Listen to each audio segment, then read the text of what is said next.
ಆದಿಮಾಯೆ ನೀನೇ ಅನುಗ್ರಹಿಸಿ. ಆದಿಮಾಯಿಯ ಸಂಕಲ್ಪ ಮಾತ್ರದಿಂದ ಜನಿಸಿದವರು ತ್ರಿಮೂರ್ತಿಗಳು ನಾವು. ಸತ್ಯವೇ. ನಮ್ಮ ಇರುವಿಕೆಯ ಬಗ್ಗೆ ಚಿಂತೆಯನ್ನು ಪಡುತ್ತಿರುವ ಸಂದರ್ಭದಲ್ಲಿ ಓಂಕಾರದ ನಿನಾದವನ್ನು ತಿಳಿಸಿದಾಗ ಆದಿಮಾಯ ಪ್ರತ್ಯಕ್ಷಳಾದವಳು. ಮಕ್ಕಳೇ, ನಿಮಗೆಲ್ಲ ತಾಯಿ ನಾನು. ಹಾಗಾಗಿ ಆಕೆ ಹೇಳಿದ ಮಾತು ವಿಚಲಿತಗೊಳ್ಳುವ ಅಗತ್ಯ ಇಲ್ಲ. ನಿಮಗಿರಲು ಸ್ಥಳ, ಮಾಡಲು ಉದ್ಯೋಗ, ಹೆಸರುಗಳನ್ನ ನೀಡ್ತೇನೆಂಬ ಮಾತನ್ನು ತಾಯಿಯೇ ಸೂಚಿಸಿದವಳು. ಮೊದಲನೆಯವರಿಗೆ ಬ್ರಹ್ಮ ಎಂಬುದಾಗಿ, ಎರಡನೆಯವನಿಗೆ ವಿಷ್ಣು ಎಂಬುದಾಗಿ, ಕೊನೆಯವನಾದ ನನ್ನ ಪಾಲಿಗೆ ಪರಮೇಶ್ವರ ಎನ್ನುವ ಹಾಗೆ ನಾಮಕರಣ. ಸತ್ಯ. ಇರಲು ಮಾಡಲು ಉದ್ಯೋಗ, ಬ್ರಹ್ಮ ಷಷ್ಠಿಯನ್ನು ಮಾಡಬೇಕು, ವಿಷ್ಣು ಪರಿಪಾಲನೆಯಿಂದ ಮಾಡಬೇಕು. ಹರನಾದ ನಾನು ಕಾಲವನ್ನು ಅರಿತು ಲಯಗೊಳಿಸುವ ಕೆಲಸ ನಿಮ್ಮದು. ನಿಜ. ಮತ್ತು ನನಗಿರಲು ಸ್ಥಳ, ಬ್ರಹ್ಮನಿಗೆ ಸತ್ಯಲೋಕ, ವಿಷ್ಣುವಿಗೆ ವೈಕುಂಠ, ಹರನಾದ ನನ್ನ ಪಾಲಿಗೆ ಕಡೆಯದಾದ ದಿಕ್ಕು ಕೈಲಾಸಗಿರಿ. ಸತ್ಯ. ಹಾಗಾಗಿ ತಾಯಿಯ ಆಣತಿಯಂತೆ ಅನವರತು ಧರ್ಮದ ಹಾದಿಯನ್ನು ಸಾಗು ಬರುತ್ತಾ ಇದ್ದವನ್ನ ಸರಿ ಲೋಕದ ಉದ್ಧಾರಕ್ಕಾಗಿ ನಮ್ಮ ಹುಟ್ಟು ಎಂಬುದಾಗಿ ತಾಯೇ ಹೇಳಿದ ಮಾತು. ಅವಳ ಮಾತಿನಂತೆ ಚಾಚೂ ತಪ್ಪದೆ ನಮ್ಮ ಕಾರ್ಯವನ್ನು ಮಾಡಿಕೊಂಡು ಬಂದವರು. ಹೌದು ಸ್ವಾಮಿ. ಆದ್ರೆ ಏನಾಯ್ತು? ಇನ್ನು ಚಂದದೀವ ತಾಂಡವವನ್ನು ಮುಕ್ತಾಯ ಮಾಡಿದ್ದೀವಿ. ಮುಕ್ತಾಯವನ್ನುಗೊಳಿಸಿದಂತ ಒಡೆ ನೋಡಿ ಪ್ರಮತಾದಿಗಳೆಲ್ಲರೂ ಸಂತೋಷದಲ್ಲಿದ್ದಾರೆ. ನೋಡಬಾರ್ದ ಆ ಕಡೆಯಲ್ಲಿ ನೋಡಿ. ಹೌದು, ಏನು ಮಾಡ್ತಾರೆ ಎಂಬುದಾಗಿ. ನಂದಿಕೇಶ್ವರ, ಹೌದು, ವೀರಭದ್ರ. ಹೌದು. ಹಾಗಾದ್ರೆ ಇವರನ್ನೆಲ್ಲ ಕಂಡಾಗ ಸಂತೋಷವಾಯಿತು. ಸಂತೋಷವಾಗಲೇಬೇಕಲ್ಲ. ಆದ್ರೆ ಈಗ ಸಂತೋಷದಲ್ಲಿರುವ ಸಂದರ್ಭದಲ್ಲಿ ನಾರದರು ಬಂದಾಡಿದ ಮಾತು, ವಾರ್ತೆಯೊಂದು ಬಂತು. ಅವರ ಮಾತನ್ನ ಕೇಳಿದಾಗ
ಧರ್ಮವೆಂಬುದು ಆಗಿ ಹೋಗುತ್ತದೆ.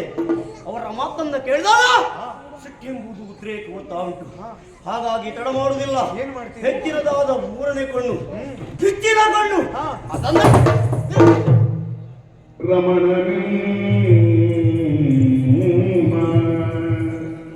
ಚರಣ ಸುಮಗೆ ನಮಿಸಿ ನುಡಿಯುವೆ ರಮಣ ರಮಣ ಚರಣ ಸುಮಗೆ ನಮಿಸಿ ನುಡಿಯುವೆ ರಮಣ ನಿಮ್ಮ ಚರಣ ಸುಮಗೆ ನಮಿಸಿ ನುಡಿಯುವೆ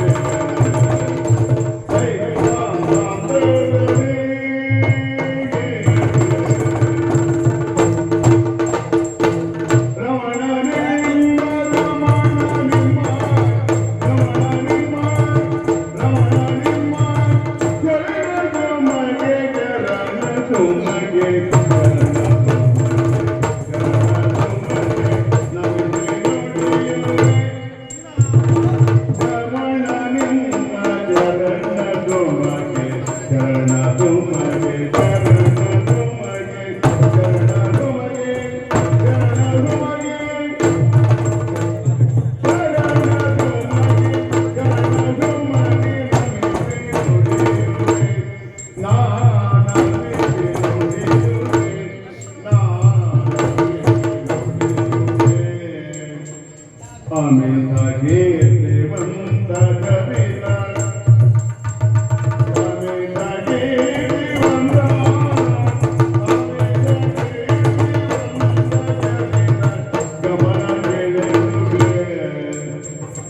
ಅಮಿತ ದೇವಂತ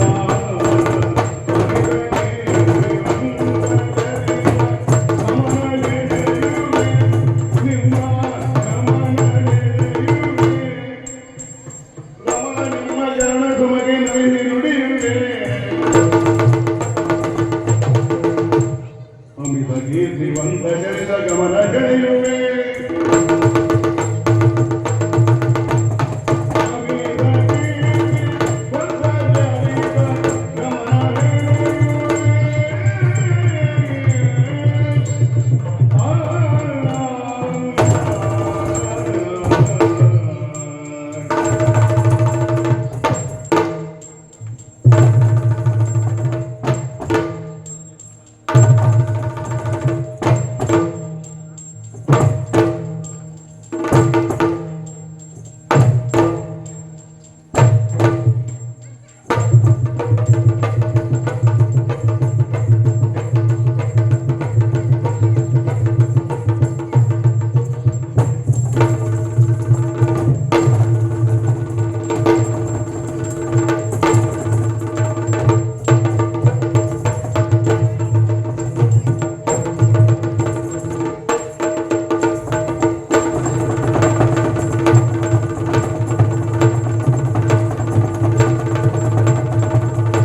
ಸುಟ್ಟು ಬಿಡ್ತೇನೆ ಸ್ವಾಮಿ. ಸಮಯ ತಗೊಳ್ಳುದಿಲ್ಲ. ಹೌದಾ? ಹೌದು. ಸಮಯದ ಸ್ವಲ್ಪ ಹೆಚ್ಚಿಗೆ ಬೇಕಂತೆ. ಹೌದಾ? ಹೇಳಿದಾರಲ್ಲ. ಹಾ ಏಯ್ ಹಾಗಲ್ಲ ಸ್ವಾಮಿ, ಹೇಳಿದ್ದೇನು ಕೋಪದ ಗದಿಗೆ ಬುದ್ಧಿ ಕೊಟ್ಟು ಪ್ರಪಂಚವನ್ನು ನಾಶ ಮಾಡ್ತೇನೆ ಎನ್ನುವ ಹೆಚ್ಚಿನದಾದ ಗಿಚ್ಚಿನ ಬಣ್ಣದ ತೆರಳು ಲೋಕವನ್ನು ಸುಟ್ಟು ಬಿಡ್ತೇನೆ. ಲೋಕದಲ್ಲಿ ಒಂದು ಮಾತಿಲ್ವಾ?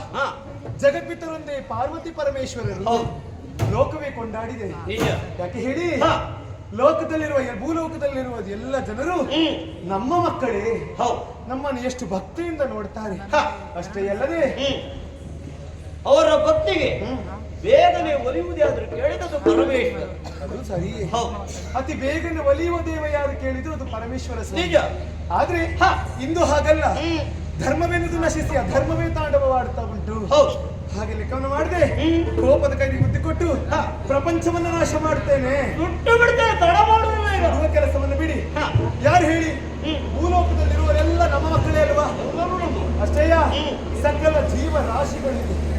ಎಲ್ಲವನ್ನು ನೀವು ಕೊಂದು ಬಿಟ್ಟಿದ್ದೇ ಹೌದು ಅಂತಾದ್ರೆ, ಪ್ರಪಂಚವನ್ನ ಸುಟ್ಟಿದ್ದೇ ಹೌದು ಅಂತಾದ್ರೆ ಏನಲ್ಲ ಅನರ್ಥವಾಗಿ ಹೋಗ್ಲಿಕ್ಕಿಲ್ಲ. ನೀವು ಹೇಳಿದ ಮಾತಿಗೆ ನಾನು ಒಪ್ತೇನೆ. ಧರ್ಮ ನಶಿಸಿ ಅಧರ್ಮವೇ ತಾಂಡವವಾಡ್ತಾ ಉಂಟು. ಹಾಗಾಗಿ ತಪ್ಪು ಮಾಡಿದವರಿಗೆ ಏನಾದ್ರೂ ಒಂದು ಶಿಕ್ಷೆಯನ್ನು ನೀಡಬೇಕು ವಿನಃ ಅವರನ್ನು ಕೊಲ್ಲುವುದು ಬೇಡ. ಕೊಂದಿದೆ ಹೋಗುವಂತಾದ್ರೆ ಏನಲ್ಲ ಅನಾಹುತ ಆಗ್ತದೆ, ನಿಮಗೊಂದು ಕೆಟ್ಟ ಹೆಸರು ಬರ್ತದೆ. ಅಲ್ಲವೇ? ನೀ ಹೇಳಿದ ಮಾತುಗಳ ಬದಿತಾಟನ್ನು ಅನ್ವಯಿಸಿಕೊಂಡೆ. ಹೇಗೆ?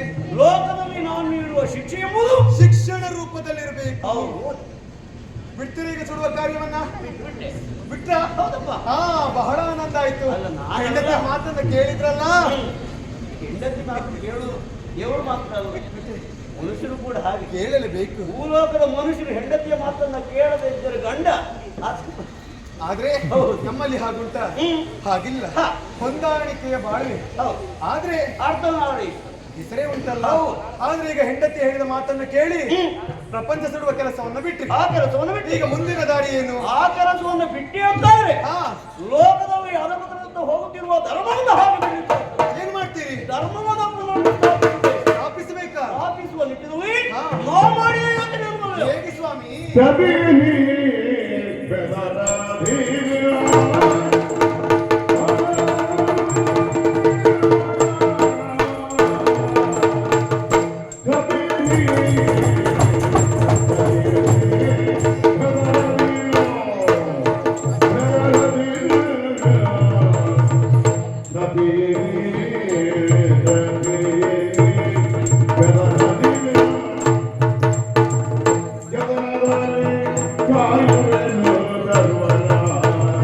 Yeah.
ಶಿಕ್ಷೆ ನೀಡುವುದಾ? ಶಿಕ್ಷೆ ಇಲ್ಲ, ಮತ್ತೆ ಏನಿದ್ರು ಶಿಕ್ಷಣವೇ. ಶಿಕ್ಷಣವೇ? ಹೌದು. ಏನ್ ಮಾಡ್ತೀರಿ? ಅಲ್ಲವೇ ಏನು? ಈಗಾಗಲೇ ನೀ ಹೇಳಿದ ಮಾತು ನಾನೀಗ ಅರ್ಥೈಸಿಕೊಂಡೆ. ಹೀಗೆ ಲೋಕದಲ್ಲಿ ಯಾವುದೇ ವಿಚಾರವಿರಲಿ ಕಣ್ಣಿಡುವ ಹಾಲಿಡುವ ಮುಂಚಿತವಾಗಿ ಕಣ್ಣಿಡಬೇಕು ಎನ್ನುವ ಹಾಗೆ ಮಾತಾಡಿ ಕಣ್ಣನ್ನು ಇರಿಸಬೇಕು. ಈಗ ಹ, ಕೆಲಸ ಮಾಡುದು ಹೆಚ್ಚಲ್ಲ, ಆ ಕೆಲಸ ಮುಂದೆ ಏನೇನು ಆಗ್ತದೆ ಅಂತ ಹೇಳಲಿಕ್ಕೆ ಆಗುದಿಲ್ಲ. ಹೌದು. ಹಾಗಾಗಿ ಹೇಳಿದ್ದು ಹಾ. ಕೋಪದ ಕೈಗೆ ಬುದ್ಧಿ ಕೊಟ್ಟಿ ಅಂತಾದ್ರೆ ಏನೆಲ್ಲ ಅನರ್ಥವಾಗಿ ಹೋಗ್ತದೆ, ಅದು ಸತ್ಯ. ಮತ್ತೆ ನಿಮಗೆ ಹಾ. ಅಪವಾದ ಬರ್ತದೆ. ಹಾಗೆ ಬರಬಾರ್ದು. ಲೋಕದಲ್ಲಿ ವ್ಯಕ್ತಿಯಾದವನು ತಪ್ಪು ಹೇಗೆ ಮಾಡ್ತಾನೆ ಹಾ. ಎಂಬುದನ್ನೇ ನೋಡ್ತಾ ಇದ್ದಾರೆ. ಸರಿ. ಯಾಕೆ ಯಾಕೆ ಆತನ ತಪ್ಪನ್ನು ತಿದ್ದುವವರಿಲ್ಲ. ಯಾರು ಇಲ್ಲ. ಹಾಗಾದ್ರೆ ಹಾ. ತಿದ್ದುವ ಅದನ್ನ ನೋಡಿ ಇನ್ನೊಬ್ರು ಮಾಡ್ತಾರೆ ವಿನಃ ಹಾ. ಅದನ್ನ ತಿದ್ದುವ ಕೆಲಸವನ್ನು ಯಾರು ಮಾಡ್ಲಿಕ್ಕೆ. ಹೌದು. ಹಾಗಾದ್ರೆ ಏನು? ಈಗ ನಾವು ಮಾಡಬೇಕಾದ ಕಾರ್ಯ ಏನು ಸ್ವಾಮಿ? ಲೋಕದಲ್ಲಿ ಧರ್ಮದ ಉಳಿಗೋಸ್ಕರ ನಾನು ಭೂಲೋಕದತ್ತ ಹೋಗಲಿದ್ದೇನೆ. ಭೂಲೋಕದತ್ತ ಹೋಗ್ತೀವಿ. ಹೌದೇ, ಹೋಗುವ ನಾ ಮಾಡುವುದೇನು ಹೇಗೆ? ಧರ್ಮಿಷ್ಠರ ಪಾಲಿಗೆ ಶಿಲ್ಪಿ ನಾನಾಗ್ತೇನೆ. ಧರ್ಮಿಷ್ಠರ ಪಾಲಿಗೆ ಶಿಲ್ಪಿ ನೀವಾಗ್ತೀವಿ. ಹೌದು, ಅಧರ್ಮಿಗಳ ಪಾಲಿಗೆ ಶಿಲ್ಪಿ ನಾನಾಗುವುದರ ಮೂಲಕವಾಗಿ ಭೂಲೋಕದತ್ತ ಸರಿಯ ದಾರಿಯತ್ತ ಕೊಂಡೊಯ್ತೇನೆ. ಹಾಗಾಗಿ ಆ ಕಾರ್ಯ ಮಾಡುವ ಮುಂಚಿತವಾಗಿ ನಮ್ಮಲ್ಲೇ ಇದ್ದಾರಲ್ಲ ಪ್ರಮಪಾದಿ ಗಣಗಳು ಅವರನ್ನು ಅರ್ಥಗೊಳಿಸಿಕೊಡ್ಬೇಕು. ಹಾಗೆ ಹಾಗೆ. ಯಾರಲ್ಲಿ ಪಂಜಾರಳಿ ಚಿತ್ತದಲ್ಲಿ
ಶುಭವಾಗಲಿ ಎನ್ನಪ್ಪಾಯಿ. ಅಂಬರವೇ ಕುಸಿಯಿದೆ, ಗುಂಪಿನ ಕೆರೆಯಿದೆ ಎಂಬಂತ ನಿಮ್ಮ ಜೀರ್ಣವಾದ ಕರೆ ನಿಮ್ಮ ಕರೆಗೆ ಹೋಗೊಟ್ಟು ಓಡೋಡಿ ಬಂದಿದ್ದೇವೆ.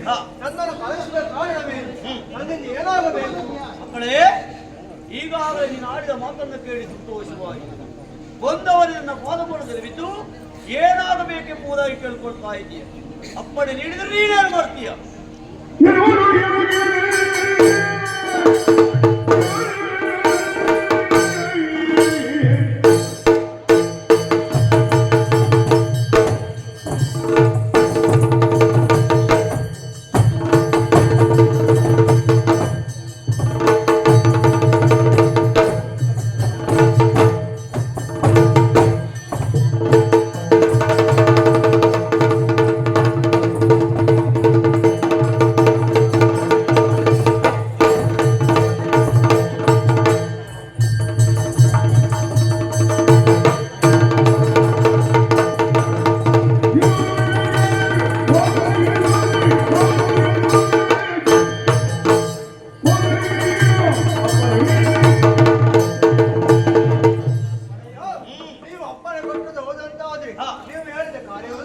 ತಕ್ಷಣ ಮುಗಿಸಿ ಬರುತ್ತೇನೆ ನಾನು. ಕೊಡಿ ಅಪ್ಪಣೆ. ಹಾಗಾದ್ರೆ ನೀನು ಮಾತ್ರ ಅಲ್ಲ, ಕಾಳರಾವು ಸಿದ್ಧನಾಗಿದ್ದಾನೆ, ಆತನು ಬರಬೇಕು.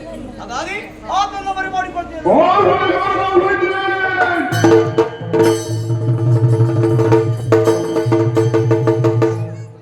ಮಕ್ಕಳೇ, ನೀರು ಬಂದವರಿದ್ದಾರೆ, ಆದ್ರೆ ನಿಮ್ಮಿಂದ ಒಂದು ಕಾರ್ಯವಾಗಬೇಕಾಗಿದೆ ಈಗ.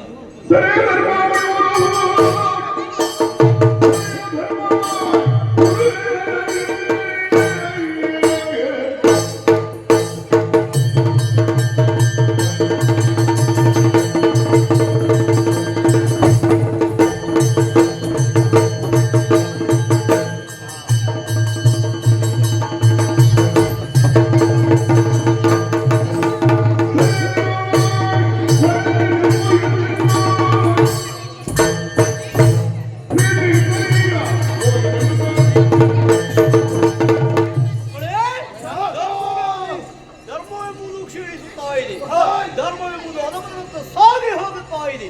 ಹಾಗಾಗಿ ನೀರು ಜೊತೆಗೂಡಿ ಹೋಗಿ ಭೂಲೋಕದಲ್ಲಿ ಧರ್ಮವನ್ನು ಸ್ಥಾಪಿಸಿ ಬರಬೇಕು. ಮಕ್ಕಳೇ, ಬರಬೇಕು ನೀವು.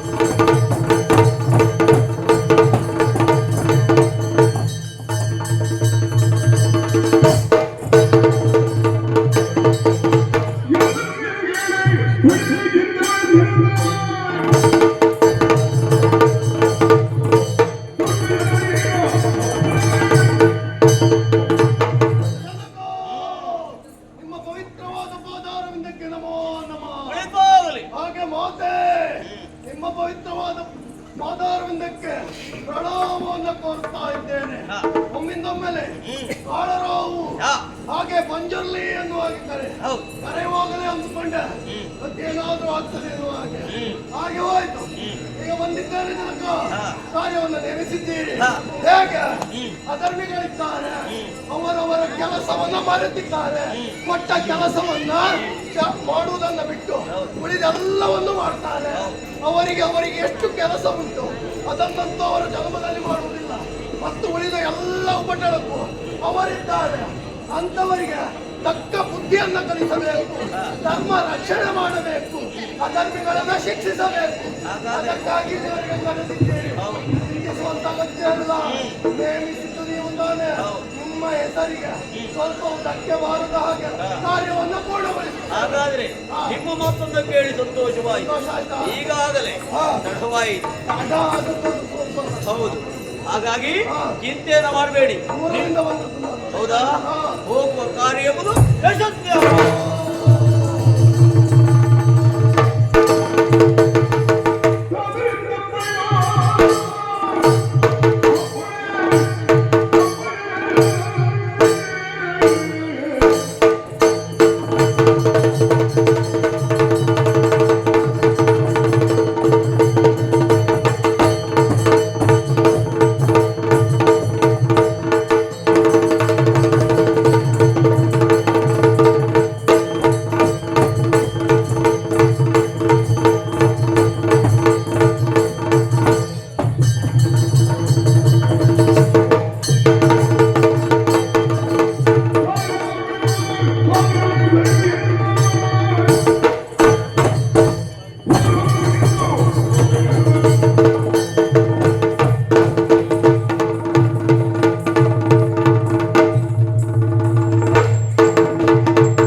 ನಮ್ಮದು ಇಲ್ಲ ಕಲ್ಪೊತ್ತಿಗೆ ಮಾರ್ನಾಡಿನ ಶಂಭು ಶಿಲ್ಪಿಗಳು ಅಂತ ಹೇಳಿದ್ರು ನಾವೇ.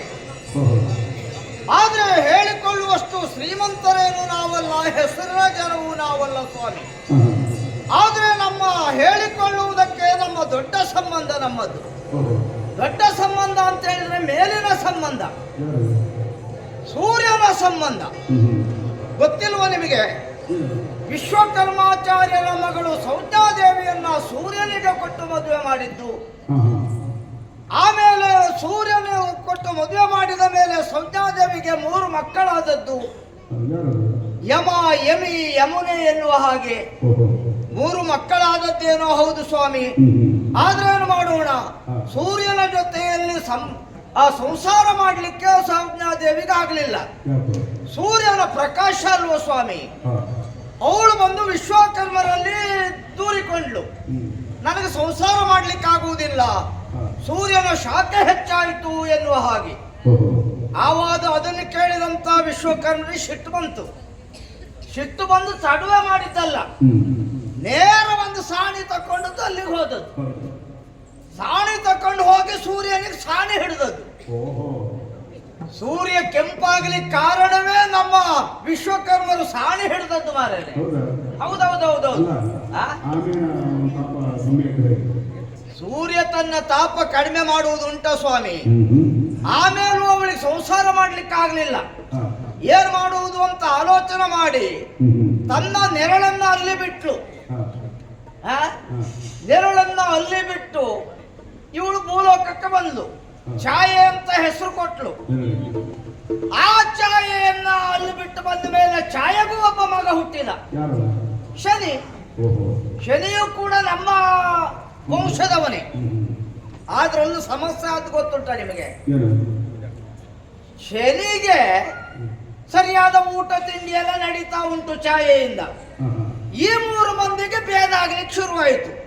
ಯಮ, ಯಮಿ, ಯಮುನೆಗೆ ಸರಿಯಾದ ಊಟ ತಿಂಡಿ ಕೊಡ್ತಾ ಇಲ್ಲ. ಈ 3 ಮಂದಿಯನ್ನು ನೋಡಿದ್ರೆ ಆಗುವುದಿಲ್ಲ. ಹೀಗೆ ವ್ಯವಹಾರ ನಡೀತಾ ಉಂಟು. ಇದನ್ನ ನೋಡಿದ ಯಮನಿಗೊಂದಿನ ಸಿಟ್ಟು ಬಂತು. ಯಮ ತಡ ಮಾಡಲಿಲ್ಲ, ಛಾಯೆಗೆ ತೆಗೆದು ತೊಳೆದೇ ಬಿಟ್ಟ. ಛಾಯೆ ಸುಮ್ಮನಿರ್ತಾನ? ಏನ್ ಮಾಡಿದೆ, ನನಗೆ ತೊಳೆದೆಯಾ, ನಿನ್ನ ಕಾಲಿನಲ್ಲಿ ಹುಳ ಅಂತ ಶಾಪ ಕೊಟ್ಲು.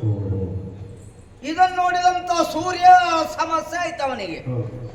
ಯಾಕೆ ನಿನ್ನ ಮಕ್ಕಳಿಗೆ ನೀನು ಹೀಗೆ ಭೇದ ಮಾಡ್ತೀಯಲ್ಲ, ಶಾಪ ಕೊಟ್ಟಿಯಲ್ಲ ಅಂತ. ಇವರು ನನ್ನ ಮಕ್ಕಳಲ್ಲ, ಇವರು 3 ಜನ ಸೌಜ್ಞಾದೇವಿಯ ಮಕ್ಕಳು. ಶನಿ ಒಬ್ಬನೇ ನನ್ನ ಮಗ ಅಂತ ಹೇಳಿದ್ರು. ಹಾಗಿದ್ರೆ ನೀನು ಯಾರು ಅಂತ ಸೂರ್ಯ ಕೇಳಿದ. ನಾನು ಅವಳ ಸೌಜ್ಞಾದೇವಿಯ ನೆರಳು, ನನ್ನ ಹೆಸರು ಛಾಯೆ. ಸೌಜ್ಞಾದೇವಿಯನ್ನು ಹೋಗಿದ್ದಾಳೆ, ಅವಳು ಭೂಲೋಕಕ್ಕೆ ಹೋಗಿದ್ದಾಳೆ. ಭೂಲೋಕಕ್ಕೆ ಬಂದಂತ ಸೌಜ್ಞಾದೇವಿ ಕುದುರೆ ರೂಪದಲ್ಲಿ ತಪಸ್ಸು ಮಾಡ್ತಾ ಇದ್ಲು. ಸೂರ್ಯ ನೇರವಾಗಿ ಭೂಲೋಕಕ್ಕೆ ಬಂದ. ವಿಷಯ ಸತ್ಯ, ಕುದುರೆ ಆಗಿ ತಪಸ್ಸು ಮಾಡ್ತಾ ಇದ್ಲು. ಸೂರ್ಯ ತಡ ಮಾಡಲಿಲ್ಲ, ಬಂದವನೇ ಒಂದು ಗಂಡು ಕುದುರೆ ಆದ. ಗಂಡು ಕುದುರೆಗೂ ಹೆಣ್ಣು ಕುದುರೆಗೂ ಪ್ರೀತಿ ಪ್ರೇಮ ಬೆಳೆಯಿತು. ಹೌದು, ಹೆಣ್ಣು ಕುದುರೆ ಗರ್ಭ ತಳೆಯಿತು. ಅಲ್ಲಿ 2 ಮಕ್ಕಳು ಹುಟ್ಟಲಿಲ್ವಾ? ಅಶ್ವಿನಿ ಕುಮಾರರು. ಅಷ್ಟು ಉಂಟು ಸ್ವಾಮಿ ನಮ್ಮ ಕತೆ. ಬೇಕಾ ಸಾಕ?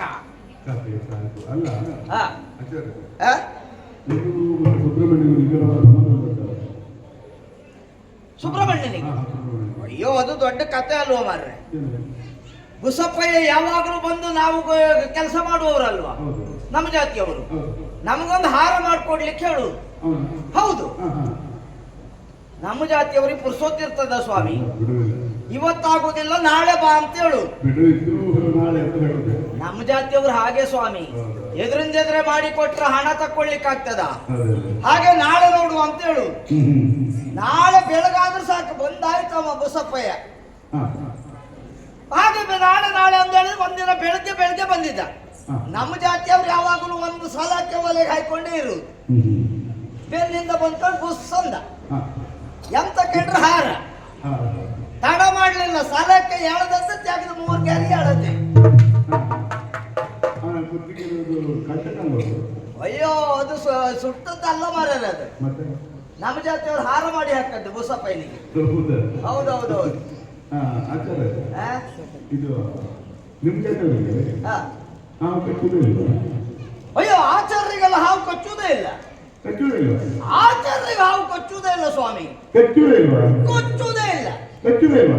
ಕೊಚ್ಚುವುದೇ ಇಲ್ಲ. ಕಚ್ಚಿದ್ರೆ ಕೊಚ್ಚುದ್ರೆ ಬದುಕುವುದೇ ಇಲ್ಲ. ಅದೇ ಅಲ್ಲ. ಎಲ್ಲರಿಗೂ ಹಾಗೆ ಅಲ್ಲವ ಸ್ವಾಮಿ. ಹೌದು. ಹಾವು ಕಚ್ಚಿದ್ರು ಬದುಕ್ತಾರ. ಇಲ್ಲ, ಇಲ್ಲ. ತಮಾಸೆಗಾಗಿ ಹೇಳಿ, ಹಾ, ಹಾ. ನಮ್ಮ ಜಾತಿಯಲ್ಲಿ 5 ವರ್ಗ ಉಂಟು. ಹೌದಾ? ಆಚಾರ್ಯರು, ಬಡಗಿಗಳು, ಅಕ್ಕಸಾಲಿಗರು, ಹಾ. ಹಾಗೆ ಹೀಗೆ 5 ವರ್ಗದವರು ಒಂದೊಂದು ರೀತಿಯ ಕೆಲಸ ಮಾಡ್ತಾರೆ. ಮತ್ತೆ ಶಿಲ್ಪಿಗಳು, ನಾವು ಅದರಲ್ಲಿ ಶಿಲ್ಪಿಗಳು. ಹೌದಾ? ನಾವು ಕಲ್ಲಿನಲ್ಲಿ ಕಲೆಯನ್ನ ಅರಳಿಸುವಂತಹ ವರ್ಗದವರು. ಹೋಯ್, ಹಾ. ಆದ್ರೆ ಏನು ಮಾಡುವ ಸ್ವಾಮಿ, ಏನಾಯ್ತು? ಹೆಸರೇ ಮಾತ್ರ ಬಿಟ್ರೆ ಹೆಸರಿಗಕ್ಕಿಲ್ಲ ಎನ್ನುವ ಪರಿಸ್ಥಿತಿ ನೋಡಿ. ಅಲ್ಲ, ಏನಾಯ್ತು? ಬಡತನದ ಬದುಕು. ನಾನು ಮದುವೆ ಕೂಡ ಆಗಿದ್ದೇನೆ. ಈರಮ್ಮ ಎನ್ನುವ ಹೆಂಡತಿ ಇದ್ದಾಳೆ. 4 ಮಂದಿ ಮಕ್ಕಳು ಕೂಡ ಇದ್ದಾರೆ. ಹಾ. ನಮ್ಮ ಮನೆ ಪರಿಸ್ಥಿತಿ ಹೇಳ್ಕೊಳ್ಳುವುದೇ ಬಹಳ ಕಷ್ಟ. ಬಡತನದ ಬದುಕಿನಲ್ಲಿ ಜೀವನವನ್ನು ಸಾಗಿಸ್ತಾ ಇದ್ದವರು ನಾವು. ಹಾ. ಮಕ್ಕಳೆಲ್ಲ ಉಳುವುದು ನೋಡಿದ್ರೆ ಬಹಳ ಸಂಕಟ ಆಗ್ತದೆ ಸ್ವಾಮಿ. ಒಂದು ತುತ್ತಿಗೂ ಬಹಳ ಕಷ್ಟದ ಪರಿಸ್ಥಿತಿಯಲ್ಲಿ ಜೀವನ ನಡೆಸ್ತಾ ಇರುವವರು. ಹಿಂದೆ ಎಲ್ಲಿಯಾದ್ರೂ ಒಂದು ಕೆಲಸಕ್ಕೋಗಿ ಸಂಪಾದನೆ ಮಾಡಬೇಕು ಅಂತ ಹೊರಟಿದ್ದೇನೆ. ಹೆಂಡತಿಯಲ್ಲಿ ಹೇಳಿ ಹೋಗುವ ಅಭ್ಯಾಸ. ನೋಡೋಣ. ಇರಮ್ಮ,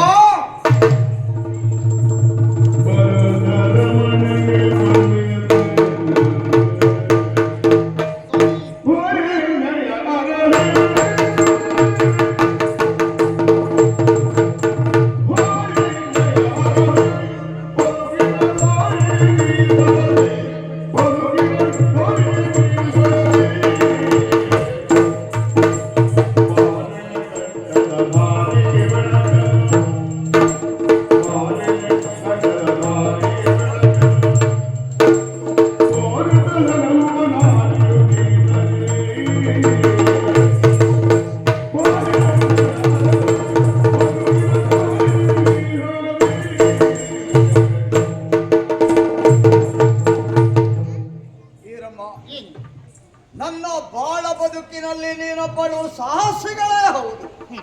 ಅಲ್ಲದೆ ಹೋದ್ರೆ ಮದುವೆಯಾಗಿ ಬಂದ ಅಂದಿನಿಂದ ಇಂದಿನವರೆಗೂ ನನ್ನ ಬಾಳಿನಲ್ಲಿ ಸಹಬಾಳ್ವೆಯನ್ನು ನಡೆಸಿದಂತಹ ಧರ್ಮಪತ್ನಿ ನೀನು. ಕಷ್ಟದ ಬದುಕು, ನಮ್ಮ ದಾಂಪತ್ಯದ ಪ್ರತೀಕವಾಗಿ 4 ಮಕ್ಕಳನ್ನು ಹಡೆದುಕೊಟ್ಟವಳು ನೀನು. ಮತ್ತೆ 3 ತಿಂಗಳ ಗರ್ಭಿಣಿಯೂ ಕೂಡ ಹೌದು. ಅಂದಿನಿಂದ ಇಂದಿನವರೆಗೂ ಕಷ್ಟದ ಜೀವನವೇ ಆದರೂ ಒಂದು ದಿನವೂ ಅದು ಬೇಕು ಇದು ಬೇಕು ಅಂತ ಹಠ ಹಿಡಿದು ಕುಳಿತವಳು ನೀನಲ್ಲ. ಏನೇ ಕೇಳಿದರೂ ಅದನ್ನ ತಂದುಕೊಡುವಷ್ಟು ಯೋಗ್ಯತೆ ಹೊಂದಿದವನು ನಾನಲ್ಲ. ಹೆಣ್ಣಿನ ಜೀವನದಲ್ಲಿ ಬಯಕೆ ಶಾಸ್ತ್ರ ಎನ್ನುವುದು ಒಂದೇ ಬಾರಿ ಮುಗಿದು ಹೋಗ್ತದೆ ಅಂತ ಹೇಳಲಿಕ್ಕಾಗುವುದಿಲ್ಲ. ಬಸುರಿಯಾದಂತ ಹೆಣ್ಣಿಗೆ ಆಸೆ ಇರುವುದು ಸಹಜವಾಗಿ ಅಲ್ವೇನೆ. ಇಂದು ಗರ್ಭಿಣಿಯಾಗಿ ಇದ್ದ ನಿನ್ನಲ್ಲಿ ಒಂದು ಮಾತನ್ನ ಕೇಳ ಬಯಸ್ತೇನೆ. ನಿನ್ನ ಜೀವನದಲ್ಲಿ ಏನಾದ್ರೂ ಒಂದು ಸಣ್ಣ ಆಸೆ ಇದ್ದದ್ದೇ ಆದ್ರೆ ಹೇಳಿಕೊಳ್ಳುವುದಕ್ಕೆ ಅವಕಾಶ ಉಂಟು. ಏನಾದ್ರೂ ಇದೆಯೇ?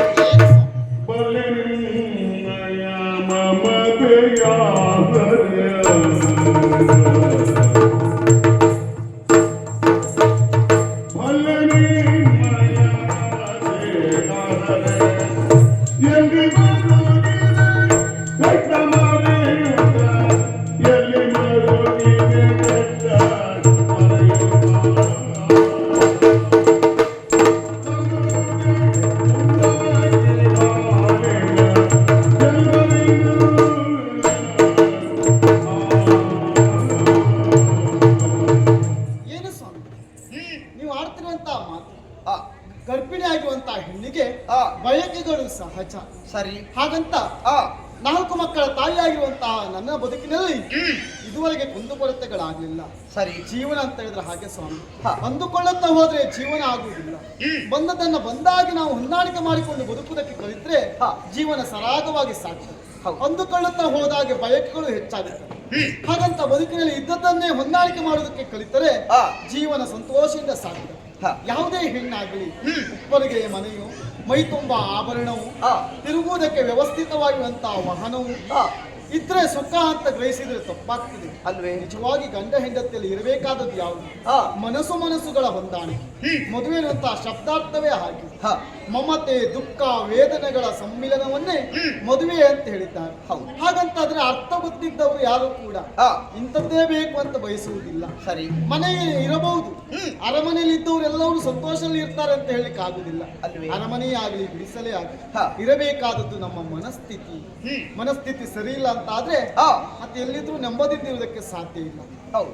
ಅಸಮದಲ್ಲಿ ಸಮತಿ ಇದೆ, ವಿಷಮದಲ್ಲಿ ಮೈತ್ರಿ ಅದು, ಅಸಮಂಜಸದಲ್ಲಿ ಬೆಸೆದುಕೊಂಬುದೇ ಸಂಸಾರದ ಸೂತ್ರ ಅಂತ ಹೇಳ್ತಾರೆ. ಹೌದು. ಪರಸ್ಪರವಾಗಿ ಮನಸ್ಸುಗಳ ಹೊಂದಾಣಿಕೆ ಬೇಕು. ಹೌದು. ಕೇವಲ ಇಷ್ಟನ್ನೇ ಹೇಳಿಕೆ ಕರೆದದ್ದಲ್ಲ ಅಂತ ನನ್ನ ಅನಿಸಿಕೆ ಸ್ವಾಮಿ. ಖಂಡಿತ ಹೌದು. ಹಾ. ಯಾಕಂದ್ರೆ ನಾವೇನು ಶ್ರೀಮಂತರಲ್ಲ ಎನ್ನುವುದು ನಿನಗೂ ಗೊತ್ತಿದ್ದಂತ ವಿಚಾರ. ಸತ್ಯ. ಇಂದು ತಿಂದರೆ ನಾಳೆ ಏನು ಅಂತ ಯೋಚನೆ ಮಾಡುವವರು ನಾವು. ನೋಡಿದೀಯಾ ಮಕ್ಕಳು ಹೌದು. ಪರಿಸ್ಥಿತಿ. ಹೌದು. ಅಮ್ಮ ಹಸಿವೆ ಅಂತ ಹೇಳಿದ್ರೆ ಹಾ. ಒಂದು ಬಾರಿ ಕೊಟ್ಟರೆ ಮತ್ತೇನು ಅಂತ ಯೋಚನೆ ಮಾಡಬೇಕಾಗ್ತದೆ. ನಾಳಿನ ಪರಿಸ್ಥಿತಿ ಏನು ಅಂತ ಯೋಚನೆ ಮಾಡಬೇಕಾಗ್ತದೆ. ಹಾಗಾಗಿ ಎಲ್ಲಿಯಾದರೂ ಕೆಲಸ ಇದೆಯೇ ಎಂದು ನೋಡುವುದಕ್ಕಾಗಿ ಹೊರಟು ನಿಂತವ ನಾನು. ಎಲ್ಲಿಗೇ ಹೋಗುವುದಿದ್ರು ನಿನ್ನಲ್ಲಿ ಒಂದು ವಿಚಾರವನ್ನು ತಿಳಿಸಿ ಹೋಗುವವ ನಾನು. ಇಂದು ಕೆಲಸ ಹುಡುಕುವುದಕ್ಕಾಗಿ ಹೊರಟು ನಿಂತವ. ಹಾಗಾಗಿ ನಿನ್ನಲ್ಲಿ ಹೇಳಿ ಹೋಗುವ ಅಂತ. ಮನೆ ಬಗ್ಗೆ ಏನು ಯೋಚಿಸಬೇಡಿ. ಇವತ್ತಿಗೆ ಅಡುಗೆ ಮಾಡಿ ಆಗಿದೆ, ಮಕ್ಕಳು ಕೇಳಿದ್ರೆ ಬಳಸ್ಲಿಕ್ಕೆ ಉಂಟು, ನಾಳೆ ಏನು ಅಂತ ಯೋಚಿಸಬೇಕು. ಯಾವ ಗಂಡಸೇ ಆಗಲಿ ಮನೆಯಲ್ಲಿ 1000 ಸಮಸ್ಯೆಗಳಿದ್ದರೂ ಕೂಡ ಅದು ಮನೆಯಲ್ಲೇ ಇರಬೇಕು. ಬಿಟ್ರೆ ಉದ್ಯೋಗ ಕ್ಷೇತ್ರದಲ್ಲಿ ನಾವು ಮನೆಯ ಸಮಸ್ಯೆಗಳ ಬಗ್ಗೆ ಯೋಚಿಸಿದ್ರೆ ಕೆಲಸ ಆಗುವುದು. ಸರಿ. ಹಾಗಾಗಿ ಮನೆ ಬಗ್ಗೆ ಯೋಚಿಸಬೇಡಿ. ಇವತ್ತೇನು ಅಡುಗೆ ಆಗಿದೆ, ನಾಳೆ ನೆನಪಿರಲಿ. ಹೋಗಿ ಬರ್ತೇನೆ.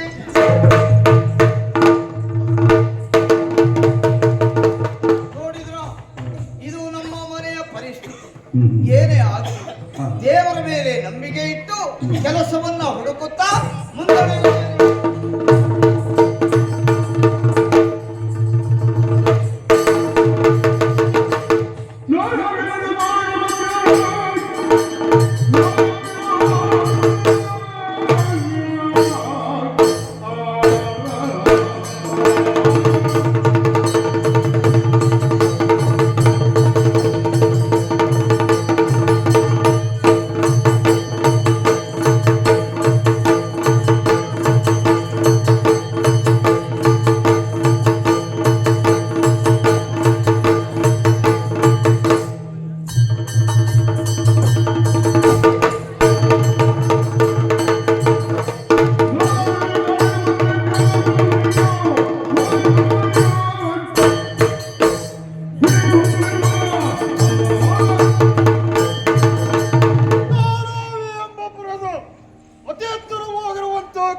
ದರೋಡೆ ಮಾಡುವುದು ನನ್ನ ಕಾಯಕ. ಹಾಗಾಗಿ ನಮ್ಮವರು ನನ್ನನ್ನು ಸೇರಿ ಕಳ್ಳಕಾಳು ಎಂಬುದಾಗಿ ಗುರುತಿಸಿದ್ದಾರೆ. ನಮ್ಮವರನ್ನೆಲ್ಲ ಸೇರಿಕೊಂಡು ಅಲ್ಲಲ್ಲಿ ಅತ್ತ ಇತ್ತ ಸುತ್ತ ಮುತ್ತ ಎತ್ತೆತ್ತಲು ಎಲ್ಲಿ ಹೇರಳವಾಗಿರುವಂತಹ ಸಂಪತ್ತು ಇದೆಯೋ, ಎಲ್ಲಿ ಒಡವೆಗಳಿದೆಯೋ ಅವನಿಗೆ ಹಿಂಸಿಸುವ ಮುಖೇನವಾಗಿ ಸಂಪತ್ತನ್ನು ದೋಚಿಕೊಳ್ಳುವುದು. ಅನೇಕ ಬಗೆಯಾಗಿರುವಂತಹ ಸಂಪತ್ತನ್ನು ನಾವು ಕ್ರೋಢೀಕರಿಸಿದ್ದಾಯಿತು. ಹಾಗೆ ಯೋಚನೆ ಮಾಡಿದರೆ ಸ್ಥಳದಲ್ಲಿ ಒಂದೇ ಸ್ಥಳದಲ್ಲಿ ಈ ರೀತಿಯಾಗಿರುವಂತಹ ದರೋಡೆಯನ್ನು ಮಾಡುತ್ತಿದ್ದೀರ ಆದರೆ ಸಂಪತ್ತನ್ನು ಹೇರಳವಾಗಿ ಪಡೆಯಲಿಕ್ಕಾಗುವುದಿಲ್ಲ. ನಾವು ಹೊಕ್ಕಿರುವಂತಹ ಮನೆಗಳಲ್ಲೆಲ್ಲ ಸಂಪತ್ತೆಲ್ಲ ನಮ್ಮಿಂದಲೇ ಲೂಟಿಯಾಗಿರುತ್ತದೆ. ಆಮೇಲೆ ಈಗ ನಾನು ಮಾಡುತ್ತಿರುವುದು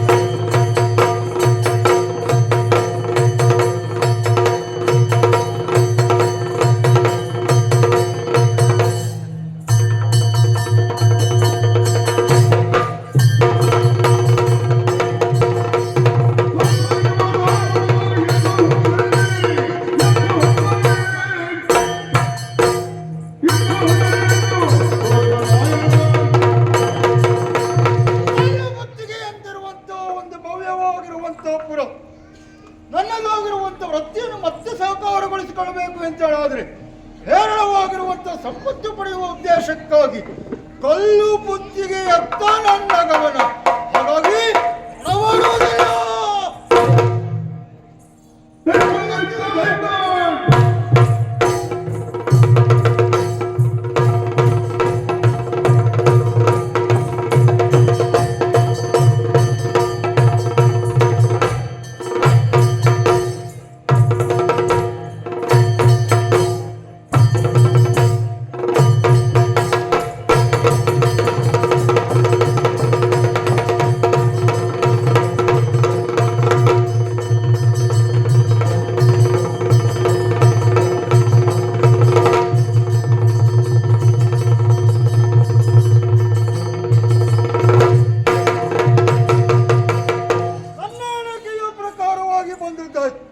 ದೂರದಿಂದ ನೋಡುತ್ತಿರುವಂತಹ ಸಂದರ್ಭದಲ್ಲಿ ಒಂದು ಮನೆ ಕಾಣಿತು ನನಗೆ.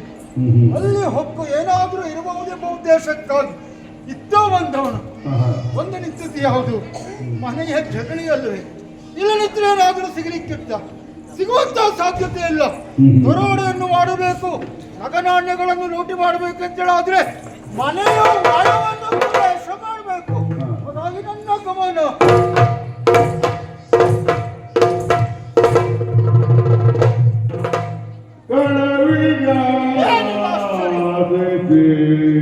ಬಂಧಗಳು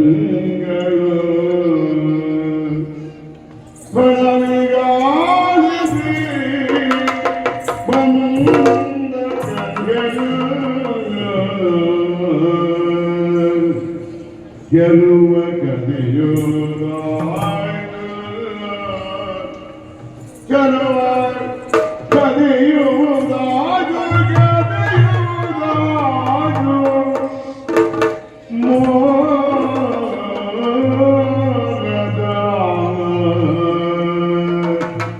ಮೋಗದ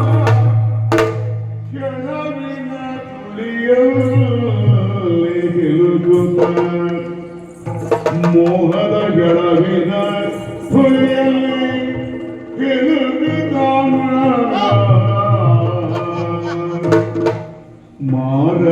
ಮಾರನುರುವೆಯಲ್ಲಿ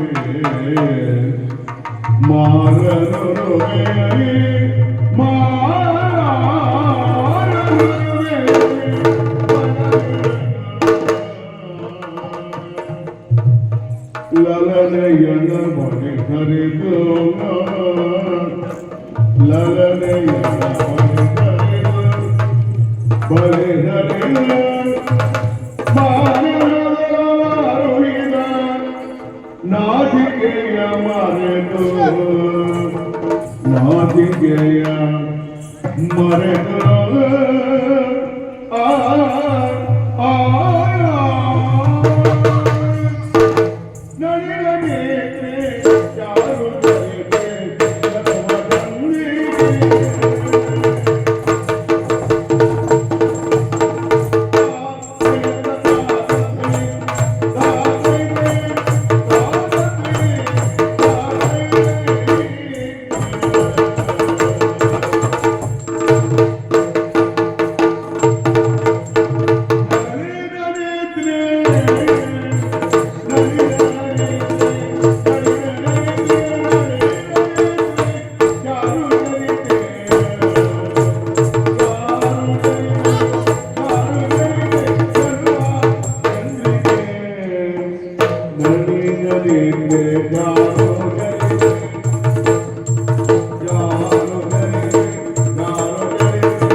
la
ರಾತ್ರಿಯ ಸಂದರ್ಭ ಇದು. ಹೌದು ಮನೆಯ ಹೊರಗಡೆ ನೋಡ್ತಾ ಇದ್ದೇನೆ. ಸರಿ.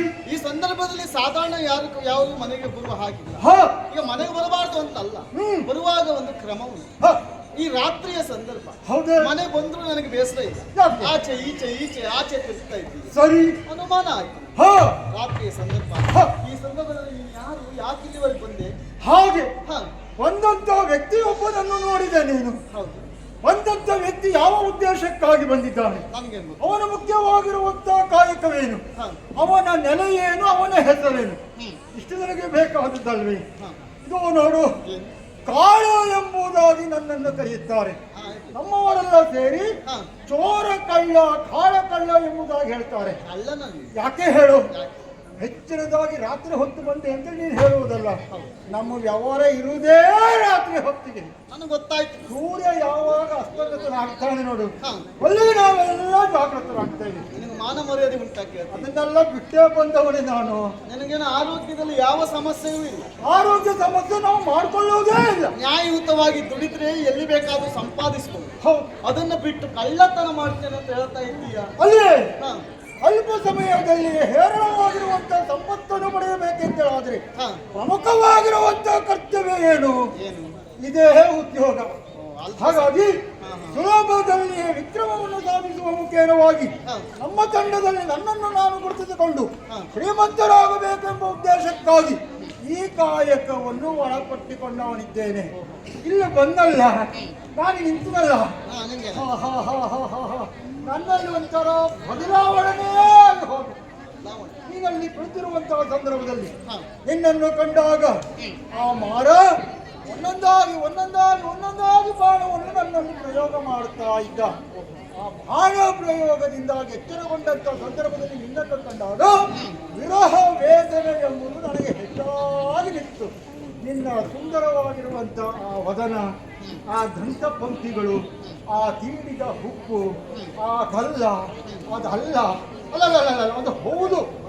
ಆದ್ರೆ ನಿನ್ನ ಈ ರೂಪ ಲಾವಣ್ಯ ಕಂಡಂತ ನಾನು ಮನಸೋತವನಿದ್ದೇನೆ. ನನ್ನನ್ನು ಏನು ಮಾತಾಡ್ತೀನಿ? ಒಡೆಯಲಿಲ್ಲ ಪರ್ವತನಿ ಒಳಗೆ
ರಾತ್ರಿಯ ಸಂದರ್ಭದಲ್ಲಿ ಬಂದದಷ್ಟೇ ಅಲ್ಲ, ಹ. ನಿನ್ನ ಮಾತು ಸರಿಯಲ್ಲ. ಸರಿ. ಈ ಸಂದರ್ಭದಲ್ಲಿ ನೀನು ಹೇಳ್ತಾ ಇದ್ದೀಯಲ್ಲ, ಹ. ನನ್ನ ಗಂಡ ಇಲ್ಲ. ಹ. ರಾತ್ರಿಯ ಸಂದರ್ಭ ಒಂದು ಸಂಸ್ಕಾರವಂತ ವ್ಯಕ್ತಿ ಅಂತಾದ್ರೆ ಹ್ಮ್. ಒಂದೇ ಒಂಟಿ ಹೆಂಗಸು ಇದ್ದಲ್ಲಿ ಬರುವುದು ತಪ್ಪಾಗ್ತದೆ, ಹ. ಜೊತೆಲಿ ಮಾತನಾಡುವುದು ತಪ್ಪಾಗ್ತದೆ. ಹೌದೇ? ಕಳ್ಳತನದ ಉದ್ದೇಶದಿಂದ ಬಂದೆ ಅಂತ ಹೇಳ್ತಾ ಇದ್ದೀನಿ. ಹ್ಮ್. ಕಳ್ಳತನ ಮಾಡ್ಬೇಕು ಅಂತ ಆದ್ರೆ ಮನೆಯಲ್ಲಿ ಏನಾದ್ರು ಇದ್ದಿರಬೇಕಲ್ಲ. ಹೌದು. ನಾವೇ ನಾಳೆ ಊಟಕ್ಕೆ ಏನು ಅಂತ ಯೋಚಿಸುವಂತಹ ಸ್ಥಿತಿ, ಮನುಷ್ಯನ ಬದುಕಿನಲ್ಲಿ ಪರಿಸ್ಥಿತಿಗಳು ಹೇಗೆ ಬರ್ತವೆ ಅಂತ ಅಷ್ಟು ಹೇಳಲಿಕ್ಕೆ ಗಂಭೀರವಾಗಿದೆಯಾ? ಬಹಳ ಕಷ್ಟ ಉಂಟು. ಹಾ, ಹಾ, ಹಾ. ಕಾರಣ ಮತ್ತೆ ನೀನು ಹೇಳಿದ್ದಕ್ಕಲ್ಲ, ನಾನು ನಿನ್ನ ಜೊತೆಲಿ ಮಾತನಾಡೋದಕ್ಕಲ್ಲ. ಸರಿ. ಈಗ ಕಾಮನೆಗಳು ಹುಟ್ಟಬಾರದು ಅಂತ ಏನಿಲ್ಲ, ಹೌದು. ವಯೋ ಸಹಜವಾಗಿ ಎಲ್ಲರಿಗೂ ಇರುವಂತದ್ದೇ. ಹಾಗೆ ಯಾರು ಬಯಸಬೇಕು ಅಂತ ಒಂದು ಹುಡುಕಿಯನ್ನು ನೀನು ಬಯಸಿದ್ರೆ ಆಕ್ಷೇಪ. ನಾನು ಇಲ್ಲಿ ಹುಡುಕಿಯಲ್ಲ, ಹೆಂಗಸು. ಅದರಲ್ಲಿ 4 ಮಕ್ಕಳ ತಾಯಿ ನಾನು, ಮತ್ತೆ 3 ತಿಂಗಳ ಗರ್ಭಿಣಿ. ಇನ್ನು ನನ್ನ ವಿಚಾರ ಬೇಡ. ನಡ ಎಲ್ಲ ಒಂದೊಂದು ಕೇಳಿಲ್ಲ, ಇರುವಂತವನು. ಕೊನೆಯದಾಗಿ ಹೇಳಿದ್ದು ನಾನಿಲ್ಲ. ನಡೆಯಲಿ. ಕೊನೆಯದಿಲ್ವಾ?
ಒಡೆಯನಿಲ್ಲ, ನಿನ್ನ ಪತಿದೇವ ನಿಲ್ಲಿಲ್ಲ.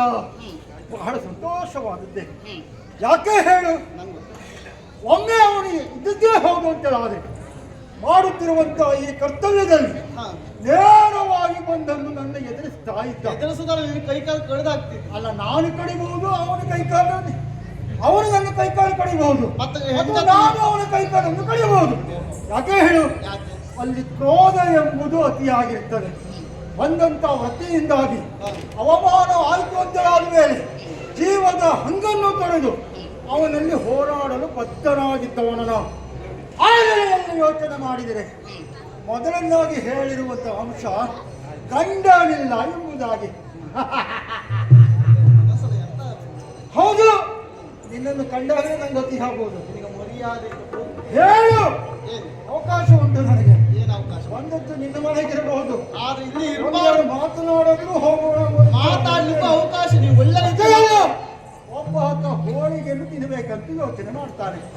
ಆ ಹೋಳಿಗೆಯನ್ನು ತಿನ್ನುವಂತಹ ಸಂದರ್ಭದಲ್ಲಿ ವಿಶೇಷವಾಗಿರುವಂತ ಪಕ್ವವಾಗಿರುವಂತ ತುಪ್ಪ ಅದರ ಜೊತೆಗೆ ಉಳಿಯುತ್ತೆ ಅಂತ ಹೇಳಿದ್ರೆ ಆ ಹೋಳಿಗೆ ಸವಿಯೇ ಬೇರೆ ಆಗಿರ್ತದೆ. ಈಗ ನಿನ್ನ ಗಂಡ ಇಲ್ಲ ಅಂತ ಆದ್ಮೇಲೆ ಈ ನನ್ನ ಹೋಳಿಗೆ ಕೈಗಾಡಿ ಈ ತುಪ್ಪದಲ್ಲಿ ಬಿತ್ತು ಬಾಯಿ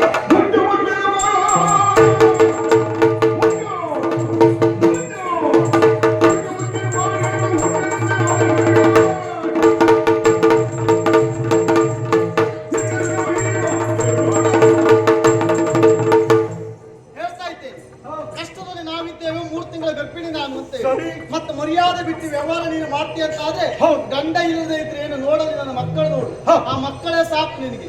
ಆ ಮಕ್ಕಳ ಕೈಲೆಲ್ಲ ಪೆಟ್ಟಿದ್ ಬೇಡ, ಹೋಗ. ಅದಿರ್ಲಿ, ಮಕ್ಕಳಿಗೆ ಏನು ಬೇಕು ಅಂತ ವ್ಯವಸ್ಥೆ ನಾನಲ್ಲಿ ಮಾಡ್ತೇನೆ.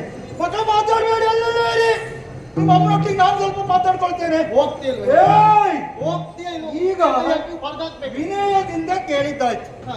ಭಾವನಾಪೂರ್ವಕವಾಗಿಯೂ ನಿನ್ನಲ್ಲಿ ಅಗತ್ಯ ಇಲ್ಲ, ಮದುವೆ ಆಗಿದೆ ನನಗೆ. ಹೋಗ್ಲಿ ಬಿಡು. ಅದರ ಅಗತ್ಯತೆ ನಿನಗೆ ಗೆಲ್ಲುತ್ತಿದ್ದೇ ಹೋಗಿರಬಹುದು. ಅಗತ್ಯತೆ ನನಗಿದೆ ಅಂತ ಹೇಳೋದ್ರೆ ಈಗ ನಿನ್ನನ್ನು ನಾನು ಬಾರೇ ಬಾರೇ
ದಯತೋರು ಶಿವನೆಯನುದ ಮರುಗಿದಳು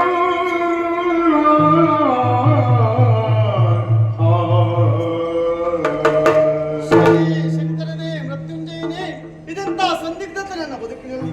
ಕಿತ್ತು ತಿನ್ನುವಂತ ಬಡತನ ಇದ್ದರೂ ಕೂಡ ಮರ್ಯಾದೆವಂತರು ಎನ್ನುವ ಹಾಗೆ 4 ಜನರ ಬಾಯಲ್ಲಿ ಆಡಿಸಿಕೊಂಡವು ನಾವು.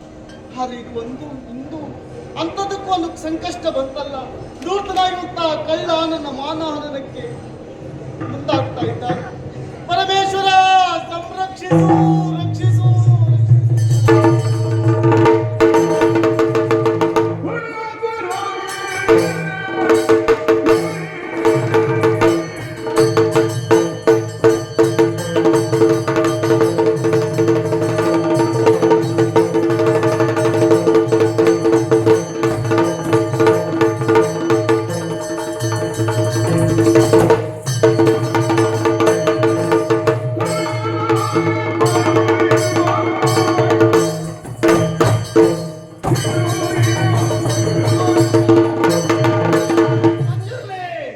ನೋಡಿದೆಯಾ ಭೂಲೋಕದಲ್ಲಿ ಒಬ್ಬೊಬ್ಬ ಕಳನೋರ್ವ ಭಕ್ತಿಯವರನ್ನ ಹಿಂಸಿಸುವುದಕ್ಕೆ ಮುಂದಾಗ್ತಾ ಇದ್ದಾನೆ. ಕಾರಣ ಆಕೆಯನ್ನು ರಕ್ಷಿಸಬೇಕಾದದ್ದು ನಮ್ಮ ಕರ್ತವ್ಯ. ಯಾಕಾಗಿ ಮರದ ಅಂಶವೊಂದು ಆಕೆ ಉದರದಲ್ಲಿ ಜನಿಸುತ್ತಾ ಉಂಟು. ಧರ್ಮ ರಕ್ಷಣೆಗಾಗಿ ಆತನ ಜನನ. ಅದಕ್ಕಾಗಿ ಆಕೆಗೆ ಕಷ್ಟ ಬಂದೊದಗಿದೆ. ಆಕೆಯನ್ನು ರಕ್ಷಿಸಬೇಕು.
ಅಧರ್ಮದ ಕಾರ್ಯವನ್ನು ಮಾಡಲು ಮುಂದಾಗ್ತಿದ್ದೀಯಾ?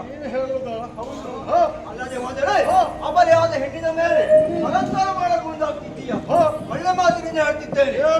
ಮಾಡಿದ ತಪ್ಪಿಗೆ ಕ್ಷಮೆ ಹಾಕಿ ಏನೋ ವಿಚಾರ.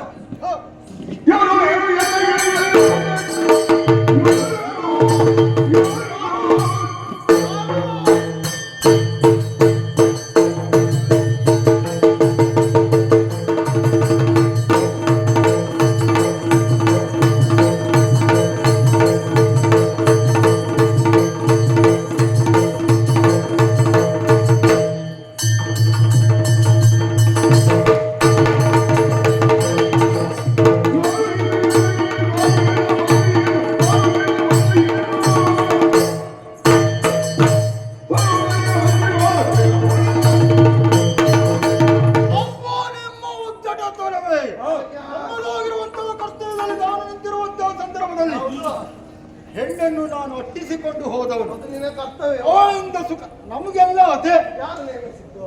ಯಾರು ನೇಮಿಸಿದಳು? ನನ್ನಿಂದಾಗಿ ಪ್ರಚೋದನೆ ಆದದ್ದು. ನೀನಾಗಿ ನೇಮಿಸಿಕೊಂಡದ್ದು.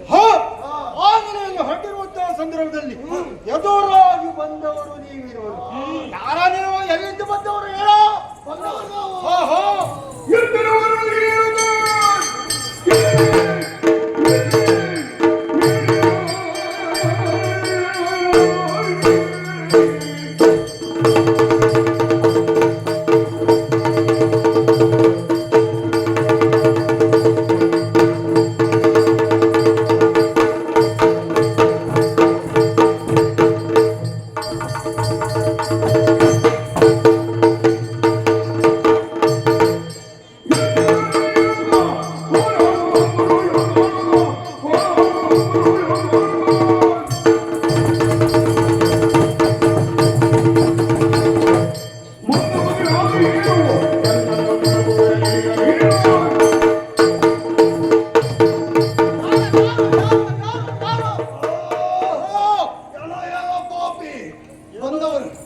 ಬಂದವರು ಯಾರು ನೀವು ಎನ್ನುವಾಗಿ ಕೇಳ್ತಾ ಇದ್ದೀರಿ. ಹೌದು. ಮಾಡುತ್ತಿರುವ ಕಾರ್ಯವಾದರೂ ಏನು? ಸರಿ. ಅಧರ್ಮದ ಕಾರ್ಯ. ಅದು ನನ್ನ ಪಾಲಿಗೆ ಸರಿ ಆಗುತ್ತೆ. ಯಾಕಾಗಿ ಹೇಳು? ಧರ್ಮಭೂಮಿಯು ಕರ್ಮಭೂಮಿಯು ಆದಂತ ಈ ಕ್ಷೇತ್ರದಲ್ಲಿ ಇಂತಹ ಕಾರ್ಯ ಅದಲ್ಲದೆ ಅಬಲಿಯಾದ ನಾರಿಯನ್ನ ಹಿಂದಟ್ಟುವುದಕ್ಕೆ ಮುಂದಾಗ್ತಾ ಇದ್ದೀಯ. ಅಷ್ಟೇ ಅಲ್ಲ, ಆಕೆಗೆ ಸೆರಗಿಗೆ ಕೈಯೊಡ್ಡಲು ಮುಂದಾಗ್ತಾ ಇದ್ದೀಯ. ಇದನ್ನ ಕೇಳಲು ಬಂದವರು ಸಾಮಾನ್ಯರಲ್ಲ. ಇಗೋ ಕಡೆಯ ದಿಕ್ಕಾದ ಕೈಲಾಸ ಲಯಕರ್ತ ಹರನ ಗಣಗಳಾದ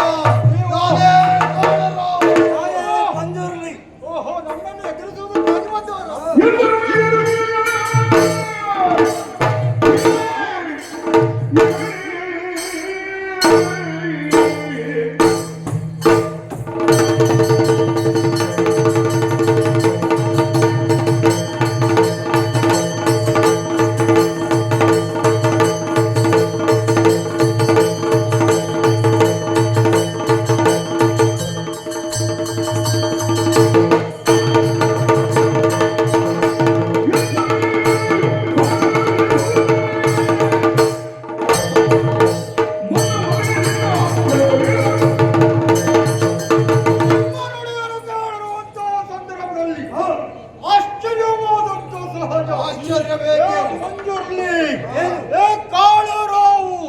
ಧರ್ಮದ ನೆಲೆಗಾಗಿ ಇದ್ದ ಬಂದವರು ಎಂಬುದಾಗಿ ನೀವು ಹೇಳುತ್ತಿರುವುದು. ಹಾಗಾದ್ರೆ ಮಾರ್ಗ ಮಧ್ಯದಲ್ಲಿ ಹೀಗೆ ನೀವು ನೋಡುತ್ತಿರುವಂತಹ ಸಂದರ್ಭದಲ್ಲಿ ನಾನು ಮಾಡಿರುವಂತಹ ಈ ಕಾರ್ಯ ಅಧರ್ಮದಿಂದ ಕೂಡಿದೆ ಎಂದು ಹೇಳ್ತಾ ಇರುವುದಲ್ಲ. ಮಾಡಿರುವುದಕ್ಕೇನೆಲ್ಲ ಮಾಡುತ್ತಿರುವುದೇ ಅದೇ. ಯಾವುದನ್ನು ನೀವು ವಿರೋಧಿಸುವುದು ಬೇಡ. ಯಾಕೆ? ನಿಮ್ಮ ಪಾಲಿಗೆ ನೀವು ಹೊರಟು ಹೋಗಿ ನಾನು ಅವಳಿಂದ ಸುಖವನ್ನು ಪಡೆದ ಬಿಟ್ಟು ಹೋಗ್ತೀನಪ್ಪ. ಬಿಟ್ಟು ಹೋಗ್ತೀನಿ. ಅವಳನ್ನು ಸುಖವನ್ನು ಪಡೆಯುವ ಮುಖೇನವಾಗಿ ಬೇಡುತ್ತಿರುವುದನ್ನು ಹೇಳುತ್ತಿರುವುದು.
ಉನ್ನತಾದಂತ ಕಾರ್ಯ ಕೆಲವು ಕ್ಷಣಗಳು ಮಾತ್ರ.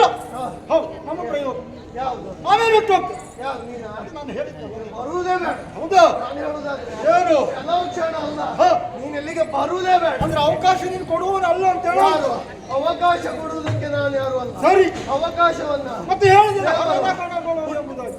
ಜನನ ನೀಡುವಾಗಲೇ ಸರಿ ಬದುಕುವುದಕ್ಕೊಂದು ಅವಕಾಶವನ್ನು ನೀಡ್ತಾನೆ. ಹೇಗೆ ನೀ ಹೇಳಿದ ಮಾತಲ್ಲಿ ಹೇಳುವುದಾದ್ರೆ ಹುಟ್ಟಿದಂತ ಮಗು ಹೌದು ಅವರು ತನ್ನ ಸಾಮಾನ್ಯ ಪ್ರಜೆಯಾಗಿ ಅದು ತನ್ನ ವ್ಯಕ್ತಿತ್ವವನ್ನು ಸಾಧಿಸಿಕೊಳ್ಳುವಲ್ಲಿ ಧರ್ಮದ ಕಾರ್ಯವನ್ನು ಮಾಡಿಕೊಳ್ಳುವಲ್ಲಿ ಉತ್ತೇಜನರಾಗಬೇಕು. ಯಾವ ರೀತಿ ಕಷ್ಟದಲ್ಲಿರುವವರಿಗೆ ಸಹಾಯವನ್ನ ಮಾಡುವುದು ಸರಿ ಅಥವಾ ದುಡಿದು ತಿನ್ನುವುದು, ನ್ಯಾಯ ನೀತಿಯಿಂದ ಬದುಕುವುದು, ಹೀಗೆ ಬದುಕಿ ಲೋಕಮುಖಕ್ಕೆ ಆತನೋರ್ವ ಧರ್ಮಿಷ್ಠನೂ ಆಗಬೇಕು. ಅದನ್ನ ಬಿಟ್ಟು ದಾರಿಯಲ್ಲಿ ಸಾಗುತ್ತಿರುವ ಹೆಣ್ಣನ್ನ ಹೌದು ಹಿಂಬಾಲಿಸುವುದಲ್ಲದೆ ಆಕೆಯ ಸೆರಗಿಗೆ ಕೈಯೊಡ್ಡಲು ಮುಂದಾಗ್ತಾ ಇದ್ದೆ. ಸರಿ ಇಗೋ ಏನೋ ಈಗೋ ಕೇಳು, ಹೆರುವವಳು ಹೊರುವವಳು ಸಾಕಿ ಸಲಹುವವಳು ಓರ್ವ ತಾಯಿ ಇರಬಹುದು. ಆ ತಾಯಿಯು ಹೆಣ್ಣು ತಾನೇ ಇರಬಹುದು. ಇನ್ನೆಲ್ಲ ಕೇಳುವುದಾದ್ರೆ ಏನು ಇದೇ ಸ್ಥಾನದಲ್ಲಿ ಸರಿ ನಿನ್ನ ಅಕ್ಕನೋ ಅಥವಾ ತಂಗಿಯೋ ಅಥವಾ ನಿನ್ನ ಹೆತ್ತ ಅವ್ವನು ಅದು ಭಾವನೆಗಳು ಮೂಡಿದಾಗಲೇ ಹೀಗಾಗುವುದು. ಅವಳ ಮೇಲೆ ಭಾವನೆಗಳು ಮೂಡುವುದಿಲ್ಲ. ಯಾರು ಅಲ್ಲ ನನಗೆ ಅವಳ ಮೇಲೆ ಭಾವನೆಗಳು ಮೂಡಿದ್ದೆ ಈಗ.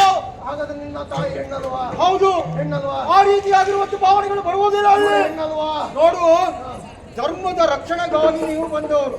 ನನ್ನ ಈ ಸಂಸ್ಕಾರದಲ್ಲಿ ಯಾವುದೇ ರೀತಿಯಾಗಿರುವಂತ ಧರ್ಮಗಳ ವಿಚಾರಗಳು ಇಲ್ಲವೇ ಇಲ್ಲ. ನಾನೊಂದು ಸ್ವಾರ್ಥಿ. ಯಾಕಾಗಿ ಹೇಳಿದೆ? ನಾನು ಯಾಕಾಗಿ ಹೇಳಿದೆ? ನಿನಗೆ ಮೂಡಿತ್ತು ಎನ್ನುವ ಕಾಮ ಯಾವುದು ನನಗೆ ಬೇಕಾಗುತ್ತೋ ಅಥವಾ ಪಡೆಯಬೇಕೆಂದು ನೀನು ಅಪೇಕ್ಷೆಯನ್ನ ಪಡುತ್ತೇಯೋ ಅದು ಕಾಮ. ಸರಿ. ಅದರಿಂದ ಮೋಹ ಹೇಗೆ ಅದನ್ನು ಪಡೆಯಲೇಬೇಕು ಎನ್ನುವುದು ಮೋಹ. ಅದನ್ನ ಬಿಟ್ಟು ತಾತ್ಸಾರ ಪಡೆದಾದ ನಂತರ ನನ್ನ ಬಳಿ ಇದೆ ಎನ್ನುವುದು ಸರಿ. ತಾತ್ಸಾರ.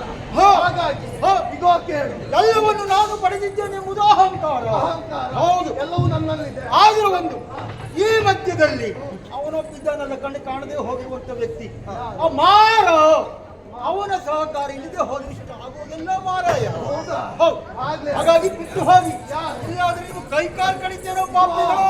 ಆಕೆ ನಿನಗಾಗಿ ಆಸೆ ಮೂಡಿದ್ದು, ಆಕೆಗಾಗಿ ಆಸೆ ಮೂಡಿದ್ದಿಲ್ಲ. ಅದ್ರ ಅವಶ್ಯಕತೆ ನನಗಿಲ್ವೇ ಇಲ್ಲ. ಅವಶ್ಯಕತೆ ನಿನಗಿಲ್ಲದ. ಹೌದು, ಆಕೆ ಅವಶ್ಯಕತೆ ನಮಗುಂಟು. ನೀವು ಅಲ್ಲಿ ಅದಕ್ಕಾಗಿ ನನ್ನ ಬಗ್ಗೆ ನಿಮ್ಮ ಹೀಗೆ ಯಾರು? ಅವಳು ಅಲ್ಲವೇ ಅಲ್ಲ. ಒಳ್ಳೆ ಲೆಕ್ಕಾಚಾರ. ಇಲ್ಲವಾ? ಇಲ್ಲವಾ? ಹಾಗಾಗಿ ಅವಶ್ಯಕತೆ ಏನು? ಮತ್ತೆ ಧರ್ಮ ದೈವಗಳಾದ ನಮ್ಮನ್ನ ಅಥವಾ ನಾವು ನಮ್ಮವರು ಸದಾ ಕಾಲ ಪೂಜಿಸುತ್ತಾ ಪ್ರಾರ್ಥಿಸುತ್ತಾ ನಮಗಾಗಿ ನಮ್ಮ ಮರೆಯನ್ನು ಹೊತ್ತು ಬಂದವಳಾಗಿ ಹಾಗಾಗಿ ಭಕ್ತೆಯನ್ನ ಕಾಪಾಡುವುದು ಈ ದೇವರ ಕೆಲಸ ತಾನೇ. ಸರಿ. ಅದಕ್ಕಾಗಿ ಆಕೆ ಅವಶ್ಯಕತೆ ನಮಗುಂಟು. ಈಗ ನಿಮಗಿರಬಹುದು, ನನಗೂ ಅವಳ ಅವಶ್ಯಕತೆ ಇದೆ. ಅದು ಹೇಳಿದ್ದಲ್ಲ, ಆ ಮನ್ಮಥನ ಬಾಣದ ಪ್ರಯೋಗದಿಂದ ವಿರಹ ವೇದನೆಯನ್ನು ಒಳಗೊಂಡವನಿದ್ದೇನೆ. ಕಣ್ಣು ಕಾಣುವುದಿಲ್ಲ ಅವನು. ಬಿಟ್ಟಿದ್ದಾನೆ ಬಾಣೆ. ವೇದನೆ ಹೆಚ್ಚಾಗ್ತಾ ಇದೆ, ಅದು ಕಾಣುವುದಿಲ್ವೋ? ತಲೆ ಬೆಟ್ಟಿದೆ.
ಹೌದು. ಇಲ್ಲಿಂದಲೇ ಆರಂಭ. ಹಾ. ಧರ್ಮ ರಕ್ಷಣೆಗಾಗಿ ಈಗಾಗಲೇ ಮುನ್ನಡೆಯನ್ನು ನೀಡಿದವರಿದ್ದೇವೆ. ಹಾಗಂತ ಬಂದಂತ ಕೆಲಸ ಮುಗಿದೆ ಎಂದ ಮಾತ್ರಕ್ಕೆ ಹಾಗೆ ಹೇಳುವುದಲ್ಲ. ಇದುವೇ ಧರ್ಮಭೂಮಿ. ಈ ಧರ್ಮಭೂಮಿಯಲ್ಲಿ ಧರ್ಮ ದೈವಗಳಾಗಿ ನೆಲೆಗೊಳ್ಳಬೇಕು. ಹೌದು. ಹೇಗೆ ನಮಗಾಗಿ ಒಂದು ಸ್ಥಳಗಳನ್ನು ಅಥವಾ ಪುಣ್ಯ ಕ್ಷೇತ್ರಗಳನ್ನ ಅರಸುತ್ತಾ ಮುಂದೆ ಸಾಗು. ಹಾಗೆ ಮಾಡು.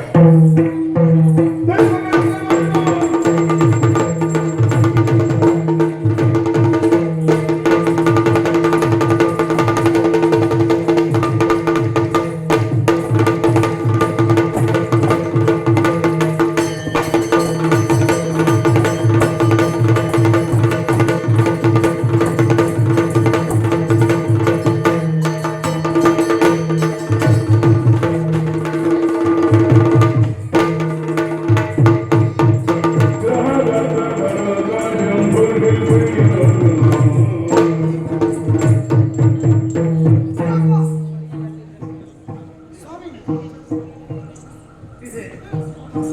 ವಿಚಿತ್ರವಾಗಿ ಕಾಣ್ತಾ ಇದೆ. ಸಂತೋಷ. ನಾನೆಲ್ಲಿಯಾದ್ರೂ ತಿರುಗಾಟಕ್ಕೆ ಹೋದಾಗ ಹಾ.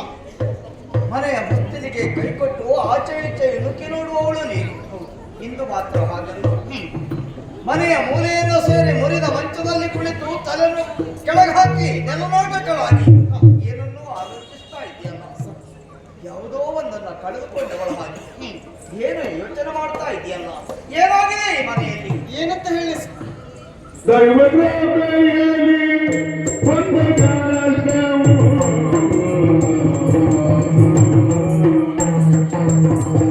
ದೈವಕೃಪೆಯಲ್ಲಿ ಬಂದ ಕಷ್ಟವು ದೂರವಾಯಿತು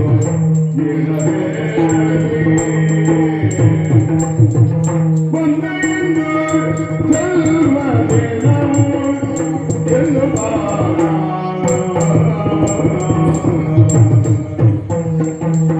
ಸ್ವಾಮಿ, ನಿಮಗೆ ಸಮಾಧಾನದ ಮಾತನ್ನಾಡಿ ಕೆಲಸಕ್ಕೆ ಕಳಿಸಿದವಳು ನಾನು.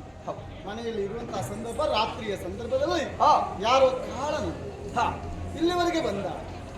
ಮನೆಯ ಬಾಗಿಲಲ್ಲಿ ಆ ಕಡೆ ಈ ಕಡೆ ತಿರುಗ್ತಾ ಇದ್ದದನ್ನು ಕಂಡು ಅನುಮಾನವಾಗಿಯೇ ಹೋಗಿ ಮಾತನಾಡಿಸಿ, ಯಾರಪ್ಪ ನೀನು, ಯಾಕೆ ಹೀಗೆ ಇದ್ದೀಯ, ಈ ಸಂದರ್ಭಕ್ಕೆ ರಾತ್ರಿಗೆ ಬರುವಂತದ್ದಲ್ಲ ಅಂತ ಹೇಳಿ. ಸರಿ. ಅವ ಕಳ್ಳನಂತೆ. ಕಳ್ಳನೆ ಕಳ್ಳತನ ಮಾಡಬೇಕು ಅಂತ ಉದ್ದೇಶನ ನಮ್ಮ ಮನೆಗೆ ಬಂದ. ಕಳ್ಳತನ ಮಾಡುವುದಕ್ಕೆ ನಮ್ಮ ಮನೆಗೆ ಬಂದ್ರೆ ಹಾ.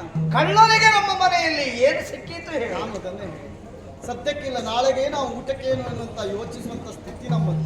ಸರಿ. ಆದ್ರೆ ಆತ ಹೇಳಿದಂತ ಮಾತು ಅದಲ್ಲ. ಮತ್ತೆ ಹಣ ಬೇಕಿದ್ರೆ ನಾನೇ ಕೊಡ್ತೇನೆ, ನಿನ್ನ ದೇಹ ಸುಖ ಕೊಡುವೆನು ಹಾಗೆ ಹೇಳಿದ್ದು. ಛೀ, ಅವನೆಂತ ಕಾಮುಕ. 4 ಮಕ್ಕಳ ತಾಯಿ ಮತ್ತೆ 3 ತಿಂಗಳ ಗರ್ಭಿಣಿ ಅಂತ ಹೇಳಿದ್ರು ಕೂಡ ಆತ ಕೇಳಲಿಲ್ಲ. ನನ್ನನ್ನು ಬಲತ್ಕರಿಸುವುದಕ್ಕೆ ಮುಂದಾದ. ಅಯ್ಯೋ ದೇವ್ರೆ. ಸಂದರ್ಭಕ್ಕೆ ಶುದ್ಧ ಮನಸ್ಸುಗಳಾಗಿ ಪರಮೇಶ್ವರನನ್ನು ಧ್ಯಾನಿಸಿ ಕಣ್ಮುಚ್ಚಿ ಕಣ್ಣು ತೆರೆಯುವುದರೊಳಗೆ ಮಾಯಾ ರೂಪದಲ್ಲಿ ಗಣಗಳೆಲ್ಲ ಪ್ರವೇಶಿಸಿ ದೂರ್ತನಾಗಿರುವಂತಹ ಕಳ್ಳನನ್ನ ಕೊಂದು ನನ್ನ ಮಾನವರು ಇತ್ತು. ಯಾರು ಇಲ್ಲದೇ ಇದ್ದವರಿಗೆ ದೇವರೇ ಇದ್ದಾನೆ ಎನ್ನುವುದಕ್ಕೆ ಸಾಕ್ಷಿ ನೋಡಿದೆಯಾ? ನಾವು ನಂಬಿಕೊಂಡಿರುವಂತಹ ಆ ಪರಮೇಶ್ವರ ನಿನ್ನ ಮಾನ ಪ್ರಾಣವನ್ನು ರಕ್ಷಣೆ ಮಾಡಿದ. ಸದ್ಯಕ್ಕೆ ಸಾಕಪ್ಪ ಇಷ್ಟು. ಹಾಗಂತ ಕೆಲಸಕ್ಕಾಗಿ ಹೋದವು ಹೊಲಿಗೆಯಲ್ಲಿ ಬರ್ತಾ ಇದ್ದೀರಿ. ಹೌದಮ್ಮ. ಏನಾಗಿ ಏನು ಮಾಡೋಣ? ಬೆಳಗ್ಗೆಯಿಂದ ಸಂಜೆ ತನಕ ತಿರುಗಾಟ ಮಾಡಿದ್ರು, ಯಾರೂ ಕೆಲಸ ಕೊಟ್ಟವರಿಲ್ಲ. ಬರೇ ಕೈಯಲ್ಲಿ ಬರಬೇಕಾಯಿತು. ಏನು ಮಾಡುವ, ನಮ್ಮ ಪ್ರಾರಬ್ಧ ಅಂತ ಭಾವಿಸಿಕೊಳ್ಳಬೇಕಾಗ್ತದೆ. ಆದ್ರೂ ನಿನಗೊಂದು ಸಂತೋಷ ಸುದ್ದಿಯನ್ನು ತಂದಿದ್ದೇನೆ. ಏನು? ಶ್ರವಣ ಬೆಳಗೊಳದಲ್ಲಿ ಚಾಮುಂಡರಾಯರು ಗೋಮಟೇಶ್ವರ ವಿಗ್ರಹವನ್ನು ನನ್ನಿಂದಲೇ ಕೆತ್ತಿಸಬೇಕು ಎನ್ನುವ ಹಾಗೆ ಓರ್ವ ಆಳನ್ನ ಕಳುಹಿಕೊಟ್ಟಿದ್ದಾರೆ. ಏನು ಮಾಡೋಣ? ಇಂತಹ ಸಂದಿಗ್ಧ ಪರಿಸ್ಥಿತಿಯಲ್ಲಿ ಮನೆಯನ್ನ ಬಿಟ್ಟು ಹೋಗುವ ಹಾಗಿಲ್ಲ, ಸಂಪಾದನೆಯನ್ನ ಬಿಡುವ ಹಾಗಿಲ್ಲ. ಸಂದಿಗ್ಧತೆಯಲ್ಲಿ ಸಿಕ್ಕಿ ಒದ್ದಾಡುವ ಪರಿಸ್ಥಿತಿ ನನ್ನದಾಯಿತು. ಏನು ಮಾಡಲಿ ನಾನು? ಕಷ್ಟದಲ್ಲಿ ಇದ್ದವರು ನಾವು. ದೇವರು ದಯ ತೋರಿಸಿದನು ಎಂಬಂತೆ ಒಂದು ಉದ್ಯೋಗದ ಅವಕಾಶ ಸಿಕ್ಕಿದೆ. ನಾವು ಉದ್ಯೋಗಕ್ಕಾಗಿ ಹುಡುಕಿದಾಗ ಕೆಲವೊಂದು ಸಂದರ್ಭದಲ್ಲಿ ನಮಗೆ ಉದ್ಯೋಗ ಸಿಗುವುದಿಲ್ಲ. ದೈವಾಂಗ ಒದಗಿ ಬಂತು ಅಂತಾದ್ರೆ ನಾವು ಬಯಸದಿದ್ರು ಅರಸಿ ಬರ್ತೇವೆ. ಇಂದಾಗಿತ್ತು ಹಾಗೆ ಶಿಲ್ಪಕಲೆಯಲ್ಲಿ ನಿಷ್ಠೆಯಿಂದ ದೂರ ಕಾರಣ ಅದನ್ನು ಅರ್ಥೈಸಿಕೊಂಡಂತಹ ದೂರದ ಶ್ರವಣ ಬೆಳಗೊಳದ ಚಾಮುಂಡರಾಯರು ನಿಮ್ಮನ್ನ ಆಯ್ಕೆ ಮಾಡಿದ್ದಾರೆ. ನಮ್ಮ ಕಷ್ಟಗಳು ಕಳೆಯಿತು.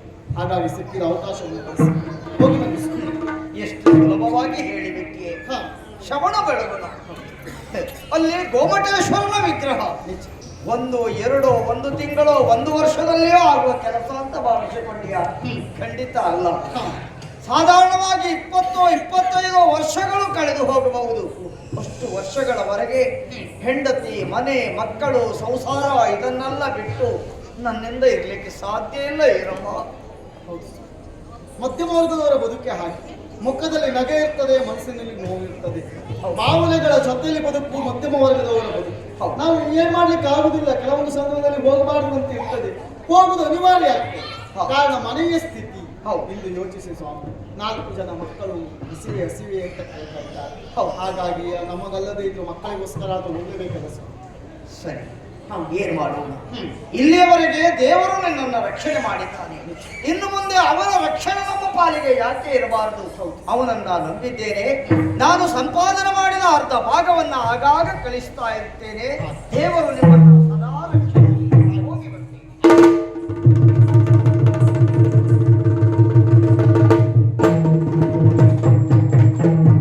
ಹೆಂಡತಿಗೆ ಧೈರ್ಯವನ್ನ ಹೇಳಿದ್ದೇನೆ.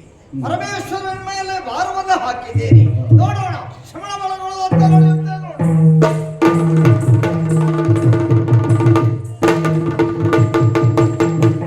ಕೆಲವು ಕಾಲಾಂತರದಲ್ಲಿ ಬಿಡುವುದವೀಗ. ನಿನಗೆ ಮಾತೆ ನುಡಿಯ ವೀರ. ತಪದಿಗೊಳ್ಳದೆ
ತಾಯಿಯಿಂದ ಆಶೀರ್ವಾದವನ್ನು ಪಡೆದು ತಾಯಿ ಕೊಟ್ಟಂತ ತಿಂಡಿ ತಿನಿಸುಗಳನ್ನು ತಿಂದು ಪ್ರತಿನಿತ್ಯದ ನನ್ನ ಕಾಯಕ ಗೆಳೆಯರನ್ನು ಕೂಡಿಕೊಂಡು ಆಟದಂಗಳಕ್ಕೆ ಹೋಗುವವ. ತಾಯಿಯಿಂದ ಆಶೀರ್ವಾದವನ್ನು ಪಡೆದು ಆಟದಂಗಳಕ್ಕಿನ ಬದ್ಧವ ಸತ್ಯ. ಗೆಳೆಯರೊಂದಿಗೆ ವಿಧ ವಿಧವಾದ ಆಟಗಳನ್ನು ಆಡಿದವರಿದ್ದೇನೆ. ಆದರೆ ಒಂದು ಸಮಸ್ಯೆ ಕಾಡಿತಲ್ಲ. ಈ ಸಮಸ್ಯೆಯನ್ನು ಬಗೆಹರಿಸಿಕೊಳ್ಳಬೇಕು ಅಂತಾದ್ರೆ ಕಾಣಬೇಕಾದದ್ದು ಯಾರನ್ನ? ತಾಯಿಯನ್ನಲ್ವಾ? ಅಷ್ಟು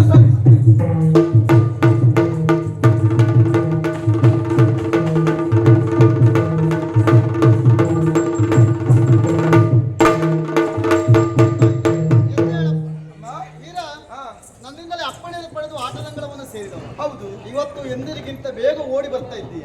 ಏನಾಯ್ತು? ಆಟ ಬೇಗ ಮುಗಿತೇನೆ? ಇಲ್ಲ ಅಮ್ಮ, ಮತ್ತೆ ಆಟಕ್ಕೆ ಹೋಗುದೇ ಇಲ್ಲ ಅಂತ ಆಲೋಚನೆ ಮಾಡಿದ್ದೇನೆ. ಇಲ್ಲಮ್ಮ, ಕಾರಣ ಉಂಟು. ಏನು? ಮನೇಲಿದ್ರೆ ನೀವು ಆಟಕ್ಕೆ ಹೋಗು ಅಂತಿ. ಹೌದು, ಆಟದಲ್ಲಿ ಹೋಗಿ ನಮ್ಮ ಅವಸ್ಥೆ ಯಾರಿಗೆ ಹೇಳುದಮ್ಮ? ಏನಾಯ್ತು? ಅವಸ್ಥೆ ಏನುದಾಯ್ತಮ್ಮ? ಅವಸ್ಥೆ ಆದ್ರೂ ನಮ್ಗೆ ಬೇಸರ ಇಲ್ಲ. ಆಟ ನಿಲ್ಬಾರ್ದು. ಆಟ ನಿಲ್ಲುದು ಹೇಗೆ? ಹಲ್ಲಿಗೆಲ್ಲ ಹೊಡಿ ಮಾಡಿದ್ರು ಅಲ್ವಾ? ಆಟ ನಿಲ್ತದೆ. ಅಮ್ಮ, ಏನು ಪ್ರತಿನಿತ್ಯದ ಪದ್ಧತಿ ಅಲ್ವೇನಮ್ಮ? ನೀವು ಕೊಟ್ಟಂತ ತಿಂಡಿ ತಿನಿಸುಗಳನ್ನು ತಿಂದು ಆಟದಂಗಳಕ್ಕೆ ನಾ ಹೋಗುವವ. ಇದು ಪ್ರತಿನಿತ್ಯದ ಕಾಯಕ. ಇಂದು ನಾ ಬೇಗ ಬರೋದಕ್ಕೂ ಕಾರಣ ಉಂಟು. ಏನು ಮಗ? ಒಂದು ಮಾತು. ಯಾವುದು ಅಮ್ಮ? ಏನು? ಇದು ತನಕವು ಬದುಕಿನಲ್ಲಿ ಯಾವುದೇ ಕುಂದುಕೊರತೆಗಳನ್ನು ತಾವು ಮಾಡಿದವರಲ್ಲ ಅಲ್ವೇ ಅಲ್ಲ. ಮನೆ ರೂಢಿಯಲ್ಲೇ ಒಂದು ಮಾತಿಲ್ವಾ? ಏನು? ಮನೆಯ ಮೊದಲ ಪಾಠಶಾಲೆ ಜನನಿ ತಾನೆ ಮೊದಲ ಗುರುವು, ಜನನಿಯಿಂದ ಪಾಠ ಕಲಿತ ಜನರು ಧನ್ಯರು ಎನ್ನುವ ಹಾಗೆ. ಮಗುವಿಗೆ ಗುರುವಿನ ಸ್ಥಾನ ತುಂಬುವವಳು ಯಾರು ಕೇಳಿದ್ರೆ ತಾಯಿಯೇ ಇದ್ದಾಳೆ. ಮಕ್ಕಳಿಗೆ ಬೇಕಾದಂತಹ ಬಾಲಪಾಠಗಳನ್ನ ತಾಯಿಯಾದವಳೇ ನೀಡ್ತಾರಂತೆ. ಅಂತ ನನ್ನ ಬದುಕಿಗೆ ಬೇಕಾದಂತಹ ಬಾಲಪಾಠಗಳನ್ನು ತಾವೇ ಮಾಡಿದವರಿದ್ದೀರಿ ಅಮ್ಮ. ಇವತ್ತು ಬೇಸರದಿಂದ ದುಃಖಿತನಾಗಿ ಬರೋದಕ್ಕೂ ಕಾರಣ ಉಂಟಮ್ಮ. ಏನದು? ಲಾಲಿಸಬೇಕು.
ಓ ತಾಯೇ, ಏನಾಯ್ತು ಮನೆ? ಅಮ್ಮ ಇವತ್ತಿನ ದಿನ ನಾ ಬೇಗ ಬರುವುದಕ್ಕೂ ಹ, ಬಲವಾದ ಉದ್ದೇಶ ಉಂಟಮ್ಮ.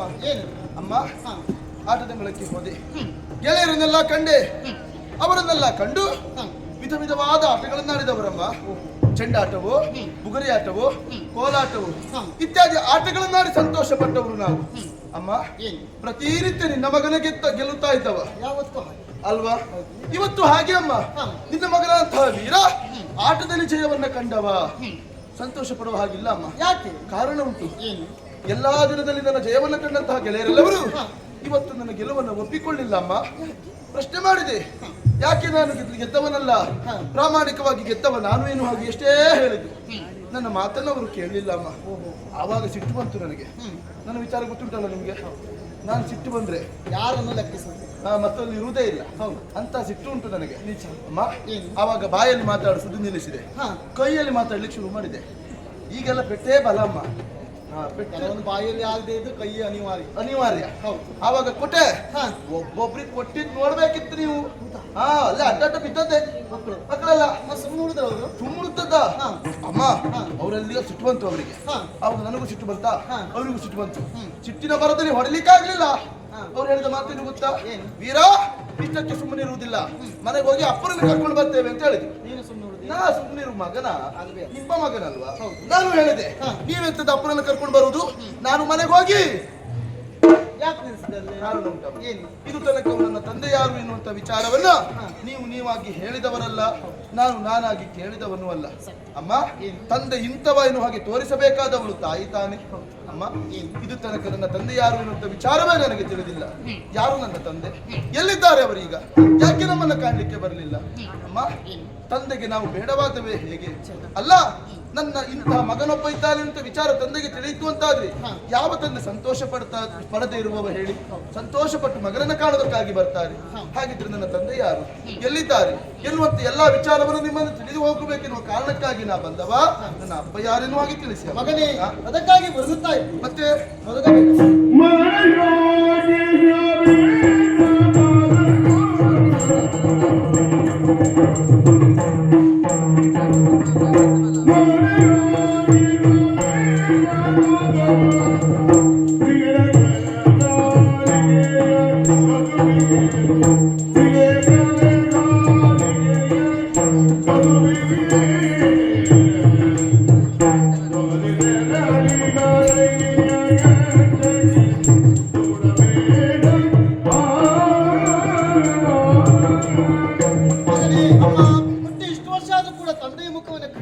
ನಾ ಕಾಣ್ಲಿಲ್ಲ. ನೀನು ಕೇಳುವುದು ಸಹಜ. ಹಾ, ನಾನು ಇಲ್ಲಿವರೆಗೆ ಹೇಳಿ ಅಂತ ಅನಿವಾರ್ಯತೆ ಇರಲಿಲ್ಲ. ಹೇಳುವಂತ ತೊಂದರೆಯೂ ನನಗೂ ಬಂದಿಲ್ಲ. ಹಾಗಂತ ಹಾ. ತಂದೆಯ ಬಗ್ಗೆ ಯೋಚಿಸಬೇಡಿ. ತಂದೆ ಸಾಧಾರಣವರು ಅಂತ ಗ್ರಹಿಸುವುದು ಬೇಡ. ಹಾಗಿದ್ರೆ ಅಸಾಮಾನ್ಯರು ಅಂತ ಆಯ್ತು. ಶಿಲ್ಪಕಲೆಯಲ್ಲಿ ವಿಶಿಷ್ಟವಾಗಿರುವಂತಹ ಸ್ಥಾನಮಾನವನ್ನ ಇವಾಗಲೇ ಪಡೆದಿದ್ದಾರೆ. ಹೌದೇ? ಶಿಲ್ಪಕಲೆಯಲ್ಲಿ ಚತುರ ಎನ್ನುವ ಹಾಗಿದ್ದ ಹಾ. ವಿಶೇಷವಾಗಿರುವಂತಹ ಶಿಲ್ಪ ಕೆತ್ತನೆಗಾಗಿ ಈಗ ನಮ್ಮನ್ನೇ ಬಿಟ್ಟು ಹೋಗಿದ್ದಾರೆ. ಹೌದಾ? ಕಾರಣ ಹಾ. ನೀನು 1 ವರ್ಷದ ಮಗು, ಹಾ. ನಿನ್ನ ತಂಗಿ ನಾನು 3 ತಿಂಗಳ ಗರ್ಭಿಣಿ ಅಷ್ಟೇ. ಓಹೋ. ಕಿತ್ತು ತಿನ್ನುವ ಬಡತನ ನಾನು. ಹಾ. ಉದ್ಯೋಗವೇ ಇರ್ಲಿಲ್ಲ. ಆಗ ಹಾ. ಶ್ರವಣ ಬೆಳಗೊಳದ ಚಾವುಂಡರಾಯರು ಹಾ.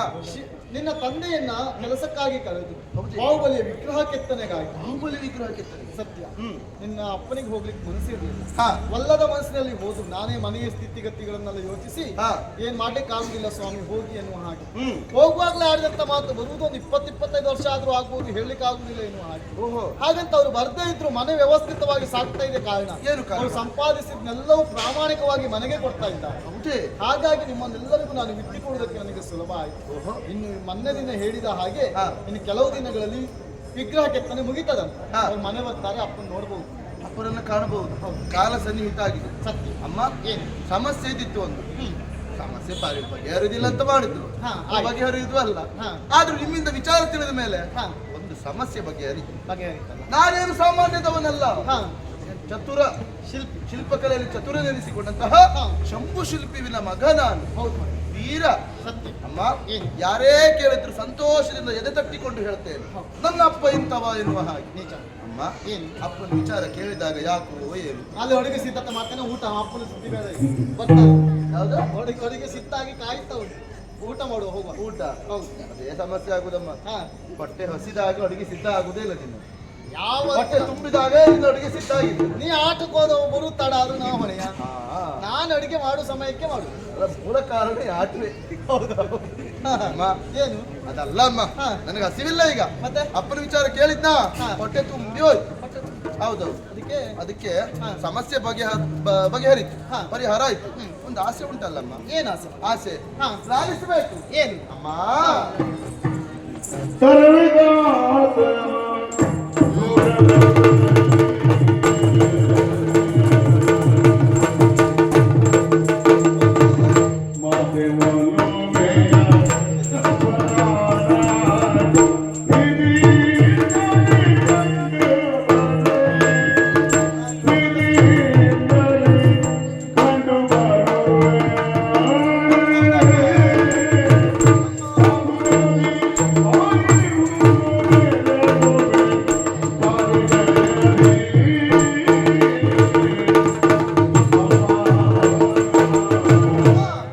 ಸಮಸ್ಯೆ ಪರಿಹಾರ ಆಯ್ತು. ಪರಿಹಾರ ಆಯ್ತಾ? ಒಂದು ಆಸೆ ಉಂಟಮ್ಮ. ಏನು ಆಸೆ? ಅಪ್ಪನ ವಿಚಾರವಾಗಿ ಕೇಳಿದಾಗ ಯಾಕೋ ಏನು ಹಾ. ಅಪ್ಪನನ್ನು ಈಗಲೇ ಕಾಣಬೇಕೆನ್ನುವಂತಹ ಬಯಕೆ ನನಗೆ.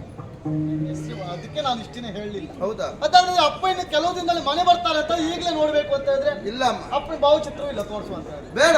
ಹಾ. ಅಪ್ಪನನ್ನು ನಿಜವಾಗಿ ನಾ ಕಾಣಬೇಕು. ನಿಜವಾಗಿ ಕಾಣ್ಬೇಕು ಅಂತಾದ್ರೆ ಮನೆ ಬರ್ತಾರೆ. ಮನೆಗೆ ಬರುವುದಲ್ಲ. ಹಾ. ಅಪ್ಪ ಎಲ್ಲಿಗೆ ಹೋದದಂದ್ರೆ ಶ್ರವಣ ಬೆಳಗಳ ಅಲ್ಲಿ ಯಾಕೆ ಬಾಹುಬಲಿ ವಿಗ್ರಹ ಹೌದು. ಅಮ್ಮ, ಏನು? ನಾ ಒಂದು ಕ್ಷಣವೂ ನಿಲ್ಲುವುದಿಲ್ಲ ಈಗ. ಹಾ, ಅಪ್ಪ ಹೋಗಿ ಘಟ್ಟಕ್ಕೆ ಘಟ್ಟ ಶ್ರವಣ ಬೆಳಗೊಳ ಶ್ರವಣ ಬೆಳಗಳ ನಾ ಹೊರಟೆ ಈಗ ಘಟ್ಟಕ್ಕೆ. ಮಗನೇ, ಸ್ವಲ್ಪ ಸುಮ್ಮನಿರು. ಯಾಕೆ? ಘಟ್ಟಕ್ಕೆ ಹೋಗುವುದನ್ನು ಹುಡುಗಾಟಿಕೆ ಅಂತ ಗ್ರಹಿಸಿದ್ದೀಯಾ? ಯಾಕಮ್ಮ? ಅಲ್ಲಿ ವಿಶೇಷವಾಗಿರುವಂತಹ ಚಳಿ ಉಂಟು. ಚಳಿಯ? ಹೌದು. ಹಾ. ಹಾಗಾಗಿ ಅಲ್ಲಿಯ ವಾತಾವರಣವೇ ಸರಿ ಇರುವುದಿಲ್ಲ. ಹೌದಾ? ನೀ ಬೇಡ ಮಗ, ನೀ ಸಣ್ಣ ನನಗೆ ಅಯ್ಯೋ, ಈ ವಾತಾವರಣಕ್ಕಿಂತ ಆ ವಾತಾವರಣ ಎಷ್ಟು ಕೋಟಿಲ್ಲ. ಇಲ್ಲ ಮಗ, ಹಾ. ನೀ ಗ್ರಹಿಸಿದ ಹಾಗೆ ಘಟ್ಟ ಇಲ್ಲ. ಹೌದಾ? ಹೋಗುದು ಬೇಡ ನೀನು. ನಾನು ಹಿಡಿದ ಆಟವನ್ನು ಬಿಡುವವನಲ್ಲ ಅಮ್ಮ. ಹಾ. ತಂದೆಯನ್ನು ಕಾಣಬೇಕೆನ್ನುವಂತಹ ಬಯಕೆ, ತಂದೆಯ ತೋಳ ತೊಟ್ಟಿಲಿನಲ್ಲಿ ನಲಿದಾಡಬೇಕೆನ್ನುವಂತಹ ಬಯಕೆ. ಅಮ್ಮ, ಅಪ್ಪನನ್ನು ನೋಡುವುದು, ಎರಡು ಮಾತಾಡುವುದು, ಮತ್ತೆ ಮನೆಗೆ ಬರ್ತೇನೆ. ಇಷ್ಟು ಹಠ ಮಾಡ್ತೀಯ ಅಂತ ಆದ್ರೆ ಹಾ. ಅಪ್ಪನನ್ನು ನೋಡುವುದಕ್ಕೆ ನಾನೇ ಕಳಿಸ್ತೇನೆ. ಆಗಲಿಕ್ಕೆ ಆದ್ರೆ ಹಾ. ನಿನ್ನ ತಂದೆಯನ್ನು ಗುರುತಿಸಲಿಕ್ಕೆ ಸುಲಭ ಆಗ್ತದೆ. ಹೇಗೆ ಸುಲಭ? ಈಗಾಗಲೇ ವಿಶೇಷವಾಗಿ ಒಂದು ಸ್ಥಾನಮಾನ ಪಡೆದಿರಬಹುದು. ಹಾ. ಹಾಗಾಗಿ ಹೋಗಿ ಹಾ. ಸಮಯ ಇದ್ರೆ ಹಾ. ಅವ್ರನ್ನ ಕರ್ಕೊಂಡೇ ಬಾ. ಕರ್ಕೊಂಡೇ ಬರ್ತೇನೆ. ಹೌದು. ನಮೋ ಹೋಗಿ.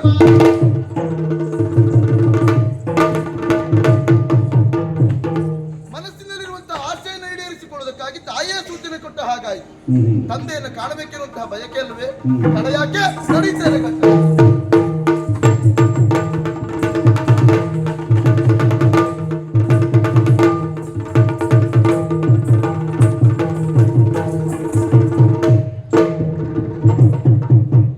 ಸರಿದು ಬರುವುದಿಗ ಗೆಳೆವ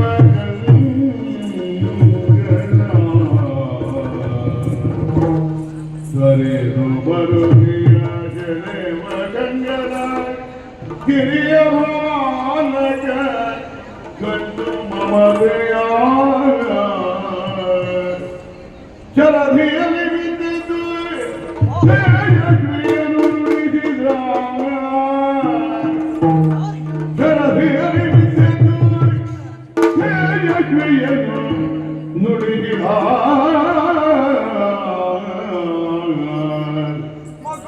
ಯಾರೆಯ ಬಾಲನೆ ಸಾರೋದೆಲ್ಲಿ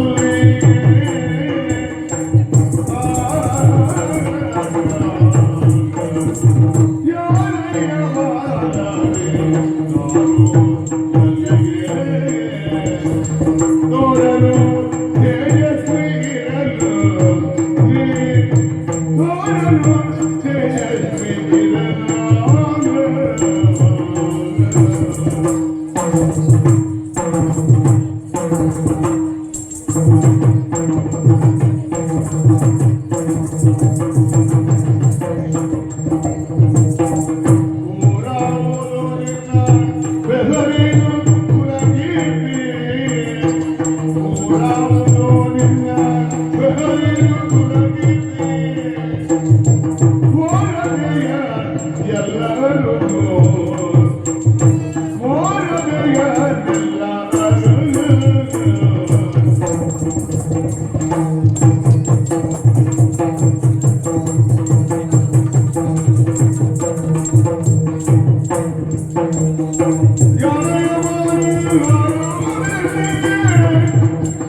ಮಗು ಹೋಗ್ಬೇಡಪ್ಪ. ಯಾಕೆ? ಸ್ವಲ್ಪ ನಿಲ್ಲು. ನಿನ್ನನ್ನ ಕಂಡಾಗ ಹಾ. ಅವ್ಯಕ್ತವಾದಂತಹ ಭಾವ ವ್ಯಕ್ತವಾಗುತ್ತಾ ಇದೆ. ಓಹೋ. ನಿನ್ನನ್ನ ಕಾಣುತ್ತಾ ಇದ್ದ ಹಾಗೆ ಅಬ್ಬಾ ಎಂತಹ ಅಪ್ರಮಿತವಾದಂತಹ ತೇಜಸ್ವಿಯಾಗಿ ಕಾಣ್ತಾ ಇದ್ದೀಯ ನೀನು. ಯಾವ ತಾಯಿ ಹಡದ ಮಗನೋ ಏನು, ಮಹಾ ತೇಜಸ್ವಿಯಾಗಿ ಹಾ. ಯಾವುದೋ ಕಾರ್ಯಾರ್ಥಿಯಾಗಿ ಹೊರಟು ನಿಂತವರ ಹಾಗೆ ಅವಸರವಾಗಿ ಹೊರಡುತ್ತಾ ಇದ್ದೀಯ. ನಿಜ. ಎಲ್ಲಿಗೆ ಹೊರಟವ ನೀನು? ಹಾ.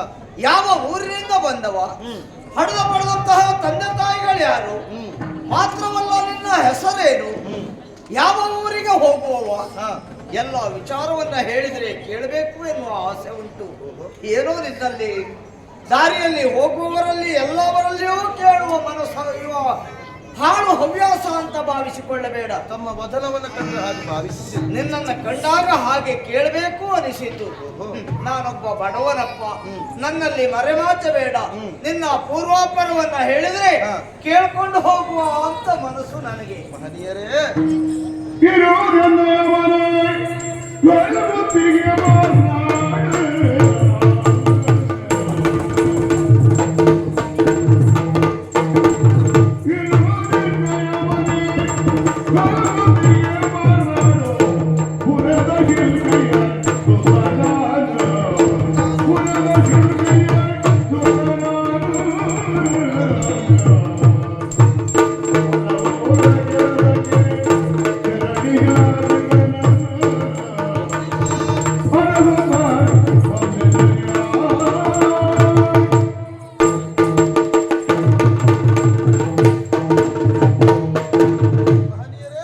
ಮಗು, ಒಮ್ಮೆಗೆ ನನ್ನನ್ನು ಕಂಡಂತಹ ನೀವು ಹಾ, ನನ್ನ ಮುಖವನ್ನೇ ಗಮನಿಸುತ್ತಾ ಇದ್ದೀರಿ. ಹೌದಪ್ಪ.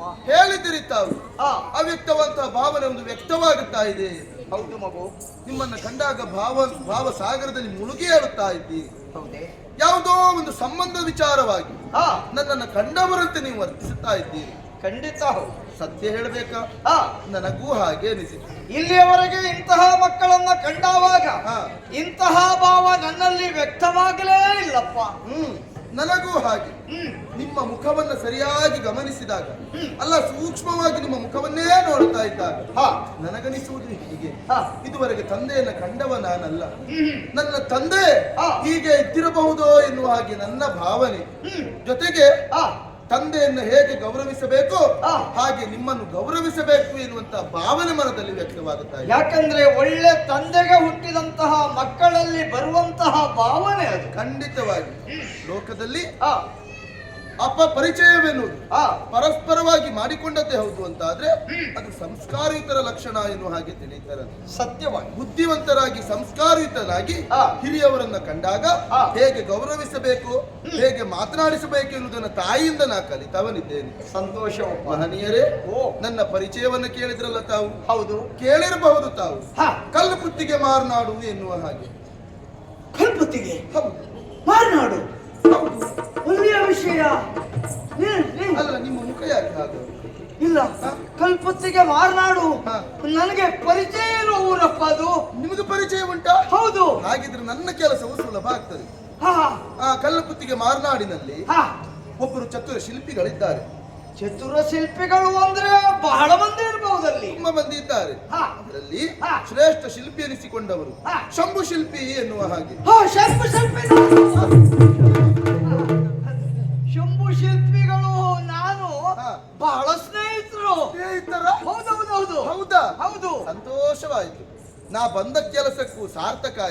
ಹೌದೇ? ಆ ಶಂಭು ಶಿಲ್ಪಿಗಳಿಗೆ ಹಾ, ಒಬ್ಬ ಮಗನಿದ್ದಾನೆ, ಒಬ್ಬನೇ ಮಗನ? ಮತ್ತೊಬ್ಬಳು ಮಗಳಿದ್ದಾಳೆ, ಹಾ, ಹಾ, ಮತ್ತು ಒಬ್ಬ ಮಗನಿದ್ದಾನೆ. ಹಾ. ಅವನ ಹೆಸರು ವೀರ ಎನ್ನುವ ಹಾಗೆ.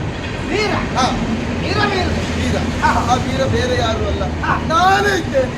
ಶಂಭು ಶಿಲ್ಪಿಗಳ ಮಗ ವೀರ.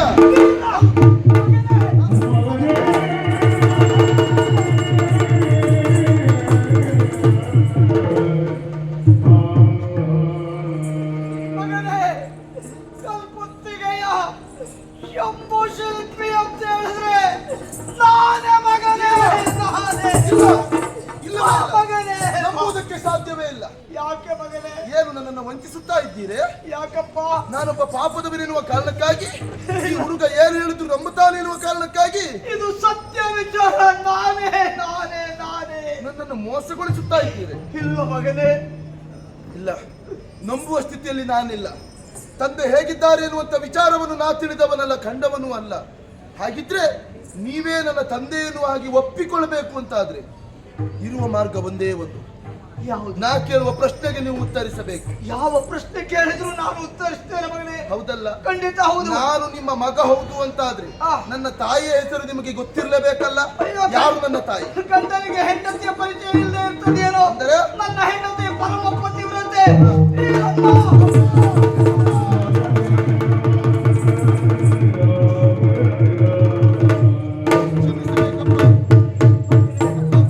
ಮಗನೇ, ಕಣ್ಣರಿಯದ ವಿಚಾರ ಕರುಳು ಸೂಚಿಸ್ತದೆ ಎನ್ನುವುದಕ್ಕೆ ಸಾಕ್ಷಿ ಇದೆ ಅಲ್ವೇನೋ ಮಗನೇ? ಖಂಡಿತ ಅಪ್ಪ. ನಿನ್ನ ಮುಖವನ್ನ ಕಂಡಾಗ ಹಾ. ನನ್ನ ಮಗನೇ ಇರಬಹುದು ಎನ್ನುವ ವಿಚಾರ ಕರುಳು ನನ್ನನ್ನ ಕರೆದು ಕೂಗಿ ಕೂಗಿ ಹೇಳಿತಪ್ಪ. ನಿಮ್ಮ ಮುಖವನ್ನ ಕಂಡಾಗ ಇವರೇ ನನ್ನ ತಂದೆ ಎನ್ನುವ ಹಾಗೆ ನನ್ನ ಮನವು ಹೇಳಿತಪ್ಪ. ಮಗನೇ, ಅಪ್ಪ. ನಿನ್ನ ಪರಿಚಯ ಹಿಡಿಯುವುದಕ್ಕೆ ಹೇಗೆ ಸಾಧ್ಯ ಆಗ್ತದೆ ಹೇಳು?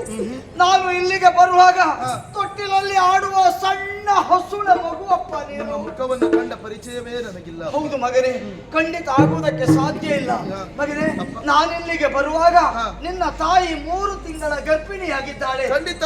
ಹಡ್ಲೇನೋ? ಹೆಣ್ಣು ಮಗುವನ್ನು ಹಡೆದಿದ್ದಾರೆ. ಏನ್ ಹೆಸರಿಟ್ಟಿದ್ದಾರೆ? ನನಗೆ ತಂಗಿ ಆಕೆಗೆ ಸತ್ಯಮ್ಮ ಎನ್ನುವ ಹಾಗೆ ಹೆಸರಿಸಿದ್ದಾರೆ. ಅವಳು ಚೆನ್ನಾಗಿದ್ದಾಳೆ. ಆರೋಗ್ಯವಾಗಿ ನಿನ್ನ ಸುಖವಾಗಿದ್ದಾರೆ. ಅಮ್ಮ ಹೇಗಿದ್ದಾಳೋ? ಸಂತೋಷದಿಂದಿದ್ದಾರಪ್ಪ. ಉಳಿದವರೆಲ್ಲ ಸೌಖ್ಯವಾಗಿದ್ರೇನೋ? ಏನು ತೊಂದರೆ ಇಲ್ಲ. ಹೌದಾ ಮಗನೇ? ನೀವು ದುಡಿದಿದ್ದನ್ನ ಕಳುಹಿಸಿಕೊಳ್ತಾ ಇದ್ದೀರಿ. ಹೌದಲ್ಲ? ಯಾವುದಕ್ಕೂ ಸಮಸ್ಯೆ ಇಲ್ಲ. ತಿನ್ನುವುದಕ್ಕೆ ಮುನ್ನುವುದಕ್ಕೆ ಅದಲ್ಲ, ಎಲ್ಲ ಉಂಟಲ್ಲ? ಕೇಳ್ಬೇಕಪ್ಪ. ಹೌದಾ? ಹೊಟ್ಟೆ ಹಸಿಯುವುದಕ್ಕಿಂತ ಮುಂಚಿತವಾಗಿ ಎಲ್ಲ ಸಿದ್ಧ ಮಾಡಿರ್ತಾಳೆ ಅಮ್ಮ. ನಾನಲ್ಲಿರುವಾಗ ಕೆಲಸ ಇರ್ಲಿಲ್ಲ ಮಗನೇ. ಹಾ. ಎಲ್ಲವರು ಹಶ್ವೆ ಹಶ್ವೆ ಅಂತಿದ್ರು. ಈಗ ಏನ್ ತೊಂದ್ರೆ ಇಲ್ಲಲ್ಲ ಏನು ಸಮಸ್ಯೆ, ನೀವು ಚಿಂತೆ ಮಾಡುವುದೇ ಬೇಡ ಮಗನೇ. ಅಪ್ಪ. ಹಾ, ಎಲ್ಲವೂ ಒಳ್ಳೆ ರೀತಿಯಲ್ಲಿ ನಡೀತಾ ಉಂಟಲ್ಲ ಮನೆಯಲ್ಲಿ. ಏನು ಸಮಸ್ಯೆ ಇಲ್ಲ. ನಿನ್ನನ್ನು ಕಂಡಾಗ ಭಾರಿ ಸಂತೋಷ ಆಯ್ತು ಮಗನೇ. ನಿಮ್ಮನ್ನ ಕಂಡು ಸಂತೋಷವಾಯಿತು. ಎಷ್ಟು ದೊಡ್ಡವನಾಗಿ ಬೆಳೆದಿದ್ದೀಯ ಮಗನೇ. ಮಗನೇ, ಅಪ್ಪ. ನಾನಿಲ್ಲಿ ಬಂದು ಹಾ. ನನ್ನ ಕೆಲಸ ಎಲ್ಲ ಪೂರೈಸಿ ಬಿಟ್ಟಿದ್ದೇನೆ. ಕೆಲಸ ಆಯ್ತಾ? ಗೋಮಟೇಶ್ವರನ ವಿಗ್ರಹವನ್ನ ಕೆತ್ತಿಸಿ ಹಾ. ಅವರಿಂದ ಬೇಕಾದಂತ ಸಂಪಾದನೆಯನ್ನು ಪಡ್ಕೊಂಡು ಹಾ. ಪೆಟ್ಟಿಗೆಯನ್ನು ತಕ್ಕೊಂಡು ಹೊರಟವ ನಾನೀಗ. ನೀವೀಗ ಪೆಟ್ಟಿಗೆ ಕಟ್ಟಿದ್ದೀಯಾ? ಪೆಟ್ಟಿಗೆ ಕೊಟ್ಟಿದ್ದೆ. ಈಗ ಮನೆಗೆ ಹೋಗುದಾ? ಹೌದಪ್ಪ, ನೀನು ಬಂದದ್ದು ಬಹಳ ಒಳ್ಳೇದಾಯ್ತು. ಎಂತ ಪೆಟ್ಟಿಗೆ ಬರ್ಲಿಕ್ಕ? ಅಲ್ಲಪ್ಪ, ಮಾತಾಡ್ಲಿಕ್ಕೆ? ಅಂದ್ರೆ ಮಾತಾಡ್ತಾ ಹೋಗ್ಲಿಕ್ಕೆ ಒಂದು ಜನ ಆಯ್ತಲ್ಲ. ಹಾಗೆ. ತಂದೆ ಮಗ ಒಟ್ಟಿಗೆ ಹೋದ್ರೆ ಹಾ. ಭಾರಿ ಸಂತೋಷ ಆಗುವುದಿಲ್ವಾ? ಮಾತಾಡಿರಿ ಅಮ್ಮ. ನಾ ಬರುವಾಗ ಹಾ. ಅಮ್ಮ ಹೇಳಿದ್ಲು, ಏನಂತೆ? ಅಪ್ಪ ಬಾಹುಬಲಿ ವಿಗ್ರಹವನ್ನು ಕೆತ್ತುವುದಕ್ಕಾಗಿ ಹೋದವರು ಎನ್ನುವ ಹಾಗೆ. ಹೌದಾ, ಕೆಲಸ ಪೂರ್ಣ ಆಯ್ತಲ್ಲ. ಆಯ್ತಲ್ಲ ಓ. ಅಪ್ಪ. ಹಾ. ನಾನು ನೀವು ಕೆತ್ತಿದಂತಹ ವಿಗ್ರಹವನ್ನ ಹಾ. ಒಮ್ಮೆ ನೋಡ್ಬೇಕಲ್ಲ ಮಗನೇ, ಅಪ್ಪ. ನೋಡುವ ಆಸೆ ಕುತೂಹಲ ನಿನಗಿರಬಹುದು. ಹಾ. ಆದ್ರೆ ಈಗ ಸಮಯ ಇದಲ್ಲಲ್ಲ. ಹಾ. ಯಾಕಂದ್ರೆ ನಾನು ಮನೆಗೆ ಹೊರಟವ. ಹಾ. ಬಂದು 25 ವರ್ಷಗಳೇ ಕಳೆದು ಹೋಯಿತು. ಹಾ. ಸಂಸಾರವನ್ನ ಬಿಟ್ಟು ಬಂದವ ನಾನು. ಹಾ. ನನಗೆ ನಮ್ಮ ಮನೆ ಸಂಸಾರ ನೋಡುವ ತವಕ ಉಂಟಲ್ಲ. ಅದಕ್ಕೆ ಮನೆಗೆ ಹೋಗುವ. ಎಂತದಪ್ಪ, ಏನು ಇನ್ನು ಮತ್ತೊಮ್ಮೆ ಬರ್ಲಿಕ್ಕೆ ಆಗ್ತದೆ ನಮಗೆ ಇಲ್ಲಿಗೆ? ಸಮಯ ಮಾಡಿಕೊಂಡು ಬಂದ್ರೆ ಅಷ್ಟು ದೂರದಿಂದ ನಾ ಬಂದಿದ್ದೇನೆ ಇಲ್ಲಿಗೆ. ಬರ್ಲಿಕ್ಕೆ ಆಗುದಿಲ್ವಾ? ಇಲ್ಲಿ ಬರ್ಲಿ, ಇನ್ನು ಮನಸ್ಸು ಮಾಡಿದ್ರೆ ಬರುವ ವರ್ಷ ಬರ್ಬೋದೇನು ಗೊತ್ತಿಲ್ಲ. ನೋಡು, ಬರುವ ವರ್ಷ ಆದ್ರೂ ಅವಕಾಶ ಇದ್ರೆ ಬರ್ಲಿಕ್ಕೆ ಆಗ್ತದಲ್ಲ. ದೇವರ ಅನುಗ್ರಹ ಕರೆಸಿಕೊಂಡ್ರೆ ಕರೆಸಿಕೊಳ್ಳಬಹುದು. ಇವರೆಲ್ಲ ಬಿಡ್ತಾರ ಮಗನೇ ನಮ್ಮನ್ನ ಕರೆಸದೆ. ಪ್ರತಿ ವರ್ಷ ಇವರು ಕರೀತಾರೆ ಅನ್ನುವಂತ ವಿಶ್ವಾಸ ನಮಗುಂಟು. ಹೌದು. ಆದ್ರೂ ಅಪ್ಪ, ಹಾ. ಹೇಗೂ ನಾವು ಬಂದಿದ್ದೇವೆ. ಹಾ. ಬಂದ ಸಮಯದಲ್ಲಿ ಹಾ. ಆ ಬಾಹುಬಲಿ ವಿಗ್ರಹವನ್ನು ಒಮ್ಮೆ ನೋಡಿ ಹಾ. ಮತ್ತೆ ಮನೆಗೆ ಹೋಗುವ. ಆಗ್ಲಿ ಮಗನೇ. ಹಾ. ನಿನ್ನ ಆಸೆ ನಿರಾಸೆ ಆಗಬಾರ್ದು. ಹಾ. ಹಾಗಾಗಿ ಅವಸರದಲ್ಲಿಯೇ ಇತ್ತ ಸಮಯವನ್ನು ಇರಿಸಿಕೊಂಡು ನೋಡ್ಕೊಂಡು ಹೋಗುವ. ಬೇಗ ನೋಡುವುದು ಹೋಗುದೇ.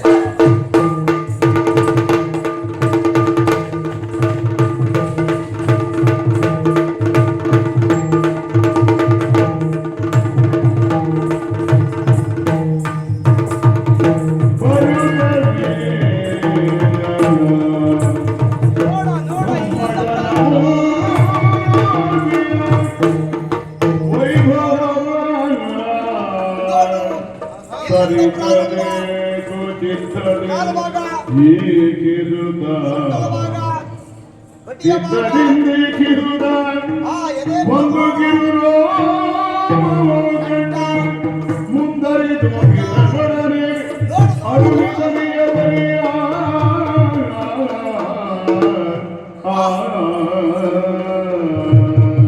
ನೋಡಿದೆಯ ಮಗನೇ? ಅಪ್ಪ 25 ವರ್ಷಗಳಿಂದ ಕೆತ್ತಿಸಲ್ಪಟ್ಟಂತ ಬಾಹುಬಲಿಯ ವಿಗ್ರಹ. ಅಪ್ಪ ಆ, ಇಷ್ಟು ದೊಡ್ಡ ವಿಗ್ರಹವನ್ನು ನೀವು ಕೆತ್ತಿದ್ದ? ಹೌದು ಮಗನೇ. 25 ವರ್ಷ. ಇಷ್ಟು ವರ್ಷಗಳು ಗತಿಸಿ ಹೋಯಿತು. ಹೌದಾ? ನೋಡು, ಕಾಲಿಂದ ನೋಡ್ತಾ ಹೋಗು. ಹಾ, ನೋಡ್ತಾ ಹೋಗ್ತೇನೆ. ಇದು ಕಾಲು, ಕಾಲು ಭಾಗ, ಆಮೇಲೆ ಕಟಿಯ ಭಾಗ, ಕಟಿಯ ಭಾಗ, ಆ ಹೊಟ್ಟೆ ಭಾಗ, ಹಾ ಹಾ ಹಾ, ಎದೆಯ ಭಾಗ, ಎದೆಯ ಭಾಗ, ಕಂಠದ ಭಾಗ, ಹಾ ಹಾ, ಆ ಮುಖದ ಭಾಗ, ಅಪ್ಪ, ಆಮೇಲೆ ತಲೆಯ ಭಾಗ. ಹಾ. ತಲೆಯಲ್ಲಿ ನೋಡು ಆ ಗುಂಗುರು ಕೂದಲು, ನಿಜವಾದ ಕೂದಲೇ. 2 ಕೈಗಳಲ್ಲಿ ಹಾ. ಲತೆಗಳು ಹಬ್ಬಿದ ಹಾಗೆ, ನಿಜವಾಗಿ ಆ ಬಳ್ಳಿಗಳೆಲ್ಲ ಹಬ್ಬಿದ್ದು ಹೇಗೆ ಚಂದಾಗಿದೆ ಮಗನೇ. ಚಂದಾಗಿದೆ. ಆ ಕಣ್ಣು ನೋಡು, ಕಣ್ಣು ನಿಜವಾದ ಕಣ್ಣೇ ಇದ್ದಾಗ ಉಂಟು. ಆ ಕಣ್ಣು, ಮೂಗು, ಹಾ, ಮೂಗು ಮೂಗು ಹೇಗಾಗಿದೆ? ಒಳ್ಳೆದಾಗಿದೆ. ಹಾ, ಮೂಗಿನಿಂದ ಕೆಳಗೆ ತುಟಿಯ ಭಾಗ, ತುಟಿ, ಹಾ. ಆ ಬಾಯಿ, ಹಾ, ಹಾ, ಹಾ. ಆ ಬಾಯಿ ಮಧ್ಯ ಮಧ್ಯ. ಆ, ಅಪ್ಪ ಹಾ, ಇಷ್ಟು ದೊಡ್ಡ ವಿಗ್ರಹ ಹೌದು, ನೀವೇ ಕೆತ್ತಿದ್ದಲ್ವಾ? ನಾನೇ ಕೆತ್ತಿ. ಅಪ್ಪ ನಾನು ಹೀಗೆ ಹೇಳ್ತೇನೆ ಅಂತ ಬೇಸರ ಮಾಡಿಕೊಳ್ಬೇಡಿ. ಇಲ್ಲಪ್ಪ, ಮಗ ಹೇಳುವುದರಲ್ಲಿ ತಪ್ಪೇನೂ ಇಲ್ಲ. ಹೌದಲ್ಲ? ಹಾ. ನನ್ನ ಒಂದು ಮಾತನ್ನು ಆಲಿಸಬೇಕು. ಏನಾಗಿದೆ ಮಗನೇ? ಜನಗನೇ ನೀನು ಶಿಲ್ಪದ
ಸಂತೋಷ ಪಟ್ಟೆಯ ಮಗನೇ. ನೋಡಿ, ಹಾ, ಕಂಡು ಸಂತೋಷ ಪಟ್ಟವ ಸತ್ಯ. ಬಹಳ ಒಳ್ಳೆದಾಯ್ತು. ನೀನು ಮುಂದೆ ಇದರಿಂದಲೂ ಹೆಚ್ಚಿಗೆ ಶಿಲ್ಪಾಗಾರನಾಗಬೇಕು ಮಗನೇ. ಹೌದಾ? ಅದೇ ನನ್ನ ಹೆಬ್ಬಯಕೆಯೋ. ಆಗಲಿ ಅಪ್ಪ. ಹಾ. ತಂದೆಯ ಆಸೆ ಈಡೇರಿಸಬೇಕಾದ ಮಗನಾಗಿ ನನಗದು ಕರ್ತವ್ಯ. ಆಗಲಿ ಮಗನೇ. ಅಪ್ಪ, ಹಾ, ಈ ವಿಗ್ರಹವಿರುವುದು ಪ್ರತಿಷ್ಠಾಪನೆ ಆಗಿದೆ. ಹೌದು, ಈ ನಾಡಿನ ಪ್ರಜೆಗಳೆಲ್ಲವರು ವಿಗ್ರಹವನ್ನು ಕಂಡಿದ್ದಾರೆ. ಎಲ್ಲವರು ಸಂತೋಷ ಪಟ್ಟಿದ್ದಾರೆ. ಕಂಡು ಏನ್ ಹೇಳಿದ್ರಪ್ಪ ನಿಮಗೆ? ನನ್ನನ್ನು ಹೊಗಳಿದ್ರು, ಬಾಯಿ ತುಂಬಾ ಹೊಗಳಿದ್ರು ಮಗನೇ. ಹೌದಾ? ಹೌದು ಮಗನೇ. ಆದರೆ ಅಪ್ಪ, ಹಾ, ಅವರೆಲ್ಲ ಕಂಡಿದ್ದು ಸತ್ಯ. ಹಾ, ಯಾರು ಸೂಕ್ಷ್ಮವಾಗಿ ಗಮನಿಸಲಿಲ್ಲ ಅಂತ ಕಾಣಿಸ್ತದೆ.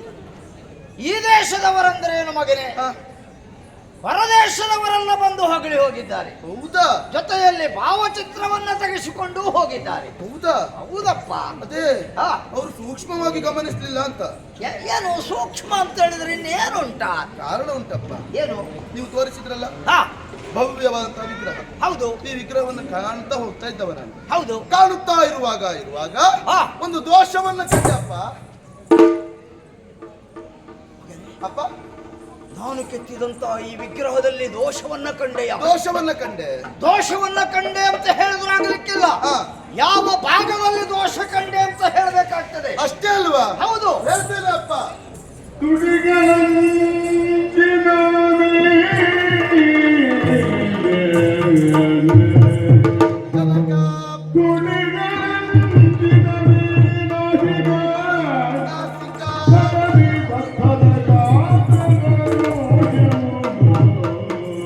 ನಿಜವಪ್ಪ.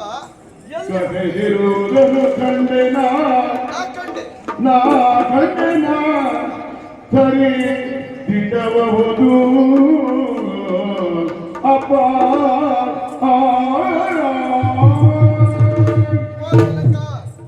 ಅಪ್ಪ, ಎಲ್ಲಿ ಅಯ್ಯೋ ಶಿವ, ಹಾ? ನಾನು ಕೆತ್ತಿದಂತಹ ವಿಗ್ರಹದಲ್ಲಿ ಯಾವುದೇ ಕಾರಣಕ್ಕೂ ಎಲ್ಲಿಯೂ ದೋಷ ಬರುವುದಕ್ಕೆ ಸಾಧ್ಯವೇ ಇಲ್ಲ. ಹಾ. ಎಲ್ಲಿ ದೋಷವನ್ನ ಕಂಡೆ ಹೇಳು. ಅಪ್ಪ, ದೋಷ ಉಂಟು ಎಂದ ಮಾತ್ರಕ್ಕೆ ಸಾಧ್ಯವಾಗುವುದಿಲ್ಲ. ಹೌದು, ನಿಮ್ಮ ಮಗ ನಾನು. ಹೌದು. ದೋಷ ಎಲ್ಲಿಯೂ ಎನ್ನುವ ಹಾಗೆ ಗುರುತಿಸಿದವನು ಇದ್ದೇನೆ. ಎಲ್ಲಿ ಮಗನೇ, ಯಾವ ಭಾಗದಲ್ಲಿ ದೋಷ ಕಂಡೆ? ಅಪ್ಪ, ಹಾ. ತೋರಿಸಿದ್ದೇವೆ ನೀವು ಮುಖದ ಭಾಗವನ್ನ ಮುಖದ ಭಾಗ. ಸರಿಯಾಗಿ ಗಮನಿಸಿ ನೋಡಿ. ಹಾ. ತುಟಿಯಿಂದ ಮೇಲೆ, ತುಟಿಯಿಂದ ಮೇಲೆ, ಮೂಗಿನಿಂದ ಸ್ವಲ್ಪ ಕೆಳಗೆ, ಮೂಗಿನಿಂದ ಸ್ವಲ್ಪ ಕೆಳಗೆ. ಸರಿಯಾಗಿ ಗಮನಿಸಿ. ನೋಡಿದೆ. ಭತ್ತದ ಗಾತ್ರದಷ್ಟು ದೋಷ ಉಂಟಪ್ಪ ಅದರಲ್ಲಿ. ಮಗನೇ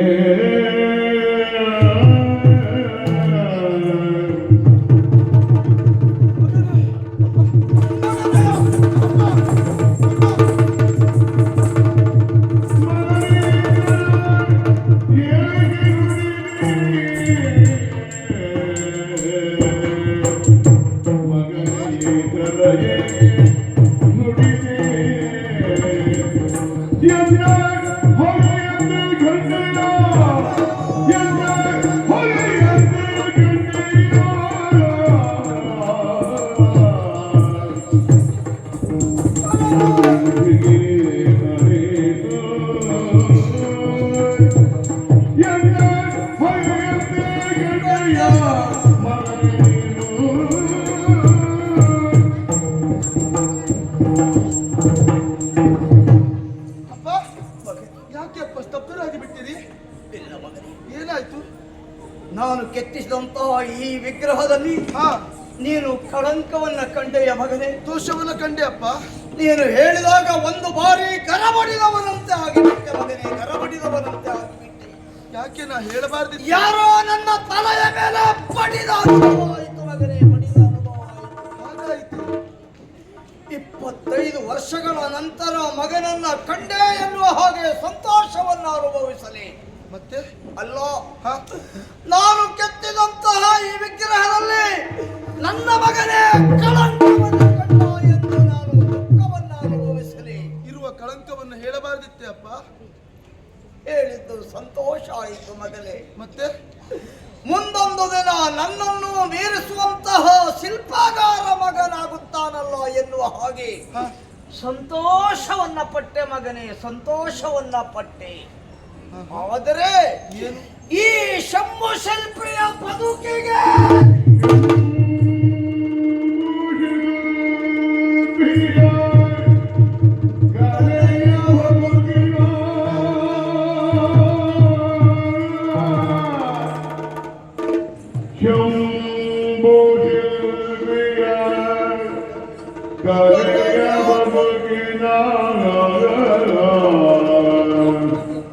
ಸಂಭ್ರಮಗೆ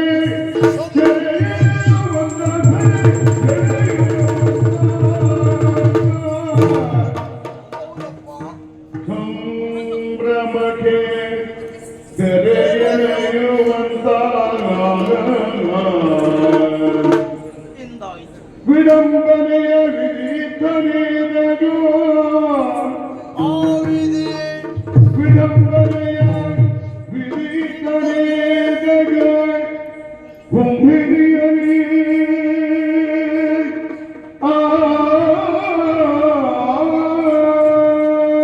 ಯಾಕಪ್ಪ ಈ ರೀತಿಯಾಗಿ ಮಾತನಾಡ್ತಾ ಇದ್ದೀರಿ? ಮಗನೇ, ನಿಮ್ಮ ಮಾತೆನ್ನುವುದು ಒಗಟಾಗಿ ನನಗೆ ಕಾಣಿಸ್ತಾ ಉಂಟು. ಹೌದು ಮಗನೇ, ಹಾ? ಶಂಭು ಶಿಲ್ಪಿಯ ಕಲೆಯ ಬದುಕಿಗೆ ಕೊನೆಯಾಯಿತಲ್ಲ ಮಗನೇ. ಅರ್ಥವಾಗಲಿಲ್ಲ ಅಪ್ಪ ನನಗೆ. ಅಲ್ಲ, ಕಲೆಯ ಬದುಕಿಗೆ ಮಾತ್ರ ಅಲ್ಲ, ನನ್ನ ಬದುಕಿನ ದಿನಕ್ಕೆ ತೆರೆ ಎಳೆದು ಬಿಟ್ಟೆ ಅಲ್ಲ ಮಗನೇ, ತೆರೆ ಎಳೆದು ಬಿಟ್ಟೆ ಅಲ್ಲ. ಅಂತದ್ದು ಏನಾಯ್ತಪ್ಪ? ಒಂದು ಮಾತನಾಡಿದ್ದೆ ಮಗನೇ. ಹಾ, ಈ ವಿಗ್ರಹವನ್ನ ಕೆತ್ತುವ ಮೊದಲೇ ಮಹಾರಾಜರಲ್ಲಿ ಆಣೆ ಪ್ರಮಾಣ ಮಾಡಿದವ ನಾನು. ಹೇಗೆ? ಈ ವಿಗ್ರಹದಲ್ಲಿ ಯಾರಾದರೂ ಕಳಂಕವನ್ನ ಕಂಡರು ಅಂತ ಆದ್ರೆ ಹಾ, ತಾಯಿ ಕೂಷ್ಮಾಂಡಿನಿಯ ಆಣೆಯಾಗಿಯೂ ಹಾ, ಯಾವ ಚಾಣದಿಂದ ಈ ಶಿಲ್ಪವನ್ನ ಕೆತ್ತಿದನೋ, ಈ ಗೋಮಟೇಶ್ವರವನ್ನ ಕೆತ್ತಿಸಿದನೋ, ಆ ಚಾಣದಿಂದಲೇ ನನ್ನ ಪ್ರಾಣವನ್ನ ಇಲ್ಲೇ ಬಿಡುತ್ತೇನೆ ಎನ್ನುವ ಹಾಗೆ ಮಹಾರಾಜನಿಗೆ ಕೊಟ್ಟ ಮಾತು ಮಗನೇ. ಆಡಿದಂತೆ ನಿನ್ನ ತಂದೆ ನಡೆದುಕೊಳ್ಳಬೇಡವೇನೋ? ಅಂದ್ರೆ ಒಂದು ವೇಳೆ ತಪ್ಪಿದೆ ಅಂತ ಆದ್ರೆ ಮಾತಿಗೆ ಕೈಗೆ ತಪ್ಪಿದ ಶಂಭು ಶಿಲ್ಪಿ ಎನ್ನುವ ಹಾಗೆ ನನ್ನನ್ನ ಜನ ನಿಂದಿಸುವುದಿಲ್ವ ಮಗನೇ? ಹಾಗಾಗಿ ಈ ಚಾಣದಿಂದಲೇ ನನ್ನ ಪ್ರಾಣ ಇಲ್ಲಿಯೇ ಬಿಡಬೇಕಾದ್ದು ಅನಿವಾರ್ಯ. ಅಪ್ಪ ಅಪ್ಪ ಅಪ್ಪ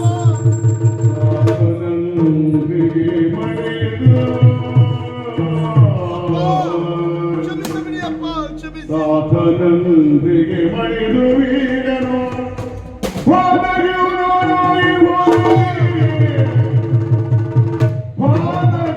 ನಾನಾಗಿ ದುಡುಗಿದೆ ಅಳಬೇಡಪ್ಪ. ಏತರದ ಹುಡುಗಾಟವಾಯಿತು ಅಪ್ಪ ಏತರದ ಹುಡುಗಾಟವಾಯಿತು ಹಾದವಡರಿ ಅಪ್ಪ ಅಪ್ಪ ನನ್ನನ್ನು ಕ್ಷಮಿಸಿಬಿಡಿ ಅಪ್ಪ, ನನ್ನನ್ನು ಕ್ಷಮಿಸಿಬಿಡಿ. ಕ್ಷಮಿಸುವಂತಹ ತಪ್ಪು ನೀನೇನು ಮಾಡಲಿಲ್ಲ ಮಗನೇ. ನಾನೇನು ಅರಿಯದೆ ನುಡಿದು ಬಿಟ್ಟೆ ಅಪ್ಪ, ಹುಡುಗಾಟದ ಮಾತುಗಳನ್ನು ಆಡಿಬಿಟ್ಟೆ. ಇಲ್ಲ ಮಗನೇ. ಇಲ್ಲದೆ ಇದ್ರೆ ನೀವಿಂತಹ ಪ್ರತಿಜ್ಞೆ ಮಾಡಿದ್ದೀರಿ ಎನ್ನುವಂತ ಅರಿವೇ ನನಗಿಲ್ಲಿಲ್ಲ ಅಪ್ಪ. ವಿಗ್ರಹದಲ್ಲಿರುವಂತಹ ದೋಷವನ್ನ ಕಂಡೆ, ಅದನ್ನ ಗುರುತಿಸಿದೆ. ಆದರೆ ಈ ನಿಮ್ಮ ಮಗನ ಮುಖದರ್ಶನದಿಂದಲಾಗಿ ನಿಮಗೆ ಇಂತಹ ಸಂದಿಗ್ಧ ಪರಿಸ್ಥಿತಿ ಬಂತಲ್ಲ ಅಪ್ಪ. ನಾನಿನ್ನು ಬದುಕುವುದಿಲ್ಲ.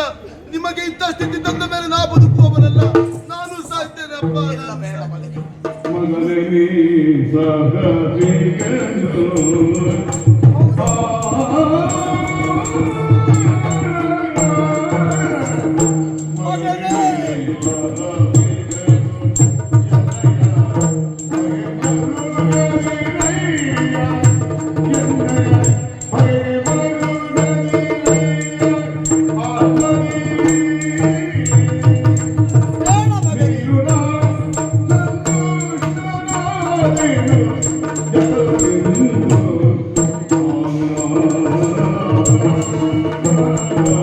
ನಾನು ಸಾಯ್ತೇನೆ ಅಪ್ಪ.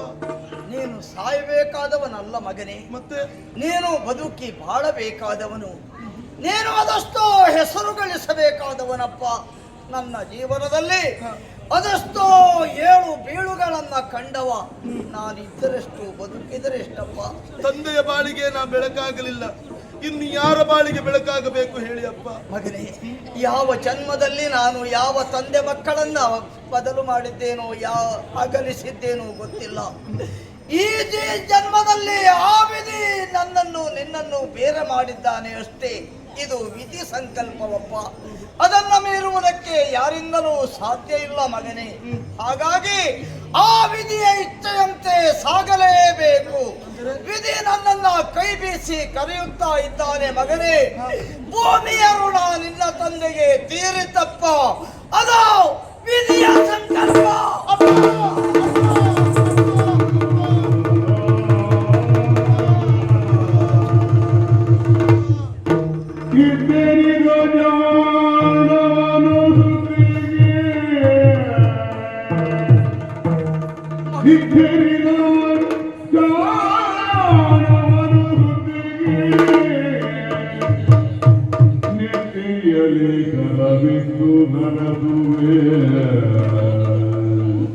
ಮಗನೇ,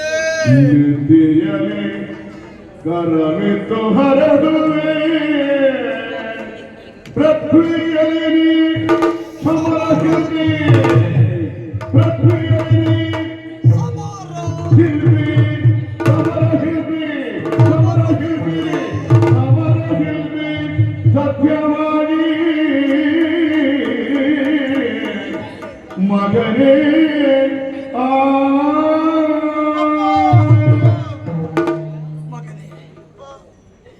ನಿನ್ನ ತಾಯಿ ಸಾಧ್ವಿಯಪ್ಪ. ನೀನು ಸತ್ತರೆ ನಿನ್ನ ತಾಯಿಯನ್ನು ನೋಡಿಕೊಳ್ಳುವವರು ಯಾರಿದ್ದಾರೆ? ಬದುಕಿನಲ್ಲಿ ನೋವನ್ನ ಕಂಡವಳವಳು. ಹಾಗಾಗಿ ಅವಳನ್ನ ಚೆನ್ನಾಗಿ ನೋಡಿಕೋ. ನೀನು ಮುಂದೆ ಪ್ರಪಂಚದಲ್ಲಿ ಸಮರ ಶಿಲ್ಪಿ ಅನ್ನೋ ಹೆಸರನ್ನು ಗಳಿಸಬೇಕು ಮಗನೇ. ನಾನು ಕೆಲಸ ಮಾಡಿದಂತ ಚಾಣ ಸುತ್ತಿಗೆಯನ್ನ ನಿನ್ನ ಕೈಗೆ ಇಯುತ್ತಾ ಇದ್ದೇನೆ. ನೀನು ಸಮರ ಶಿಲ್ಪಿ.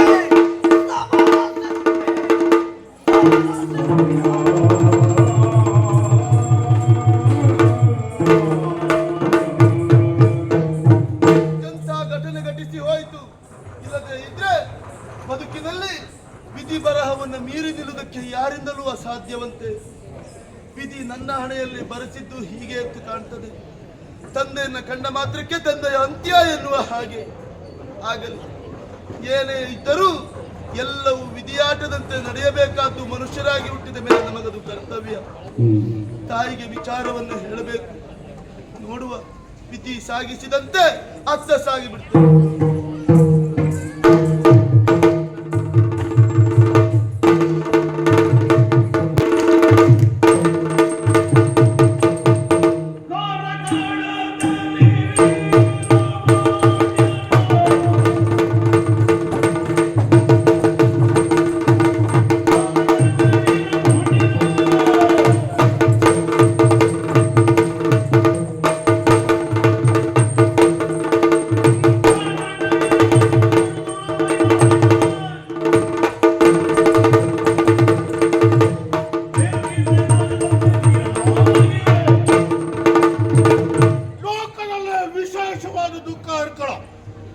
ವರ್ತಮಾನ ಕಾಲದ ಅಧಿಕಾರಿಯಾದಂತ ನನ್ನನ್ನು ಭೈರವರಸ ಎಂಬುದಾಗಿ ಕರೆಯುತ್ತಾ ಇದ್ದಾರೆ. ಲೋಕೋತ್ತರವಾದಂತ ಕೀರ್ತಿಯನ್ನು ಪಡೆದ ಸಮೃದ್ಧವಾದ ಕಾರ್ಕಳ. ಆ ಬಗ್ಗೆ ವಿಶೇಷತೆಗಳಿದ್ರು ಸಹ ಲೋಕ ವಂದ್ಯ ವೀರ ನಾನಾಗಬೇಕು. ಬಹುದಿನದ ಕನಸು. ಹಾಗಂತಂತದ ಕನಸಿಗೆ ಮುಳ್ಳಾಗಿ ನಿಂತವನು ಅವ ಇದ್ದಾನೆ.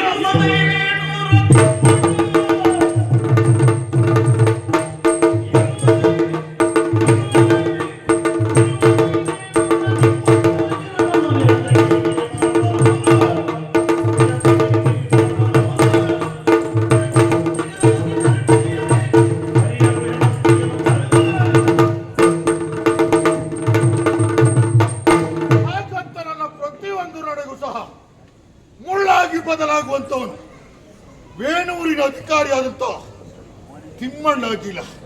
ಸ್ನೇಹಕ್ಕೂ ಬರುವುದಿಲ್ಲ, ಯಾವುದೇ ಒಂದು ಹೊಸ ವಿಷಯಕ್ಕೂ ಸಹ ಸಹಕರಿಸುವುದಿಲ್ಲ.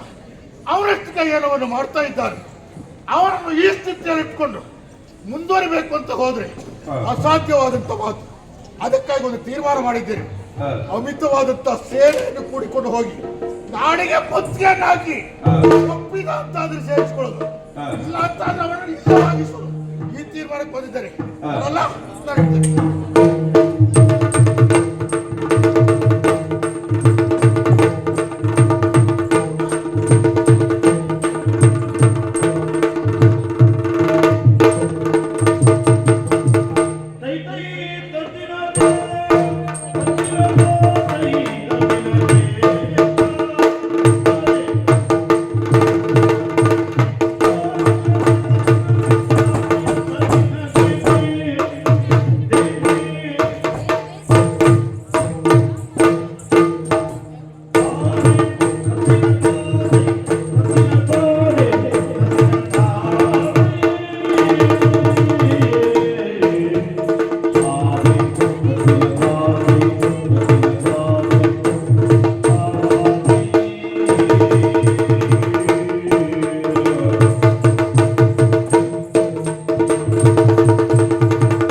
ಧರಣಿ ದೇವಿಯ ಮುತ್ತಿನ ಮುಕುಡದಂತೆ ಶೋಭಿಸ್ತಿರುವಂತ ನಾಡು ಇದುವೇ ವೇಣೂರು. ವರ್ತಮಾನ ಕಾಲದಲ್ಲಿ ಆಳುತ್ತಿರುವಂತ ಅಧಿಕಾರಿ ತಿಮ್ಮಣ್ಣಾಜಿಲ ಕ್ಲಪ್ತ ಸಮಯಕ್ಕೆ ಎದ್ದಿ ನಿತ್ಯಾದಿ ಕರ್ಮವಿಧಿಗಳನ್ನು ಪೂರೈಸಿದೆ. ಓಲಗ ಚಾವಡಿಯನ್ನು ಪ್ರವೇಶಿಸಿದೆ. ನೋಡಿದ್ರ ವೈಭವವಾದಂತ ಸಭೆ ನಮ್ಮ ಈ ನಾಡಿನಲ್ಲಿ ಯಾವುದೇ ಕುಂದುಕೊರತೆ ಕಾಣುವುದಕ್ಕೆ ಸಾಧ್ಯತೆ ಇಲ್ಲ. ಅದು ಪ್ರಜಾ ಪರಿವಾರದವರ ಮುಖವನ್ನು ನೋಡಿದ್ರೆ ಗೊತ್ತಾಗ್ತದೆ. ಎಲ್ಲವರು ಹಸನ್ಮುಖಿಗಳಾಗಿದ್ದಾರೆ. ತಿಮ್ಮಣ್ಣಾಜನಿಗೆ ಜಯಭಾಗನಿಗೆ ಜಯಘೋಷ, ಒಂದೊಂದು ವಾದ್ಯಘೋಷ, ಮತ್ತೊಂದರಲ್ಲಿ ಮಂಗಳ ಘೋಷ. ಇದನ್ನೆಲ್ಲ ಕೇಳುವಾಗ ನೋಡುವಾಗ ಮನಸ್ಸಿಗೆ ಬಹಳಷ್ಟು ಸಂತೋಷ ಆಯ್ತು ನೋಡಿ. ಆದ್ರೆ ಎಂದಿನಂತೆ ಓಲಾ ಕೊಟ್ಟಂತಹ ಸಂದರ್ಭ ರಾಜಕೀಯವಾಗಿ ಆಲೋಚನೆ ಮಾಡುವಾಗ ಸುಖ ಸಂತೋಷದಿಂದ ಈ ನಾಡು ತುಂಬಿ ತುಳುಕಾಡುತ್ತಾ ಇದೆ ಎಂಬಲ್ಲಿಗೆ ಬಂತಲ್ಲ ವರ್ತಮಾನ.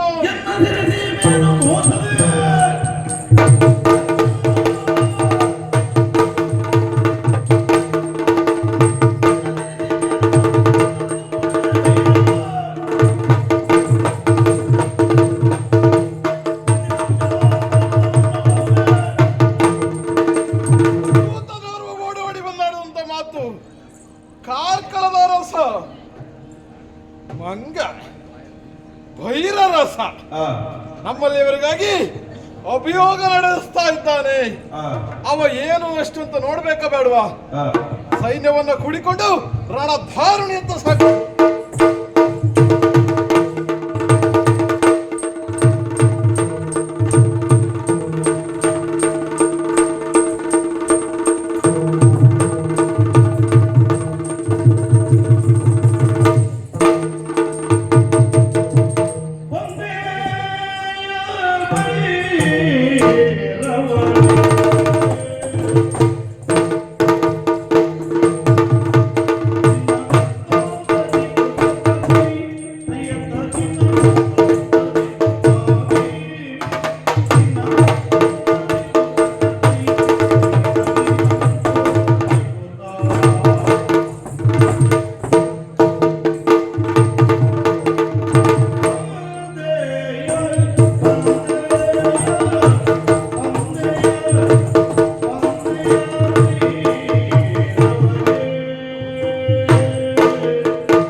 ನಿಮ್ಮನೇಲಿ ಕೌಲೇ ತೂತ. ಯಾಕಪ್ಪ? ಯಾಕೆ ಗೊತ್ತಾ? ವೇಣೂರಿನಲ್ಲಿ ಹೋರಾಟ ಮಾಡುವವರಿಗಿಂತ ಪ್ರೇಕ್ಷಕರು ನೋಡುವವರೇ ಹೆಚ್ಚು ಬಂದಿರ್ತೀವಿ ಎಲ್ಲ ಕಡೆಗೂ. ಹೌದೌದು. ನಮ್ಮಲ್ಲೆಲ್ಲ ಒಂದು ಮುಕ್ಕಾಲು ಅಂಶ ಮುಗಿದ ಮೇಲೆ ಹೋಗ್ತಾರೆ. ಹೌದೌದು. ನಿಮ್ಮಲ್ಲೆಲ್ಲ ಪ್ರಾರಂಭದಲ್ಲಿ ನೋಡ್ತಾ ನೋಡ್ತಾ ಹೊರಟೋಯ್ತು. ತಪ್ಪು ಅವರದ್ದಲ್ಲ, ಯಾರದು? ನಿನ್ನದ್ದು. ನನ್ನದು. ಊಟ ಮಾಡುವ ಸಂದರ್ಭ ಬಂದದ್ದು, ಎಲ್ಲ ಊಟದ ಮನೆಯಲ್ಲಿದ್ದಾರೆ. ನೀನು ಈ ಪರಿಸ್ಥಿತಿಯಲ್ಲಿ ಬಂದ್ಕೊಂಡು ಅದಲ್ಲ, ನಿಮ್ಮೂರಿನ ಊಟದ ಸಮಯ ನನಗೆ ಗೊತ್ತಿಲ್ಲ.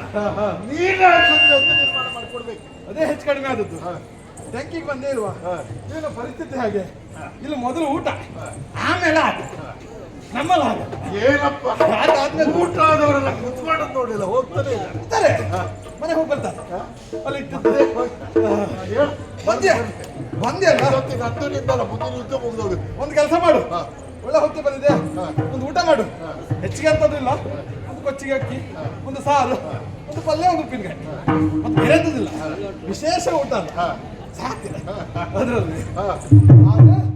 ಈ ಸಂದರ್ಭದಲ್ಲಿ ಬಂದ್ಕೊಂಡು ಯುದ್ಧ ಮಾಡ್ತೇವೆ ಯಾರು ಎನ್ನುವುದನ್ನು ಭಾವಿಸಿದ್ದು ನೀನ.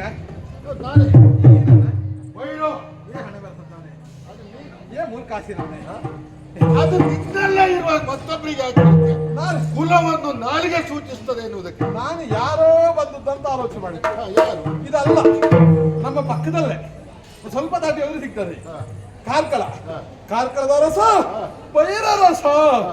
ನೀನು ಬಂದಿಯಲ್ಲ ಈ ವೇಣೂರಿಗೆ, ಅದೇ ನನಗೆ ಆಶ್ಚರ್ಯ ಆದದ್ದು. ಇದುವರೆಗೆ ನಿನ್ನ ಒಂದು ಆಕ್ರಮಣ ಇಲ್ಲಿವರೆಗೆ ಆಗ್ಲಿಲ್ಲ.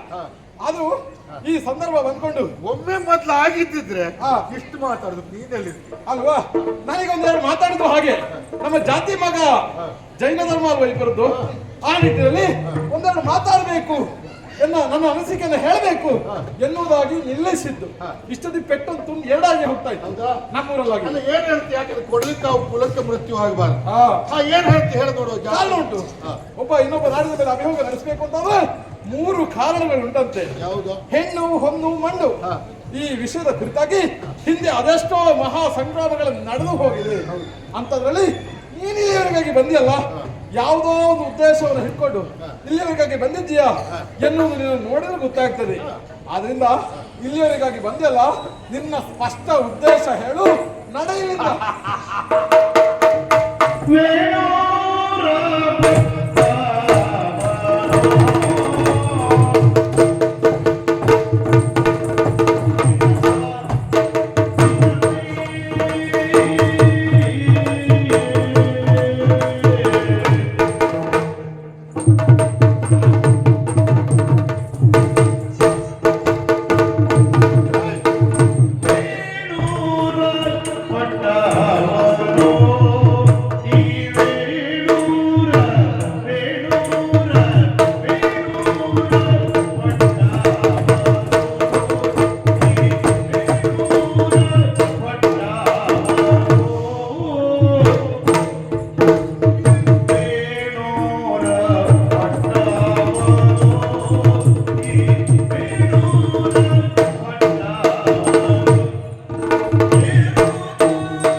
ಹೋರಾಟ, ಒಳ್ಳೆ ಹಾರಾಟ.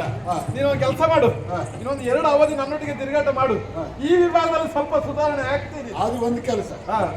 ತಿರುಗಾಟ ಮಾಡ್ತೇನೆ ಅನ್ನೋ ಮನಸ್ಥಿತಿ ನನಗಿದೆ. ನಾ ಇದ್ದಲ್ಲಿ 2 ವರ್ಷ ನೀನ್ ಇರ್ತೇನೆ ನೋಡ್ಕೊಂಬ. ಯಾರ ಗರಡಿ ಯಾರ ತಂದು ಯಾರಿಗೂ ಹೇಳಲಿಕ್ಕೆ ಬರುದಿಲ್ಲ. ಗರಡಿ ಆದ್ರೆ ಆಯ್ತು. ಯಾಕಂದ್ರೆ ತಿರಸ್ಕಾರ ಅನ್ನುವಂತ ಲೆಕ್ಕ ಅಲ್ಲ.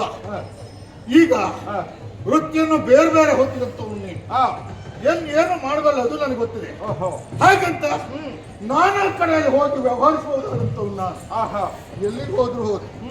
ಹಾಗಂತ ಇದ್ದ ಸ್ಥಳದ ಇದ್ದ ಸಮಯದಲ್ಲೇ ನೋಡ್ಕೊಳ್ಬೇಕು ಬಿಟ್ರೆ ಹೋದ್ರ ಬಗ್ಗೆ ಎಲ್ಲೂ ಏನು. ನಿನಗೆ ಮೆಚ್ಚುಗೆ ಮಾತುಗಳೇ ಯಾಕೆ ಗೊತ್ತುಂಟ? ಇಷ್ಟು ಧೈರ್ಯ ಮಾಡಿ ನಮ್ಮ ಮೇಲೂ ಅಭಿಯೋಗ ನಡೆಸಿದೆಯಲ್ಲ.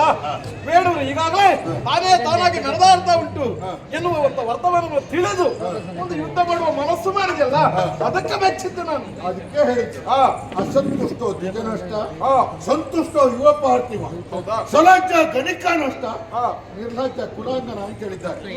ಇಂತಿಷ್ಟೇ ಬೇಕೆನ್ನುವಂತ ಇಚ್ಛ ಬ್ರಾಹ್ಮಣನಿಗಿರಬಾರ್ದು. ಹೌದು, ಸಿಕ್ಕಿದ್ದಷ್ಟೇ ಸಾಕು ಅನ್ನೋ ತೃಪ್ತಿ ಕ್ಷತ್ರಿಯನಿಗಿರಬಾರ್ದಂತೆ. ಹಾಗಂತ ಮರ್ಯಾದೆ ನಿಂತುಕೊಂಡಂತ ವೈಶ್ಯ ಯಾವಾಗಲೂ ಉದ್ಧಾರ ಆಗುದಿಲ್ಲ. ಮರ್ಯಾದೆ ಬಿಟ್ಟಂತ ಕುಲಾಂಗನೇ ಉದ್ಧಾರ ಆಗುದಿಲ್ಲ. ವ್ಯಾಪಾರದಲ್ಲಿ ಮರ್ಯಾದೆ ಬಿಡಬೇಕು. ಹೌದು, ಹಾಗಂತ ವ್ಯಕ್ತಿ ಸ್ವಭಾವಕ್ಕೆ ಅನುಗುಣವಾಗಿ ಇರಲೇಬೇಕಾಗ್ತದೆ. ಜೈನ ಧರ್ಮೋತ್ಪಾದಕರಾದರೂ ಸಹ ಕ್ಷಾತ್ರತ್ವವನ್ನು ಹೊಂದಿದಂತವರು. ನೀ ಹೇಳಿದ್ಯಲ್ಲ, 3 ಬೇಕು. ಮಣ್ಣು ಯಾರು ಎಷ್ಟೇ ಮಾಡ್ಲಿ ಎಲ್ಲ ಇರಲಿ ಆಚಾಗ್ತದೆ. ಯಾವ ಗದ್ದುಗೆಯಲ್ಲಿ ಕುಳಿತುಕೊಂಡಿರ್ಲಿ ಕೊನೆಯ ಕಾಲದಲ್ಲಿ ಉಸಿರು ನಿಂತಾಗ ಚಕ್ರವೇ ಇದ್ದಿದ್ದಂತ ಬಿದಿರಿನ ರಥದ ಮೇಲೆ ತೆಗೆದುಕೊಂಡು ಹೋಗಿ ಹಾಕಿದ್ರು ಮಣ್ಣು ಮೇಲೆ. ಹೌದು, ಮಣ್ಣು ಬೇಡ ಅಂತ ಹೇಳ್ತಿಲ್ಲ, ಮಣ್ಣು ಬೇಕು. ಮಣ್ಣು ಬೇಕಾ? ಹಾಗಂತ ಹೋದ್ರು ಮಣ್ಣು ತಡ ಮಾಡಬೇಡ. ಇಲ್ಲ, ಸ್ವಲ್ಪ ಆ ಕಡೆ ಬಾ, ಒಂದು ಮುಷ್ಟಿ ಮಣ್ಣನ್ನ ನಿನ್ನ ಬಾಯಿಗೆ ಹಾಕಿ ಬಿಡ್ತು. ಅದಲ್ಲ, ಅದು ನಿಮ್ಮ ಬಾಯಿಯಲ್ಲಿ ಕೂತಾಡುವ ಮಾತು, ನೀನಾಡುವ ಮಾತಲ್ಲ. ಅದು ಅರ್ಥ ಏನು ಆಗ್ತದೆ? ಮಣ್ಣಿನ ಅಭಿಲಾಷ ಇಲ್ಲ ಅಂತಲ್ಲ. ಇನ್ನು ಒಂದು ಕ್ಷತ್ರಿಯನಾದಂತ ನಮ್ಮಲ್ಲಿ ಬೇಕಷ್ಟಿದ್ರು ಸಹ ಬೇಕಾ ಹಣ ಬೇಕಾ? ಧರ್ಮಕ್ಕೆ ಬೇಡ. ಮನುಷ್ಯ ಭಂಡಾರಿದ್ದಾರೆ ನಮ್ಮಲ್ಲಿ. ಹೌದು, ಅಲ್ಲ ಅವ್ರಿಗೆ ಇಷ್ಟು ವರ್ಷ ಕೊಟ್ಟಿದೆ, ಹಿಂಗೆ ಕೊಟ್ಟಿದೆ. ನಾವು ಬರುವಾಗಲೇ ಸ್ವಲ್ಪ ಆಲೋಚನೆ ಮಾಡಬೇಕು ಬಿಡು ಆ ಬಗ್ಗೆ ಅಲ್ಲ. ಇನ್ನು ಹೆಣ್ಣು ಮದುವೆ ಅಂತೂ ಇಷ್ಟು ಕಾಲ ನನಗಾಗಲಿ. ಮದುವೆ ಆಗ್ಲಿ ನಿನಗೆಲ್ಲ ಮತ್ತೆ ಯಾರು ಹೇಳ್ಕೊಡ್ತಾರೆ? ಯಾಕೆ ನೀನು ನೋಡಿದ್ರೆ ರಕ್ಕಸರಾಗಿದ್ದೀವಿ, ನಿನಗೆಲ್ಲ ಮತ್ತೆ ಹೇಳ್ಕೊಡ್ತಾರೆ? ಅಲ್ಲ, ನಿಮ್ಮನೆ ಕನ್ನಡ ಇಟ್ಕೊಳ್ಳುವ ಅಭ್ಯಾಸ ಇದೆಯಾ? ಉಂಟು. ನೀನ್ ಹೇಗಿದ್ದೆ ನೋಡ್ಕೊಳ್ಳೋದಕ್ಕೆ? ನನ್ನಷ್ಟು ಚಂದ ಈ ಪ್ರಪಂಚದಲ್ಲಿ ಯಾರು ಇಲ್ಲ. ಮನ್ಮತ ಬಿಟ್ಟರೆ ನಾನೇ. ಮನ್ಮತ ಇದ್ದಾನ? ಈಗ ನಿನ್ನಾಗಿದ್ದವನೇ ಮನ್ಮಂತ ಇದ್ದಾನೆ ಅಂತ ಅದು ಮನ್ಮಂತನಿಗೆ ಹೆಸರು ಬರ್ತಾರೆ. ನಿನಗೂ ಒಂದು ದಾನೆ ಉಂಟು. ಹನುಮಂತ ಬಿಟ್ಟರೆ 2ನೇ ನೀನೇ. ಹೌದಾ? ಇರ್ಲಿ ಬಿಡು, ನಾವು ಆ ಸೌಂದರ್ಯದ ಬಗ್ಗೆ ಅಲ್ಲ. ಹಾಗಂತ ನಮ್ಮನ್ನು ನೋಡುವವರು ಯಾವ ರೀತಿಯಲ್ಲಿ ಅಳಿತಾರೆ ನಮ್ಮನ್ನ? ಯಾರು ಹೇಳ್ಕೊಡ್ಲಿಲ್ಲ. ಯಾರು ಹೇಳ್ಕೊಡ್ಲಿಲ್ಲ ಅಲ್ಲ. ಬಂದವರು ಯಾರ್ಯಾರನ್ನೂ ಆಗಲಿಲ್ಲ. ವೇಣೂರಿನಲ್ಲಿ ಚಂದದ ಹುಡುಗಿಯರಿದ್ದಾರೆ ಅಂತ ಗೊತ್ತಾಯ್ತು. ಅದಕ್ಕಾಗಿ ಇಲ್ಲಿಗೆ ಬಂದೆ. ಅದನ್ನ ನೀವ್ ಮಾಡಿಸ್ಕೊಡೋದು ಬೇಡ, ಬಿಟ್ಟು ಮುಂದೆ ನಾನೇ ನೋಡಿ ಮಾಡ್ಕೊಳ್ತೇನೆ. ಇವರೆಲ್ಲ ಹಾಗೆ ಮುಂದೋಗಿ ಕೈಕಾಲು ಕಡಿತಾರೆ. ಪಾಪಿ ಬಂದೆ ಕೈಕಾಲ ನಿನ್ನೆ ಕಡು ಕೆಳಗೆ ಮನಸ್ಸಿರುವಾಗ ಅವ್ರು ಯಾಕೆ ಬರ್ತಾರೆ? ಎಲ್ಲ ಒಳಗೆ ಹೋಗಿ ಕೊಡ್ತಾರೆ. ಹೋಗಿ ಉದ್ದೇಶ ಸ್ಪಷ್ಟ ಹೇಳಿಬಿಡು. ಏನು ಬಂದಿರುವಂತದ್ದು ಬೇಣೂರಿನ ಪಟ್ಟಕ್ಕೋಸ್ಕರವಾಗಿ ಲೋಕದಲ್ಲಿ ವಿಖ್ಯಾತನಾಗಿ ಚಕ್ರವರ್ತಿಯಾಗಿ ಮರೆಯಬಹುದಾದಂತ ಕೊಟ್ಟಂತ ನನ್ನ ಪಾಲಿಗೆ ಮುಳುವಾಗಿ ಬದಲಾಗಬಹುದಾದಂತ ನೀನು ಈ ನಾಡನ್ನು ಬಿಟ್ಟು ಇಲ್ದಾದ್ರೂ ಸೋತೆ ಅಂತ ಒಪ್ಪಿಕೋ. ನಾಡನ್ನು ನಿನಗೆ ಕೊಡ್ತೇವೆ, ನನ್ನ ಅಡ್ಡಾಳಾಗಿ ಯುದ್ಧವನ್ನು ಬಿಟ್ಟು ನಾನು ಹೋಗ್ತೇನೆ. ಇಷ್ಟಕ್ಕಾಗಿ ಬಂದಿಬಿಟ್ರೆ ನಿನಗೆ ಬೇಕಾಗಿರುವುದು ರಾಜ್ಯ.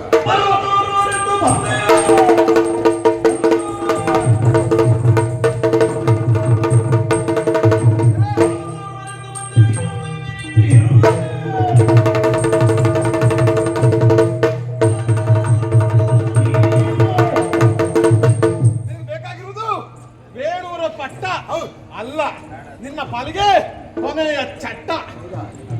ಸೈನಿಕರು, ನಮ್ಮಲ್ಲಿರುವಂತಹ ಸೈನಿಕರು ಏನು ಅಸಮರ್ಥರು ಅಂತ ಭಾವಿಸಿದ್ಯಾ? ವೀರ ಶೂರ ಧೀರರಿದ್ದಾರೆ. ಹೆಚ್ಚಾಕೆ ಈ ನಾಡಿಗೋಸ್ಕರವಾಗಿ ತಮ್ಮ ಪ್ರಾಣವನ್ನ ಕೊಡುವಂತಹ ಸೈನಿಕರನ್ನ ಹೊಂದಿದ ಈ ವೇಣೂರು. ನಮ್ಮವರು ಬಂದಾಗ ನೋಡ್ಕೊಂಡು ಹೋಗೋಕೆ ಅಂತ ಮಾಡಿದ್ಯಾ? ಅಷ್ಟೇ, ಅದಕ್ಕಿಂತ ವೀರರು ನಮ್ಮವರು ಇದ್ದಾರೆ. ನಿಮ್ಮವ್ರು ಬಂದ್ರು ಹೋದ್ರಷ್ಟೇ, ಯಾರು ಹೋಗಲಿಲ್ಲ, ಎಲ್ಲ ಅಲ್ಲೇ ಬಿದ್ದಿದ್ದಾರೆ. ಸೈನಿಕರವರನ್ನು ಮರೆಸಿದ್ದಾರೆ. ಯಾರು ಮರೆಸಿಲ್ಲ. ಮತ್ತೆ ನಿದ್ದೆ ಬಂದದ್ದು ಮನೆಗೆ ಹೋದ್ರ ಏನು ಆಗಲಿಲ್ಲ. ಒಟ್ಟಾರೆಯಾಗಿ ನೀನು ಮಾತಾಡ್ತಾ ಇದೀಯಾ? ನೀನು ಎಣಿಸಿರಬಹುದು, ವೇಣೂರು ಒಂದು ಸಣ್ಣ ನಾಡು, ಇದರಿಂದ ಏನಾಗುತ್ತದೆ ಈಗ ಒಂದು ತೀರ್ಮಾನಕ್ಕೆ ನೀನು ಬಂದಿರಬಹುದು. ಈಗ ಹೇಳ್ತಾ ಇದ್ದೀಯ ನೀನು ಯಾರು? ಭೈರರಸ. ಭೈರವ ಅಲ್ಲ, ನೀನು ದೊಡ್ಡ ಮಂಗರಸ. ನೀನು ಮಾಡ್ತೀನಿ. ಕಪಿ ಚೇಷ್ಟೆ ಮಾಡ್ತಾ ಇದ್ಯಾ? ಮಂಗ ಚೇಷ್ಟೆ. ಜೈನ ಧರ್ಮದ ಅನುಸಾರ ಅಹಿಂಸಾ ಪರಮೋ ಧರ್ಮ ಮಾತು ಕೇಳಿದ್ಯಲ್ವಾ? ಆ ಕಾರಣಕ್ಕಾಗಿ ಈ ಯುದ್ಧ ಬೇಡ ಎನ್ನುವುದಾಗಿ ಸುಮ್ಮನೆ ಕೈ ತಾಡಿದವ, ನೀತಿಯ ಮಾತನ್ನ ಹೇಳಿದವ. ನೀನು ಹಾಗೆ ಮುಂದುವರ್ತಿ ಬಂತೆ ಅಂತಾದ್ರೆ ನಿನ್ನ ಯಮ.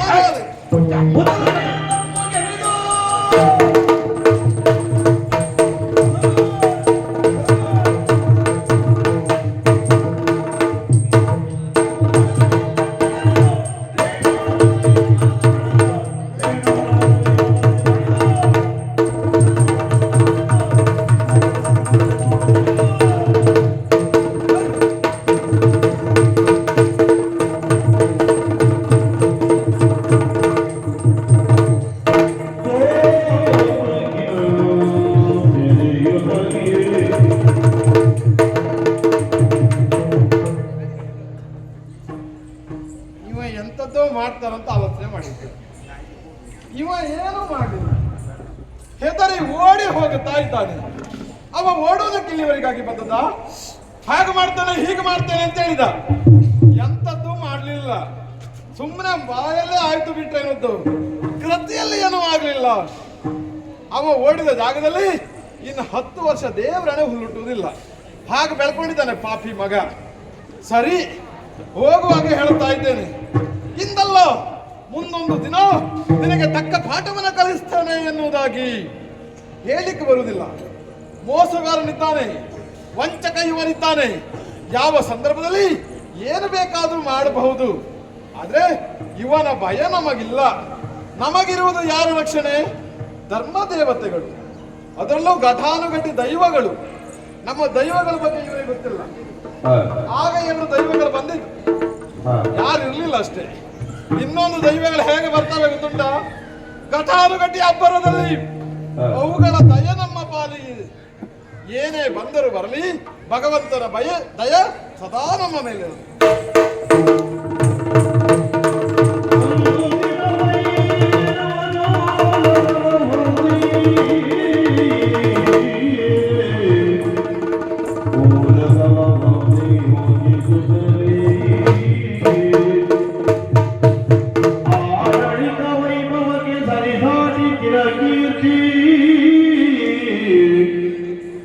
ಚಿರಕೀರ್ತಿ ಕೂಡಿ ಬಗ ಹಿರಿದಾದ ಕಾರ್ಯವನು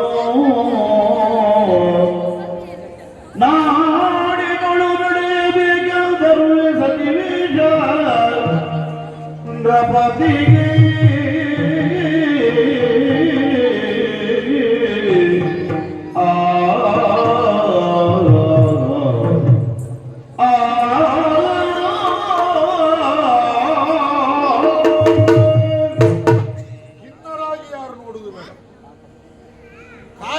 ಒಮ್ಮೊಮ್ಮೆ ಆನೆಯ ಬಿಡ್ತದೆ. ನಾವು ಅವರ ಸ್ಥಳಕ್ಕೆ ಹೋರಾಟ ಹೊಡಿದ್ವಿ. ಸಿದ್ಧನಾಗಿದ್ದವಾತ, ಸ್ಥಳ ಪರಿಚಯ ಇದ್ದಿದ್ದವ್ರು ನಾವು. ಹಾಗಾಗಿ ಏನೋ ಒಂದು ಅಚಾತುರ್ಯ ನಡೆದು ಹೋಯ್ತು ಎಂದ ಮಾತ್ರಕ್ಕೆ ತಿಮ್ಮಣ್ಣಾಜಿ ನನಗೆ ಶರಣಾಗಿ ಸೋತು ಅವನಿಚ್ಛೆಯಂತೆ ಬದುಕಬಹುದಾದಂತಹ ಹವ್ಯಾಸ ನನಗಿಲ್ಲ. ಏನಾದ್ರೂ ಮಾಡಿ ಪ್ರಪಂಚದಲ್ಲಿ ಅವ ಏನು ಅಲ್ಲ ಅನಿಸ್ಲೇಬೇಕು. ಏನಾಗ್ಬೇಕು? ಬೇಕಾದದ್ದು ಈ ಸಮಯದಲ್ಲಿ ಜನ ಬರ್ತಾರೆ, ಅದನ್ನು ಒಟ್ಟು ಮಾಡಬೇಕು. ನಮ್ಮ ಅರ್ಹತೆಯನ್ನು ಕಂಡು ಜನ ನಮ್ಮನ್ನು ಗುರುತಿಸಬೇಕು ಅಂತಾದ್ರೆ ಈಗಾಗಲೇ ಒಂದು ತೀರ್ಮಾನ ಮಾಡಿದ್ದೀನಿ.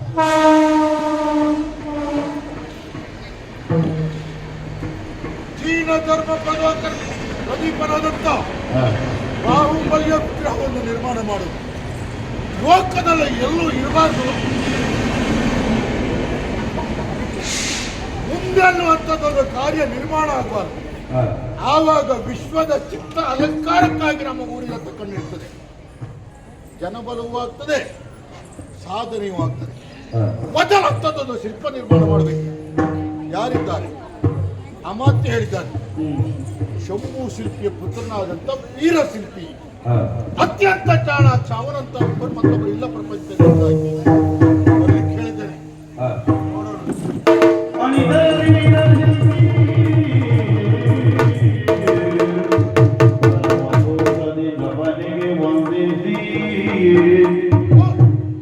ಶಿಲ್ಪಿಯ ಕಾಣುತ್ತಲಿಂದ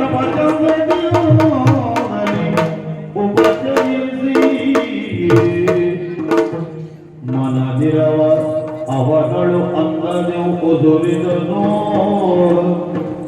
ಮನದಿರವದಾನವನಳು ಅಂದನೆವು ಒದುರಿದನು ಅದನವನೋ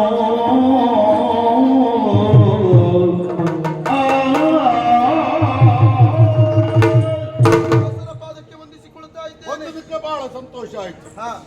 ಶಂಭು ಶಿಲ್ಪಿಯ ಮಗ ವೀರ ಶಿಲ್ಪಿ ನೀನೆಂಬುದಾಗಿ ಭಾವಿಸುತ್ತೇನೆ. ಹಾಗಂತ ಮೊದಲೇ ಉಪಚಾರವನ್ನು ಹೊಂದುವುದವರೆಗಾಗಿ ಬಂದವ ಖಂಡಿತ ಕರೆಸಿರುವುದಕ್ಕೆ ಕಾರಣ ಎನ್ನುವಂಥದ್ದೇ ನಮ್ಮ ನಾಡಿನಲ್ಲಿ ನ ಭೂತೋ ನ ಭವಿಷ್ಯತ್ ಹಿಂದಾಗಬಾರ್ದು, ಮುನ್ನ ಇಲ್ಲೂ ಆಗಬಾರ್ದು ಅಂಥದ್ದೊಂದು ಬಾಹುಬಲಿಯ ವಿಗ್ರಹವನ್ನು ನಿರ್ಮಾಣ ಮಾಡುವವರು ಯಾರು? ಅಮಾತ್ಯ ಸೂಚಿಸಿದಂತ ಮಾತು ನೀನು ಅದಕ್ಕೆ ಸಮರ್ಥ ಎಂಬುದಾಗಿ ಅದಕ್ಕಾಗಿ ಕರೆತರಿಸಿದ್ದೇನೆ.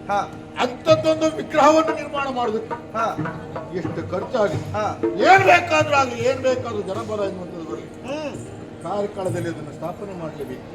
ನೀನೇ ಸಮರ್ಥ ಅಂತ ಗೊತ್ತಾಯ್ತು.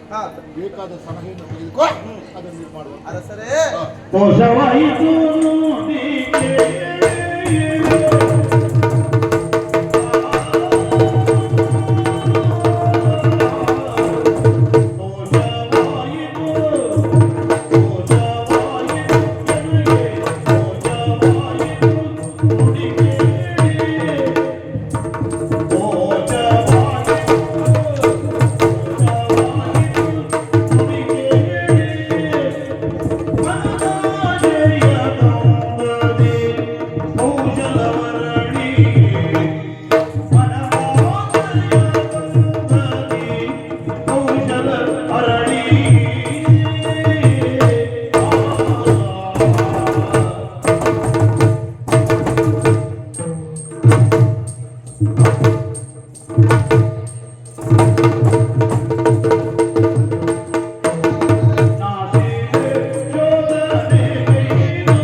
ಯಾಕೆ ಗೊತ್ತೇ? ಕಡು ಬಡತನದಲ್ಲಿ ಹುಟ್ಟಿಕೊಂಡವರು ನಾವು. ಇರುವುದು ಗೊತ್ತಿರುವುದು ಒಂದೇ ಉದ್ಯೋಗ, ಶಿಲ್ಪ ಕೆತ್ತನೆ.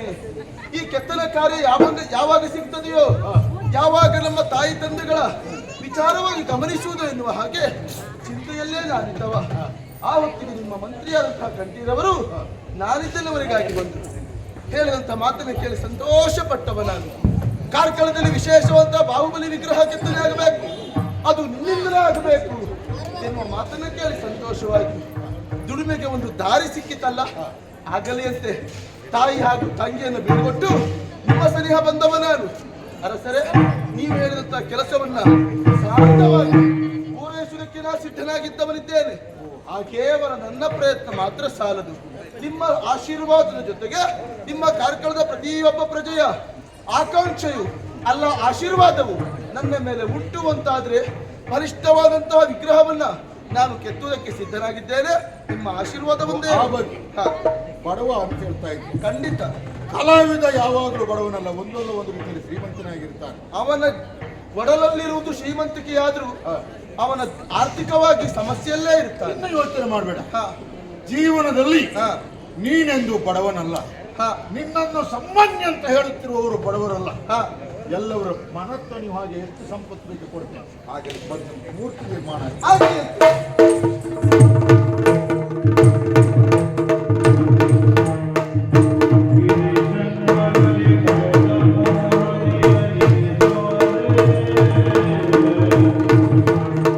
ಗಿರಿ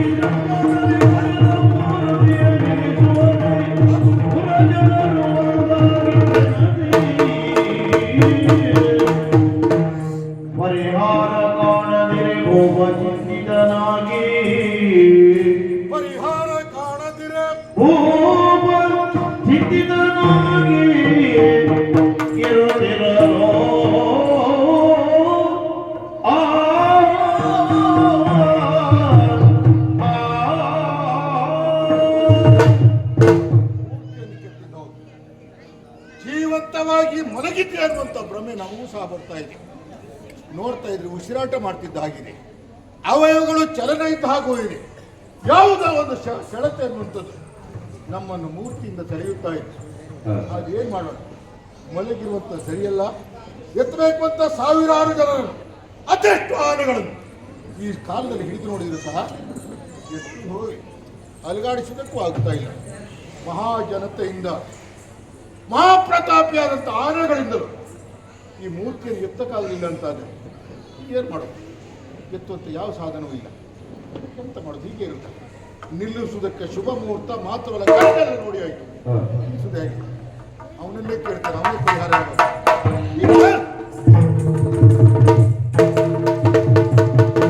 ಸ್ವಲ್ಪ ಕಾಲದಲ್ಲಿ ಅದಕ್ಕೆ ಎತ್ತರವಾಗಿರುವಂತಹ ಅಮಿತವಾದಂಥ ಮೂರ್ತಿಯನ್ನು ಸ್ಥಾಪನೆ ಮಾಡಿ ಕೆತ್ತಿದವನಿಗೆ ಮೂರ್ತಿ ಅದು ಮಲ್ಕೊಂಡೇ ಇರುವುದಾಯ್ತಲ್ಲ.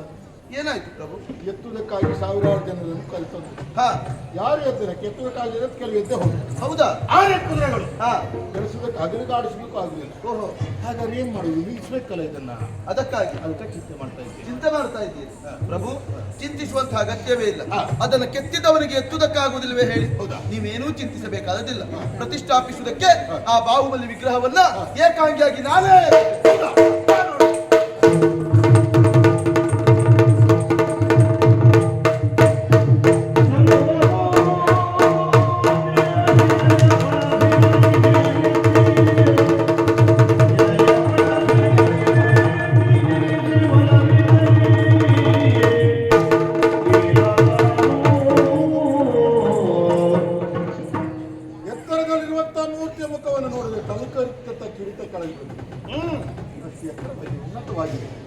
ಯಾರು ನೋಡಿದ್ರು ಸಹ ಕೋಟಿ ಚಂದ್ರ ಪ್ರಭೆಯನ್ನು ನಾಚಿಸಬಹುದಾದಂತ ಭವ್ಯವಾದಂತ ಇಂಥದ್ದು ಮೂರ್ತಿಯ ಆಕಾರ ಮಾತ್ರವಲ್ಲ, ಪ್ರಸನ್ನತೆ ಎಲ್ಲವೂ ಮನಸ್ಸಿಗೆ ಸಂತೋಷವನ್ನು ತಂದಿದೆ. ನಿಮ್ಮ ಆಶೀರ್ವಾದ.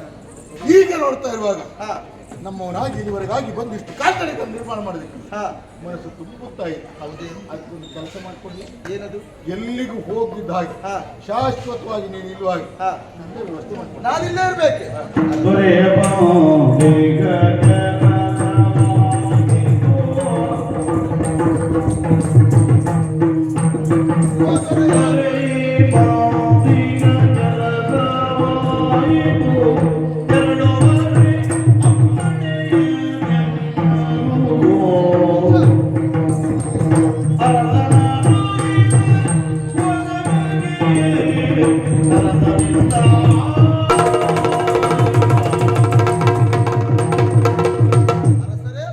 ಸಂತೋಷವಾಯಿತು ಒಮ್ಮೆ ನಿಮ್ಮ ಮಾತನ್ನ ಕೇಳಿ. ನಾನು ಹೊರಗಿನವನು ಎನ್ನುವ ಹಾಗೆ ಭಾವನೆಯನ್ನು ಕಂಡವನು ನೀವಲ್ಲ. ನಾನು ನಿಮ್ಮವನೇ ಎನ್ನುವ ಹಾಗೆ ಭಾವಿಸಿ ಇಲ್ಲಿಯೇ ಇರಬೇಕು ಎನ್ನುವ ಹಾಗೆ ನೀವೇನೋ ಬಯಕೆ ಪಡ್ತಾ ಇದ್ದೀರಿ. ಆದ್ರೆ ಇರುವ ನಾನು ಸ್ವಲ್ಪ ಯೋಚನೆ ಮಾಡ್ಬೇಕಲ್ಲ. ಏನು ಯೋಚನೆ ಮಾಡುತ್ತಿದೆ? ನಾ ಬಂದಾಗಲೇ ಹೇಳಿದವ, ನಾನೊಬ್ಬ ಕಡು ಬಡವನಿದ್ದೇನೆ, ಬಡತನದಲ್ಲಿಯೇ ಬೆಳೆದವನಿದ್ದೇನೆ. ನನ್ನ ತಾಯಿ ನನ್ನ ತಂಗಿ ಬಡತನದಲ್ಲಿಯೇ ಇದ್ದಾರೆ. ಅವರಿಗೆ ಬರುವಾಗ ಒಂದು ಮಾತನ್ನೇ ಹೇಳಿದವ, ಏನು? ಕಾರ್ಕಳದ ಅರಸ ನನ್ನನ್ನು ಕರೆಸಿಕೊಂಡಿದ್ದಾನೆ. ನಾ ಬಂದ ಮೇಲೆ ಚಿಂತಿಸಬೇಕಾದದಿಲ್ಲ, ಯಾವುದಕ್ಕೂ ತೊಂದರೆ ಆಗುವುದಿಲ್ಲ. ನಾ ಬಂದ ಬಳಿಕ ನಿಮ್ಮನ್ನ ರಾಜರಾಣಿಯರಂತೆ ಕಾಣ್ತೇನೆ ಎನ್ನುವ ಹಾಗೆ ತಾಯಿಯಲ್ಲಿ ಆಡಿದಂತಹ ಮಾತು. ನನ್ನ ಬರುವಿಕೆಗಾಗಿ ಅವರೆಲ್ಲ ನಿರೀಕ್ಷೆಯಲ್ಲೇ ಇರಬಹುದು. ಬಡತನದಲ್ಲಿರುವಂತಹ ನನ್ನ ಬದುಕಿಗೆ ನೀವು ಕೊಡುವಂತಹ ಧನ ಕನಕಗಳೆನ್ನುವುದು ಅದು ಅಮೃತ, ಒಂದು ಅಕ್ಷಯ ಪಾತ್ರೆಯಾಗಿ ನನ್ನ ಬದುಕಿಗೆ ಬರ್ತದೆ ಎನ್ನುವ ಹಾಗೆ ನಾ ತಿಳಿದುಕೊಂಡವನಿದ್ದೇನೆ. ಹಾಗಾಗಿ ನನ್ನ ಈ ಬಡತನನ್ನು ದೂರ ಆಗಬೇಕು ಅಂತಾದ್ರೆ ನೀವು ಕೊಡುವಂತಹ ಧನ ಕನಕಗಳನ್ನು ಸ್ವೀಕರಿಸಿ ಮನೆಯತ್ತ ಹೋಗಬೇಕಾದ್ದು ನನ್ನ ಕರ್ತವ್ಯ. ತಾಯಿ ತಂಗಿಯನ್ನು ಕಾಣಬೇಕಿರುವಂತಹ ಬಯಕೆ ಕಳುಹಿಸಿಕೊಡಿ ಅರಸರೇ. ಹೋಗಲೇಬೇಕೆನ್ನುವಂತ ಬಯಕೆ ಹುಟ್ಟಿದ ಮೇಲೆ ಅನಿವಾರ್ಯ, ಮನೆಗೆ ಹೋಗಲೇಬೇಕಲ್ಲ. ಇಲ್ಲಿ ಇಟ್ಟುಕೊಂಡ್ರೆ ಎಷ್ಟು ಲಾಭ ಇದೆಯೋ ಅಷ್ಟೇ ಅಪ್ಪ. ಇದು ನಾವೆಲ್ಲ ಕೇಳ್ತಾ ಇದ್ದೇವೆ, ಬೇಡ ಅದು. ಅದಕ್ಕೆ ಮನೆಗೆ ಹೋಗುವ ಮನಸ್ಸು ಮಾಡಿದ್ದೇವೆ. ಅದಕ್ಕೆ ಮತ್ತೊಂದು ಮಾಡೋಣ ಬಿಡು. ಹಾಗೊಮ್ಮೆ ನಿನ್ನ ಮನಸ್ಸಿನಲ್ಲಿ ಹೊಕ್ಕಿತ್ತು ಅಂತಾದ್ರೆ ನಮ್ಮ ಕೆಲಸವನ್ನು ನಾವು ಅಂದ್ರೆ ಬೇಕಾಗುತ್ತೆ. ಮತ್ತೊಮ್ಮೆ ಬೇಕಾದ್ರೆ ಏನು ಅಂತ ಇಲ್ಲಿವರೆಗೆ ಒಂದೇ ಮನೆಯ ಸದಸ್ಯರ ಹಾಗೆ ಎಲ್ಲರ ಜೊತೆ ಬೆರೆತು ನೀನು. ಹೌದು, ಅಲ್ಲಿ ಹೋಗಿ ಅವ್ರನ್ನೆಲ್ಲ ಭೇಟಿಯಾಗಿ ವಿದಾಯ ಹೇಳಿ ಬರುವಂತ ಸಿದ್ಧತೆ ಇದೆಯೋ ನನ್ನ ಪರಿಸ್ಥಿತಿ ಸಿದ್ಧತೆ. ನಮೋ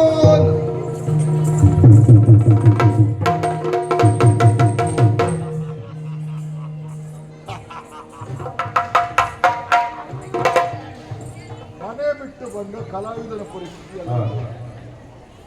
ಬಹಳ ಕಾಲ ಆಯ್ತು ಮನೆ ಪ್ರವೇಶ ಮಾಡಲಿಲ್ಲ ಅಂತಾದ್ರೆ ಯಜಮಾನನು ಕೊಟ್ಟಂತ ವೇತನವನ್ನು ತೆಗೆದುಕೊಂಡು ಹೋಗುವಾಗ ಎಷ್ಟು ಸಮಾಧಾನ ಆಯ್ತು. ಇವರು ಅಷ್ಟೇ ಸಂತೃಪ್ತಿಯಿಂದ ಹೋದ.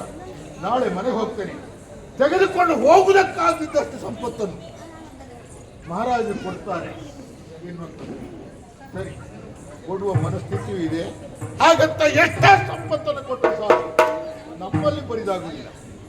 ಹಾಗಾಗಿ ಇರುವಂತ ತೊಂದರೆ ಉನ್ನತವಾದಂಥ ಉತ್ತಮವಾದಂಥ ಮೂರ್ತಿಯನ್ನು ಕೆತ್ತನೆ ಮಾಡಿದ್ದಾರೆ. ಮತ್ತೊಂದು ಕಡೆಯಲ್ಲಿ ನೋಡಿ ಮತ್ತೊಂದು ಕಡೆ ಕರೀತಾರೆ, ಅಲ್ಲಿಗೆ ಹೋಗ್ತಾರೆ. ಇದಕ್ಕಿಂತಲೂ ಒಳ್ಳೆಯದಾದಂಥ ಮೂರ್ತಿಯನ್ನು ಕೆತ್ತಿದ್ದಾರೆ. ಆವಾಗ ಕಾರ್ಕಳದ ಹೆಸರು ಹಿಂದುಳಿತು, ಅವ ಆ ಕೆಲಸ ಮಾಡಿದಂಥದ್ದು ಮುಂದುವರಿತು. ಕುಶಲ ರಾಜಕಾರಣಿಯಾದಂಥ ನಾನು ಇದಕ್ಕೇನು ಮಾಡಬೇಕು? ಮುಂದೆ ಈ ಮೂರ್ತಿಯನ್ನು ಕೆತ್ತಬಾರದು. ಇಲ್ಲಿಂದ ಹೋಗುವವರಿಗೆ ಹೋದ್ರ ಮೇಲೆ ನಮಗೆ ಕೇಳ್ತಾರೆ ಅವರು. ಅದಕ್ಕೇನು ಮಾಡಬೇಕು? ಸರ್ವರು ತಿಳಿದಿದ್ದಾರೆ. ಹೊತ್ತುಕೊಂಡು ಹೋಗ್ತಕ್ಕಾದಷ್ಟು ಚಿನ್ನ ಬಣ್ಣ ಮಾಣಿಕ ತಂದು ಕೊಡ್ತಾರೆ ಅಂತ ಕೊಡುವಂಥದ್ದು ಯಾವ್ದು ನೋಡಿ, ಯಾರಲ್ಲಿ ಕಟ್ಟುಗಳು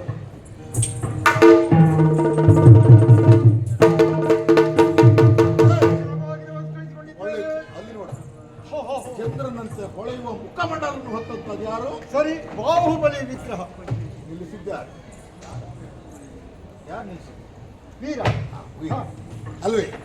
ಹಾಗೊಮ್ಮೆ ಇಂಥ ಕೆಲಸವನ್ನು ಮಾಡಿದಂತ ಅವನ ಬಗ್ಗೆ ನಿಮಗೆಲ್ಲ ಇರುವಂತ ಗೌರವ ಏನು? ಅಪಾರವಾದ ಅಲ್ವಾ? ಅಂತವನಿಗೆ ಕೊಡಬೇಕಾದಂತ ಪಾರಿತೋಷಕ ಕೊಡ್ಲೇಬೇಕು.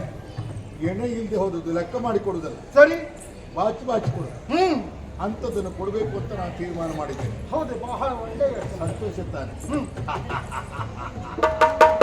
ಅದಕ್ಕೆಂದೇ ನಿನ್ನನ್ನು ಕರೆಸಿದ್ದೆ. ಹೋಗುವ ಸಂಭ್ರಮದಲ್ಲಿ ತನ್ನದೆಲ್ಲವನ್ನು ಬಿಟ್ಟು ಮಾತಾಡಿಸ್ತಾ ಇದ್ದಾನೆ. ಇಂದಿನಿಂದ ಹೋಗು. ಹೋದಂತ ನೀನು ಅವನ ಬಲಗೈಯನ್ನು ಎಡಗಾಲನ್ನು ಕತ್ತರಿಸು, ತಪ್ಪಿದ್ರೆ ನಿಂದು ತಲೆ ಹೋಗುತ್ತಿದ್ದೆ.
ಖಂಡಿತ ರಾಜ ಮರ್ಯಾದೆಯಿಂದ ರಾಜರು ನಿನ್ನನ್ನು ಬೀಳ್ಕೊಡ್ತಾ ಇದ್ದಾರೆ. ಹೌದು, ಅದು ನಮಗೂ ಸಂತೋಷ ಉಂಟು.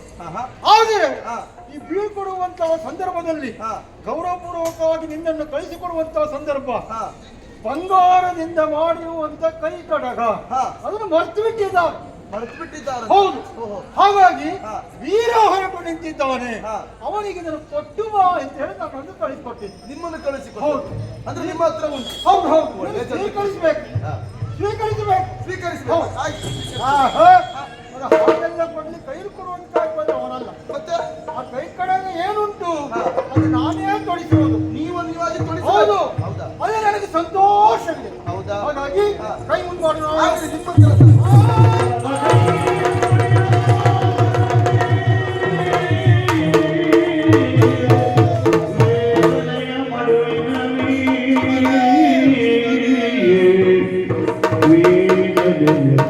ಮಧುವಿನಲ್ಲಿ ಬಿಟ್ಟನ ವೀರ ಯಾವ ಪಾಪದ ಕರ್ಮಗೆ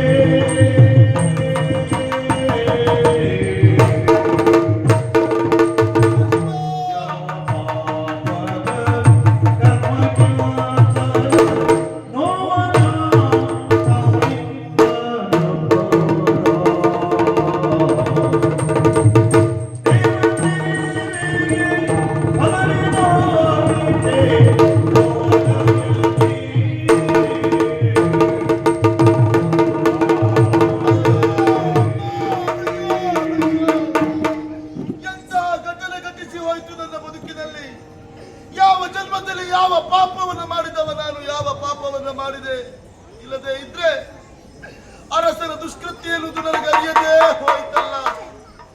ಅವನಾಡಿದ ಮಾತುಗಳಿಂದಲೇ ಅನುಮಾನವಾಗಿ ಕಂಡವ ನಾನು. ಆದರೆ ಇಂಥ ಕೃತ್ಯ ಮಾಡ್ತಾನೆ ಎನ್ನುವ ಹಾಗೆ ಕನಸು ಮನಸ್ಸಿನಲ್ಲಿ ಎಣಿಸಿದವನಲ್ಲ. ಇಂತಹ ಭವ್ಯ ಮೂರ್ತಿಯ ಮಧ್ಯೆ ನೀವು ಕೆತ್ತಬಾರದಿರುವ ಕಾರಣಕ್ಕಾಗಿ ನನ್ನ ಬಲಗೈಯಾಗಿ ಕತ್ತರಿಸಿ ಬಿಟ್ಟ. ಯಾಕೆ ಇಂಥ ಶಿಕ್ಷೆ ತಂದೆಯನ್ನು ಮಾಡಿರುವ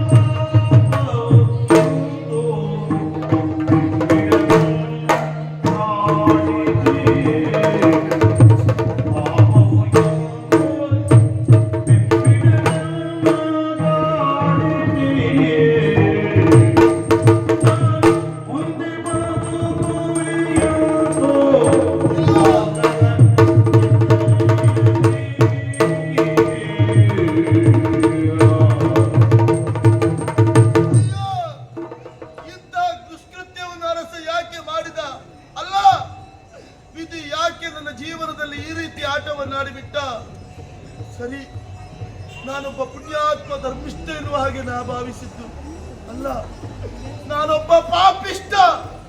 ತಂದೆಯ ಮುಖವನ್ನ ಕಂಡ ಬಳಿಕ ತಂದೆಯ ಸಾವಿಗೆ ಕಾರಣಕರ್ತನಾದಂತಹ ಪಾಪಿ ನಾನು. ತಂದೆಯನ್ನು ಕೊಂದಂತಹ ಪಾಪ ಎಲ್ಲಿ ಹೋಗ್ತದೆ? ನನ್ನ ಬೆನ್ನ ಹಿಂದೆಯೇ. ಆದರೆ ಈಗ ನನ್ನ ಜೀವನ ಈ ಸ್ಥಿತಿಯಾಗುವುದಕ್ಕೆ ಕಾರಣೀಕರ್ತನಾಗಿ ಹೋಯಿತು. ಇಲ್ಲ, ಈ ಸ್ಥಿತಿಯಲ್ಲಿ ನನ್ನ ತಾಯಿ ಹಾಗೂ ನನ್ನ ತಂಗಿಗೆ ಹೇಗೆ ನಾ ಮುಖ ತೋರಿಸಲಿ? ಅಲ್ಲ, ಈ ಲೋಕದಲ್ಲಿ ನಾ ಹೇಗೆ ಬದುಕಲಿ? ಈ ರೀತಿ ಬದುಕುವುದಕ್ಕಿಂತ ನಾ ಸಾಯುವುದೇ ಲೇಸು. ನಾ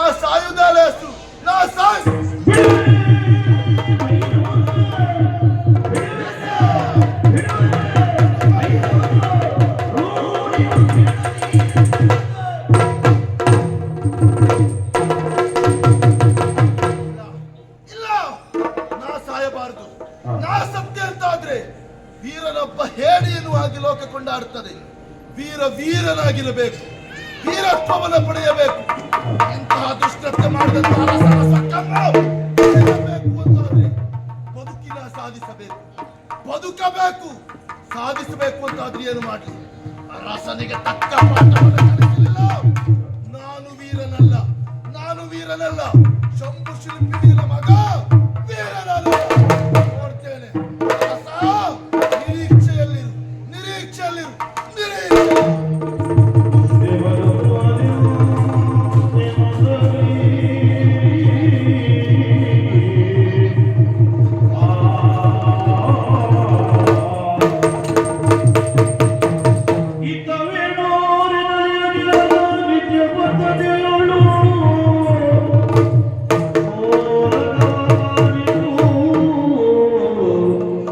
ಅಭಿಲಾಷೆಯನು ಅರುಹಿದನು ತಾತರಿಗೆ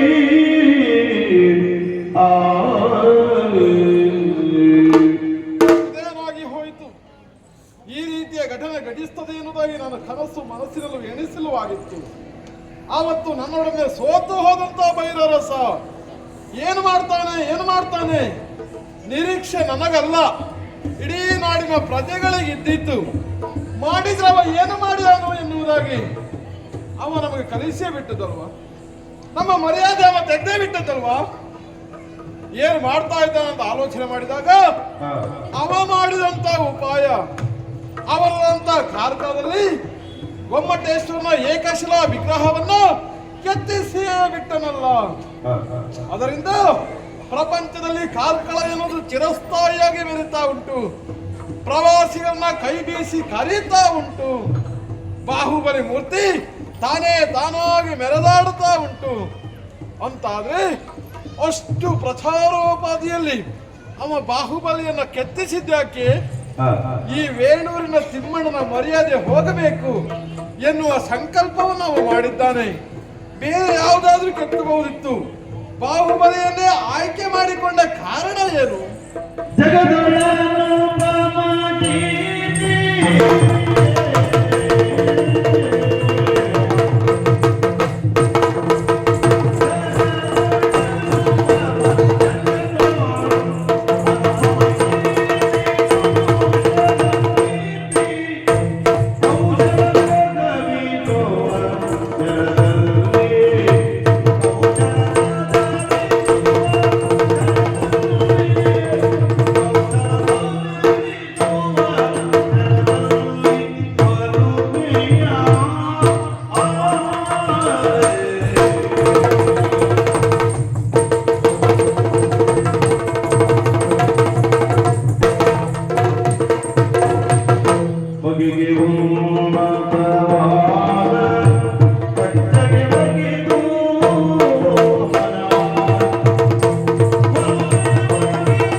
ನಾವು ಸ್ವಲ್ಪ ಇತಿಹಾಸದ ಬಗ್ಗೆ ಗಮನಿಸಬೇಕಾಗ್ತದೆ.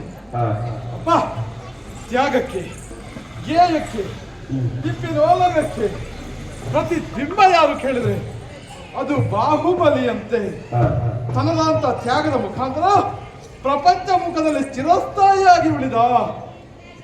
ಒಂದು ಕಾಲದಲ್ಲಿ ಅಣ್ಣ ತಮ್ಮಂದಿರಾದಂತ ಭರತ ಬಾಹುಬಲಿಗೆ ಘನಘೋರವಂತ ಕಾಳಗವೇ ಏರ್ಪಟ್ಟಿತ್ತು ಪೌದನಾಪುರದವರ ಸೊತ್ತಿಗೆಗಾಗಿ. ಆ ಸಂದರ್ಭದಲ್ಲಿ ಅಣ್ಣ ತಮ್ಮರಲ್ಲಿ ಯಾರು ಗೆಲ್ತಾರೆ ಎನ್ನುವುದಾಗಿ ನಿರೀಕ್ಷೆ ಮಾಡಿದ್ರು ಎಲ್ಲರೂ. ಹುಟ್ಟುತ್ತಾ ಅಣ್ಣ ತಮ್ಮಂದಿರು ಬೆಳೆ ಬೀಳುತ್ತಾ ದಯಾದಿಗಳು ಅಂತ ಮಾತು ಅವರಿಂದ ಪುಷ್ಟೀಕರಣಗೊಂಡಿತು.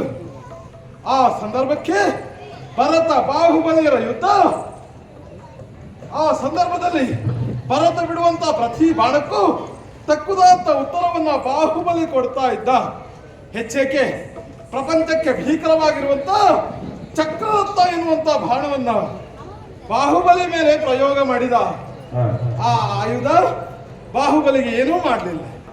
3 ಸುತ್ತು ಪ್ರದಕ್ಷಿಣೆ ಹಾಕಿ ಆತನ ಕಾಲಬಡದಲ್ಲಿ ಹೋಗಿ ಬಿದ್ದಿತಂತೆ.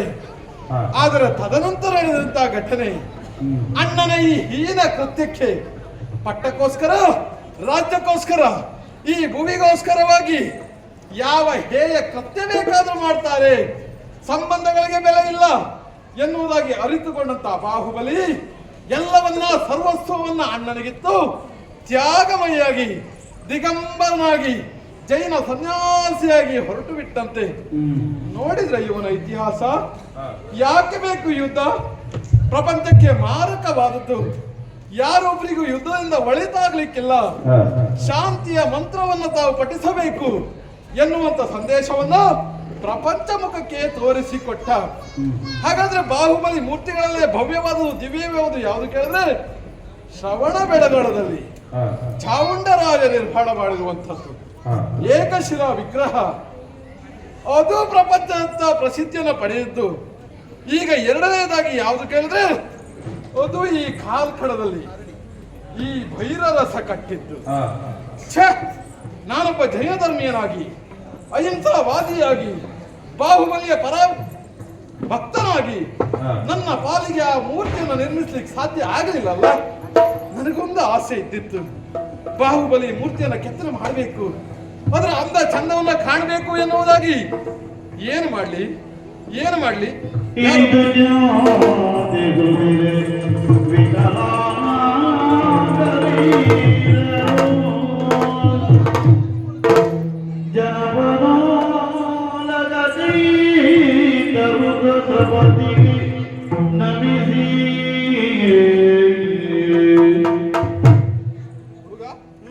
ಆಶ್ಚರ್ಯ ಕಾಣುತ್ತಾ ಉಂಟು. ಸಭೆಯಲ್ಲಿ ವಿಶೇಷ ಇದ್ರೆ ಬರಲಿ ಎನ್ನುವುದಾಗಿ. ನೀನೊಬ್ಬ ಆಗಂತಕ, ಕೈ ಕಾಲಿಲ್ಲದ ಹೆಳವ, ಅಂಗವಿಕಲನ ನೀನಾಗಿದ್ದಿ. ಪಾಪಣ್ಣನೋಪಾದಿಯಲ್ಲಿ ಹಾಗೆ ಮುಖದಲ್ಲಿ ತೇಜಸ್ಸು, ಓಜಸ್ಸು. ನೀನ್ ಯಾರಪ್ಪ? ಎಲ್ಲಿಂದ ಬಂದವನು? ನಿನಗೆ ಈ ಪರಿಸ್ಥಿತಿ ಹೇಗೆ? ನನ್ನಿಂದ ಆಗಬೇಕಾದ ಕಾರ್ಯಗಳಾದ್ರೂ ಏನು? ಲಾಲಿಸಬೇಕು ಅರಸರೇ. ಬದುಕಿನಲ್ಲಿ ಅನೇಕ ಕಷ್ಟ ನಷ್ಟಗಳನ್ನು ಅನುಭವಿಸಿ ಬಂದವ ನಾನು. ಕಡು ಬಡತನದಿಂದಲೇ ಹುಟ್ಟಿದವ. ಹೇಳಿಕೊಳ್ಳುವುದಕ್ಕೆ ನಾನೊಬ್ಬ ಕಲಾವಿದ. ಕಲಾವಿದ್ರ? ಕಲಾವಿದ್ರ ಪರಿಸ್ಥಿತಿ ಹೀಗಾಗಬಾರ್ದು. ಆಯ್ತಲ್ಲ, ಕಲಾವಿದ್ರಿ ಹೀಗಾದಾಗ ನನಗೊಂಥರ ದುಃಖ, ತೀವ್ರ ದುಃಖ. ಹೌದಲ್ಲ, ಶಿಲ್ಪಕಲೆಯಲ್ಲಿ ಶ್ರೇಷ್ಠತೆಯನ್ನು ಪಡೆದವರು ನನ್ನ ತಂದೆ ಒಬ್ಬ ಶ್ರೇಷ್ಠ ಶಿಲ್ಪಿ, ಶಂಭು ಶಿಲ್ಪಿ ಎನ್ನುವ ಹಾಗೆ. ಅವರ ಮಗ, ನನ್ನ ಹೆಸರು ವೀರ ಎನ್ನುವ ಹಾಗೆ. ಶಂಭು ಮಗ? ಶಂಭು ಸುದ್ದಿ ನಾವು ಕೇಳ್ತಾ ಇರ್ತೇವೆ. ಹೌದಾ? ಪಾಪ ಒಬ್ಬ ಒದ್ದಾಡು ಅಂತ ಹೇಳಿದ್ರೆ ಅದು ಹೇಳತೀರದು. ಆವಾಗಲೇ ಒದ್ದಾಡ್ತಾ ಇದ್ದವು. ಹೌದು, ಈಗ ಅಲ್ಲ, ಸಣ್ಣವರಿರುವಾಗ. ಹೌದೌದು, ಆವಾಗ ಬಡತನದ ಕೇಳಿ ತಿಳಿದವನ. ಹಾಗಾದ್ರೆ ಆತನ ಮಗ ನೀನಂತಾಯಿ. ಖಂಡಿತವಾಗಿ ತಂದೆಯ ಕಾಲ ನಂತರ ತಂದೆ ಮಾಡುತ್ತಿರುವಂತ ಉದ್ಯೋಗ ನನ್ನ ಕೈ ಸೇರಿ. ಕಲಾವಿದರ ಪರಂಪರೆ ಬಿಡ್ಲಿಲ್ಲ ನೀನು? ಬಿಡ್ಲಿಲ್ಲ, ಕೊಂಡಿ ತಪ್ಪಲಿಲ್ಲ, ಅದನ್ನೇ ನಂಬಿಕೊಂಡಿದ್ದವ. ಹಾಗೆ ಹಾಗೆ ಎಲ್ಲ ಕಲಾವಿದರು ತಮ್ಮ ಮಕ್ಕಳನ್ನ ಈ ಕ್ಷೇತ್ರದಲ್ಲೇ ಬೆಳೆಸ್ಕೊಳ್ಬೇಕು. ಖಂಡಿತ, ಆವಾಗ ಈ ಕ್ಷೇತ್ರ ಉನ್ನತ ಪ್ರಚಾರ ಆಗ್ತದೆ. ಅದೇ ಹಾಗಂತ ಪ್ರೇಕ್ಷಕರಿಗೆಲ್ಲ ಬೈಬಾರ್ದು. ಶಿಲ್ಲೆ ಚಪ್ಪಲೆ ಅದಾಗ್ಲಿಕ್ಕೆ ಹಾಕಬೇಡಿ ಅಂತ ಅವರವರ ಅಭಿರುಚಿಗೆ ಸರಿಯಾಗಿ ಹಾ ನಮ್ಮದಾದಂತ ಕರ್ತವ್ಯವನ್ನು ನಾವಿಲ್ಲಿ ಬಂದು ಮಾಡಬೇಕು. ಖಂಡಿತ ಪ್ರೋತ್ಸಾಹ ಅವ್ರು ಕೊಡ್ತಾರೆ, ಅದರಲ್ಲಿ ಯಾವ ಅನುಮಾನವೂ ಇಲ್ಲ ಪ್ರೋತ್ಸಾಹ ಇದ್ದೇ ಇರ್ತದೆ ಅಲ್ವಾ? ಆದರೆ ನನ್ನ ಬದುಕಿನಲ್ಲಿ ವಿಧಿಯೇ ಆಟವಾಡಿಬಿಟ್ಟ ಪ್ರಭು. ಏನಾಯ್ತು? ಕಾರಣ ಉಂಟು. ಹಾ. ಬಡತನದಲ್ಲಿ ಇರುವಂತಹ ನನಗೆ ಹಾ ಕಾರ್ಕಳಾಧಿಕಾರಿ ಅಂತ ಭೈರವರಸ ಹಾ ನನ್ನನ್ನು ಕರೆಸಿಕೊಂಡ. ಹೌದಾ? ಭವ್ಯವಾದಂತಹ ಬಾಹುಬಲಿ ವಿಗ್ರಹವೆನ್ನುವಂಥದ್ದು ಕಾರ್ಕಳದಲ್ಲಿ ಪ್ರತಿಷ್ಠಾಪಿಸಬೇಕು ಎನ್ನುವ ಕಾರಣಕ್ಕಾಗಿ ಹಾ.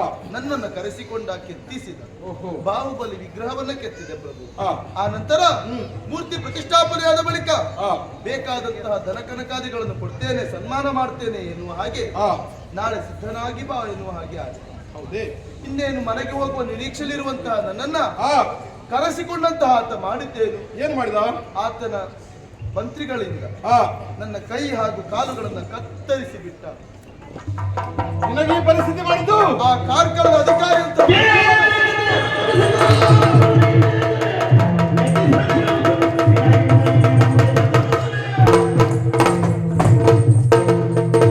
ಅಭಾವನ ಸೋಕೆ ನನಗೊಂದು ಅನುಮಾನ ಇದ್ದಿತ್ತು. ಹಾ. ಏನು ಮಾಡ್ತಾನೆ ಎನ್ನುವುದಾಗಿ ಅವ ನಿನಗೆ ಹಾ. ಕಲಾವಿದರಾದ ನಿನಗೆ ಹಾ. ನಿನ್ನದಂತಹ ಚಾಕಚಕ್ಯತೆಗೆ ಸನ್ಮಾನವೋ ಸತ್ಕಾರವೋ ಮಾಡಬೇಕಿತ್ತವ. ಹಾ.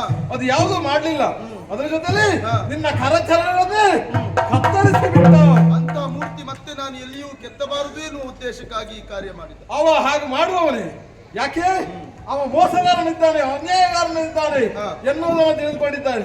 ಈಗ ನಿನಗಾದ ಈ ಒಂದು ತೊಂದರೆಗೆ ಹಾ. ಸುಮ್ಮನೆ ಬಿಡುವುದಿಲ್ಲ. ಏನ್ ಮಾಡ್ತೀಯ? ಅವನ ನಾಡಿಗೆ ಬೇಡ, ಬೇಡವೇ ಬೇಡ. ಹಾ.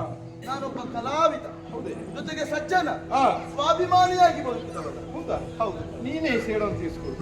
ನಾನಾಗಿ ಅರಸನ ಮೇಲೆ ಸೇಡನ್ನು ತೀರಿಸಿಕೊಳ್ಬೇಕು. ಹೌದಾ? ನನಗೆ ಇಂತಹ ಸ್ಥಿತಿ ತಂದಂತ ಆತನ ಜೀವನ ಎನ್ನುವುದು ಹಾ. ನರಕವಾಗಬೇಕು ಅಂತಾದ್ರೆ ಹಾ. ಇರುವ ದಾರಿ ಇರುವುದೇ ಒಂದು. ನಾನೇನು ಮಾಡ್ಬೇಕಯ್ಯ? ಕೇಳಿ ತಿಳಿದವನಿದ್ದೇನೆ. ಹಾ. ಈ ಬೇಡೂರಿನಲ್ಲಿ ಹಾ. ಕಾರ್ಕಳದಲ್ಲಿ ಇರುವಂತಹ ಹಾ. ಅದಕ್ಕಿಂತಲೂ ವಿಜೃಂಭಿಸುವಂತಹ ಬಾಹುಬಲಿ ಎನ್ನುವುದು ಇಲ್ಲಿಯೂ ಪ್ರತಿಷ್ಠಾಪನೆಯಾಗಬೇಕು ಎನ್ನುವುದು ನಿಮ್ಮ ಹೆಬ್ಬಯಕೆ. ಒಂದು ಆಸೆ ಇದ್ದಿತ್ತು ಪ್ರಭು, ಏನು ಮಾಡುವ ಅವಕಾಶ ಇಲ್ಲ. ನನಗೆ ಒಂದು ಅವಕಾಶವನ್ನ ಕೊಡಿ. ಕಾರ್ಕಳಗಿಂತಲೂ ಹಾ. ಅಧಿಕವಾದಂತಹ ಹಾ. ಭವ್ಯವಾದಂತಹ ಹಾ. ವಿಶೇಷವಾದಂತಹ ವಿಗ್ರಹವನ್ನ ಹಾ. ನಾನು ಈ ಬೇಡೂರಿನಲ್ಲಿ ಕೆತ್ತುತ್ತೇನೆ. ಒಂದು ಅವಕಾಶ ಕೊಡಿ.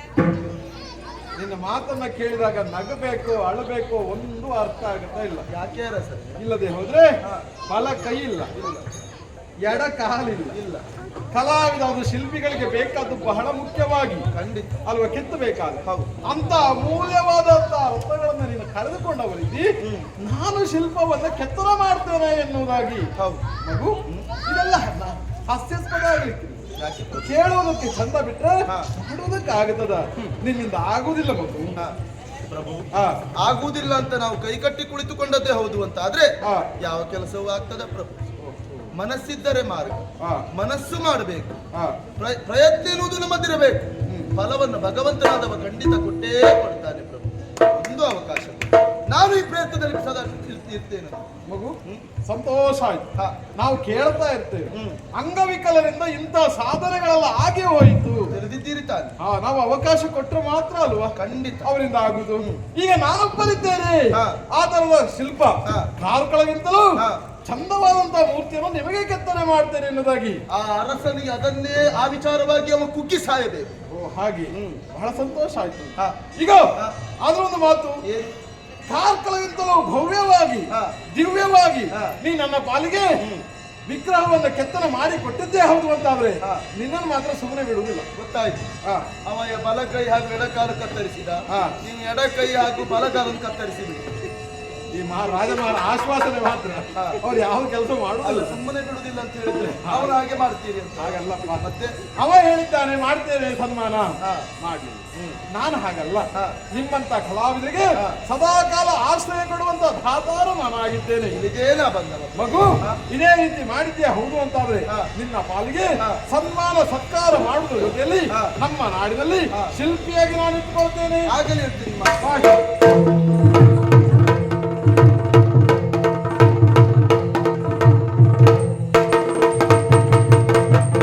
ಕಟ್ಟಿತು ಕನಸೊಂದು ಸತ್ಯಂ ಮಡಿಗೆ ಕಟ್ಟಿತು ಕನಸೊಂದು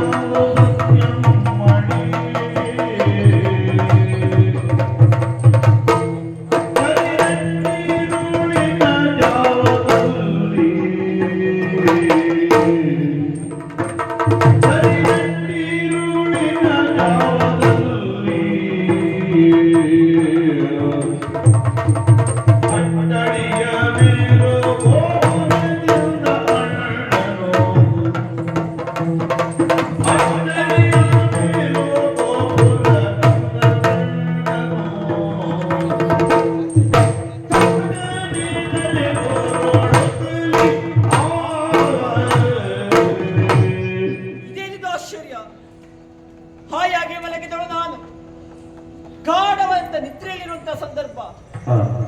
ಕನಸೊಂದನ ಕಂಡೆನಲ್ಲ, ನಾನು ಕನಸಿನಲ್ಲಿ ಕಂಡದ್ದಾದ್ರೂ ಏನು, ನನ್ನ ಅಣ್ಣನಂತ ವೀರ ಕಾರ್ಕಳಕ್ಕೆ ಬಾಹುಬಲಿಯ ಮೂರ್ತಿಯನ್ನು ಕೆತ್ತೇನೆ ತಂಗಿ ಎನ್ನುವಾಗೆ ಹೋದವರು. ಅದೆಷ್ಟೋ ಸಮಯಗಳಾಯಿತು, ಆತ ಇಲ್ಲಿವರೆಗಾಗಿ ಹಿಂತಿರುಗಿ ಬರಲಿಲ್ಲ.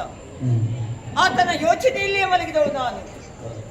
ಮಲಗಿರುವಂತ ಸಂದರ್ಭದಲ್ಲಿ ಕನಸೊಂದನ ಕಂಡೆನಲ್ಲ, ಕನಸಿನಲ್ಲಿ ಕಂಡದ್ದಾದ್ರೂ ಏನು, ನನ್ನ ಅಣ್ಣಂತ ವೀರ ಅಟ್ಟಳಿಯ ಮೇಲಿಂದ ದಪ್ಪನೆ ಇದ್ದರೆ ಕನಸೊಂದನ ಕಂಡೆನಲ್ಲ. ಹಾಗಾದ್ರೆ ಕನಸು ಕಂಡಂತ ಸಮಯವಾದ್ರೆ ಇಷ್ಟು, ಬೆಳಗಿನ 4ನೇ ಜಾವದಲ್ಲಿ ಕಂಡಂತ ಕನಸು ಯಾವ ಕಾರಣಕ್ಕೂ ಸಟಿಯಾಗಲಿಕ್ಕೆ ಸಾಧ್ಯವಿಲ್ಲ ಅಂತೆ, ಅದು ಸತ್ಯವಾಗ್ತಾರಂತೆ. ಅಂದ್ರೆ ನನ್ನ ಅಣ್ಣನ ಪಾದಿಗೆ ಏನೊಂದು ಕಷ್ಟ ಒದಗಿ ಬಂದಿದೆ ಅನ್ನೋ 2 ಮಾತು. ಇಲ್ಲಿಯ ತನಕ ನಾನು ಅಣ್ಣ ಇದ್ದದ್ದಾದ್ರೆ ಹೇಗೆ?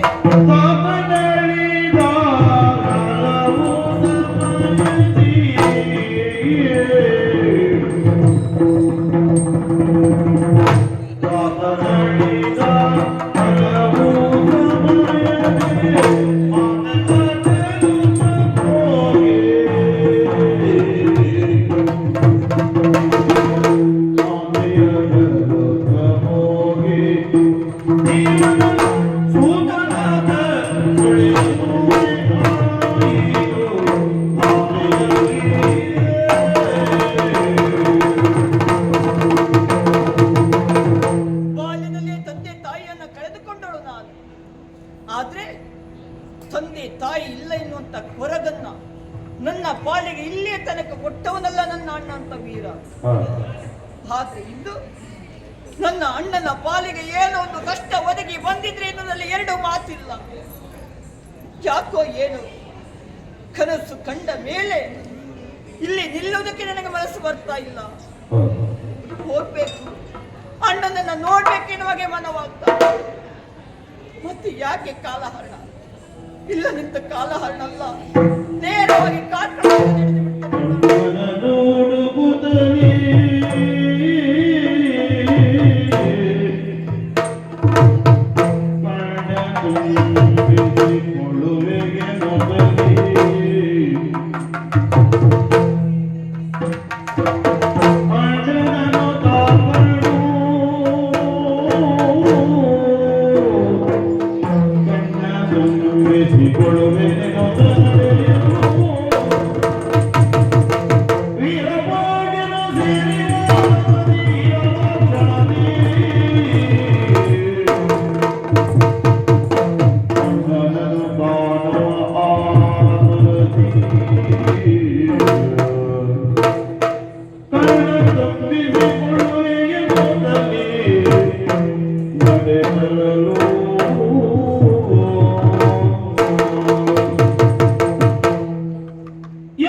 ಅಪ್ಪಣೆಯನ್ನು ಪಡೆದು ಅಪ್ಪಣೆ ಒಪ್ಪಿಗೆ ಆದ್ರೆ ಮಾತ್ರ ಇಲ್ಲಿ ಬರುವಂತ ನಿಜ. ಯಾವ ಕಾರಣದಲ್ಲಿ ನನ್ನ ಹಾಗೆ ಒಳಗ್ಬಿಟ್ರೆ ಗೊತ್ತಿಲ್ಲ. ನೋಡ್ತಾ ಇರುವಾಗ ಅಗ್ಗ ಆಕಾರ ಉಡುಗೆ ತೊಡುಗೆ ಭಾಷೆ ನಮ್ಮೂರಿನವಳು ಅಲ್ಲ ಅಂತ ಗೊತ್ತಾಯಿತು. ನಿನ್ನನ್ನು ನೋಡ್ತಾ ಇದ್ರೆ ರಾವು ತುಡುಕಿದ ಚಂದ್ರನ ಹಾಗೆ, ಮೋಡದ ಮರೆಯಲ್ಲಿರುವ ಸೂರ್ಯನ ಹಾಗೆ, ಬೂದಿ ಮುಚ್ಚಿದ ಕೆಂಡದ ಹಾಗೆ, ಚಲನೆ ಇಲ್ಲದ ಗಾಳಿ ಹಾಗೆ, ಯಾವುದೋ ಅನಾಥವಾಗಿರಬಹುದಾದಂತ ಒಂದು ಪ್ರಶಾಂತತೆ ಹೋಗಿ ಚಿಂತನೆಯಲ್ಲಿ ಅಡರಿದೆ ಎನ್ನುವುದನ್ನು ನಾನು ಕಲ್ಪಿಸಿಕೊಳ್ತಾ ಇದ್ದೇನೆ. ಯಾರು ಏನ್ ನಿನ್ನ ಹೆಸರು, ಇಲ್ಲಿಗೆ ಯಾಕೆ ಬಂದೆ, ನಮ್ಮಿಂದ ಏನಾಗಬೇಕು ಹೇಳಿದ್ರೆ ಏನು ಅಂತ ನೋಡ್ಬೋದು. ಓ ಅರಸರೇ, ಮಾತಾಡಿ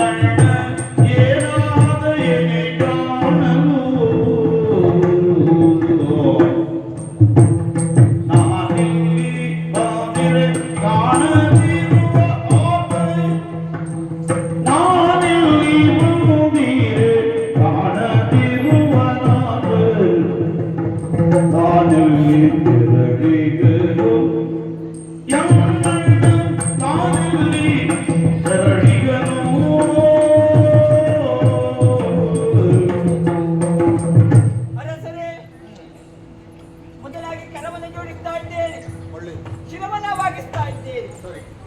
ನೀವು ಹೇಳಿದ ಹಾಗೆ ನಾನು ಇಲ್ಲಿಯವಳಲ್ಲ, ಮಾರ್ನಾಡಿನವಳು. ಮಾರ್ನಾಡು ಹೌದು. ಕೇಳಿ ತಿಳಿದಂತ ಊರು ನೋಡದೆ ಹೋಗಿ. ನನ್ನ ಹೆಸರು ಸತ್ಯಮ್ಮ ಎನ್ನುವ ಹಾಗೆ. ಅಲ್ಲಿ ಅವಳು ಸತ್ಯಮ್ಮನೆ. ನಿಜ. ಇಲ್ಲಿಗೆ ಬರುವುದಕ್ಕೆ ಬಲವಾದ ಉದ್ದೇಶ ಉಂಟು. ಏನು? ನಾನು ಬರುವ ಮೊದಲಾಗಿ ನನ್ನ ಅಣ್ಣ ವೀರ ಎನ್ನುವ ಹಾಗೆ ಇಲ್ಲಿವರೆಗಾಗಿ ಬಂದವರಿದ್ದಾರೆ. ಬಾಹುಬಲಿಯ ಮೂರ್ತಿಯನ್ನು ಕೆತ್ತಬೇಕೆನ್ನುವಂತ ಉದ್ದೇಶದಿಂದ ಅದೆಷ್ಟೋ ಸಮಯಗಳು ಸರಿದು ಹೋಯಿತು. ಹಿಂದಿರುಗಿ ಅಣ್ಣ ಬಾರದಿರೋದನ್ನು ನೋಡಿ ಆತ ಎಲ್ಲಿ ಹೋಗಿರ್ಬೋದು ಇನ್ನು ಉದ್ದೇಶಕ್ಕಾಗಿ ಆತನನ್ನು ಹುಡುಕಿಕೊಂಡು ಬಂದವಳು.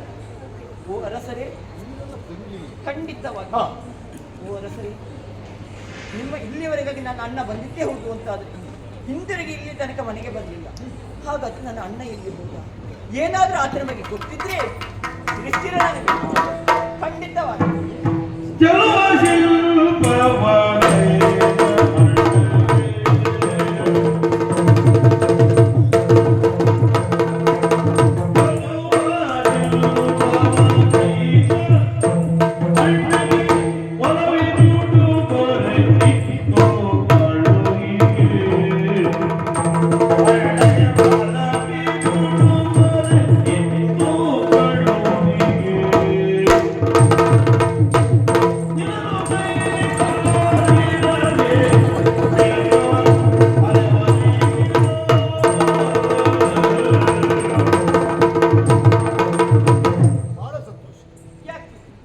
ಅದರಲ್ಲೂ ವೀರ ಶಿಲ್ಪಿಯ ತಂಗಿ ನೀನು ಅಂತ ಹೇಳಿದೆಯಲ್ಲ. ಸತ್ಯಮ್ಮ ಎನ್ನುವ ಹಾಗೆ. ನಾಡಲ್ಲ, ಹಾ, ರಾಜ್ಯವೇ ಸಂತೋಷ ಪಡಬಹುದಾದಂಥ ವಿಷಯ. ಹೌದಾ?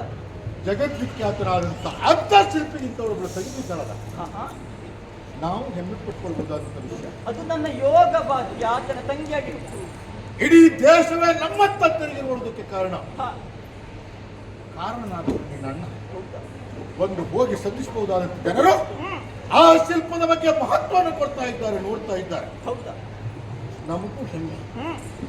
ಅಂತ ಶಿಲ್ಪವನ್ನು ಕೆತ್ತಿದಂಥವನಿಗೆ ಲೆಕ್ಕ ಮಾಡಿ ಎಲ್ಲ ಕಣ್ಣಿಗೆ ಬಜೆಟ್ ಕೈಗೆ ತೋಚಿದಷ್ಟನ್ನು ಕೊಟ್ಟು ಕಳಿಸಿ ಅವರ ಸಮಸ್ಯೆಯನ್ನು ದೂರ ಮಾಡಬೇಕು ಯೋಚನೆ ಮಾಡಿದವನು ನಾನು. ಆ ರೀತಿಯಲ್ಲಿ ನಮಗೆ ಬಡತನ ಏನೂ ಇಲ್ಲ. ಖಂಡಿತವಾಗಿ ನೀವು ಮನಸ್ಸು ಮಾಡಿದ್ರೆ ಏನಾದ್ರು ಕೊಡ್ಬೋದು. ಖಂಡಿತ. ಹಾ, ಆದ್ರೆ ಆಶಾವಾದಿಯಾಗಿ ಮನುಷ್ಯ ಅಂದ್ರೆ ಯಾವುದೇ ಕಾಲದಲ್ಲೂ ಸಹ ಹಾ, ತನ್ನ ಸ್ವಾರ್ಥವನ್ನು ಬಿಟ್ಕೊಡಬಾರದು. ಅದು ಸತ್ಯವೇ. ಒಂದು ಪ್ರಾಣಿಯಾದರೂ ಸಹ ಹಾ, ತಾನು ಬದುಕುವುದು ಪ್ರಥಮ.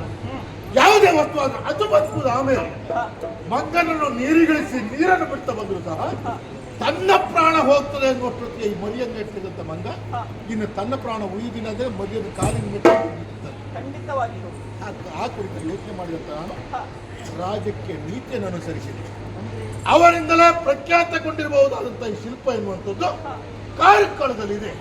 ಮುಂದೊಂದು ಕಾಲದಲ್ಲಿ ಮತ್ತೊಂದು ಕಡೆ ಎಲ್ಲಾದ್ರೂ ಹೋಗಿ ಕೆತ್ತಿದೆ ಅಂತಾದ್ರೆ ಕಾರ್ಕಳದ ಹೆಸರು ಹಿಂದೆ ಹೋಗ್ತದೆ ತಿಳಿದಂತ ನಾನು ಅವನ ಬಲಗೈಯನ್ನು ಎಡಗೈಯನ್ನು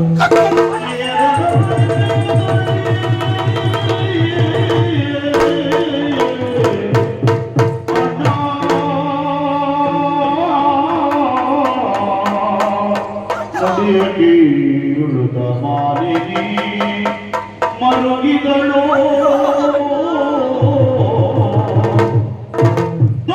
ನಿನಗಿರುತ್ತ ಜಾಣದಯರಿ ಸರಿ ಇದು ಸರಿಯೇ ಇದು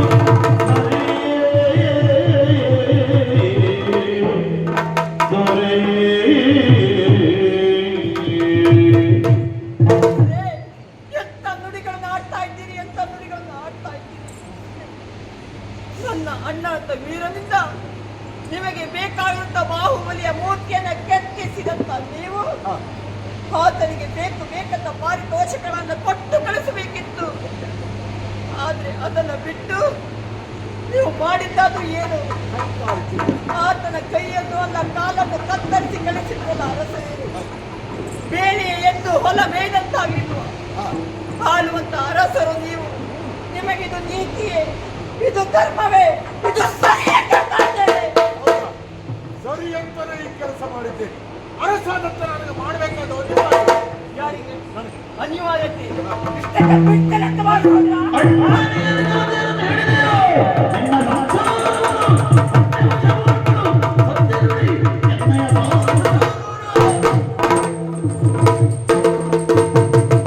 ಅರಸರೇ, ಇಂಥ ಹೇಯ ಕೃತ್ಯವನ್ನ ಮಾಡಿದಂತ ನಿಮ್ಮನ್ನ ಅಷ್ಟು ಸುಲಭದಲ್ಲಿ ಬಿಡ್ತಾಳೆ. ಸತ್ಯವೇನು?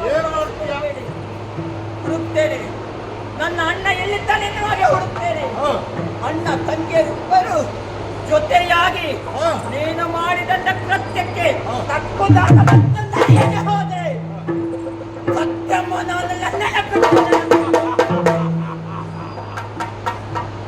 ಭೈರವರಸ ನೀತಿಯಿಂದ ಬಂದ್ರಿ ಅಂತಾದ್ರೆ ನೀವಲ್ಲ, ಇಂದಿನಿಂದ 21 ನಿಮ್ಮ ತಲೆಮಾರಿರುವವರೆಗೆ ಯಾರು ಕೆಲಸ ಮಾಡೋದು ಶ್ರೀಮಂತರಾಗಿ ಆಗಿರುವಷ್ಟನ್ನು ನಾನು ಕೊಡ್ತೇನೆ. ತಪ್ಪಿ ನಡೆದ್ರೆ ಭೈರವರಸ ಏನಾಗುತ್ತೆ?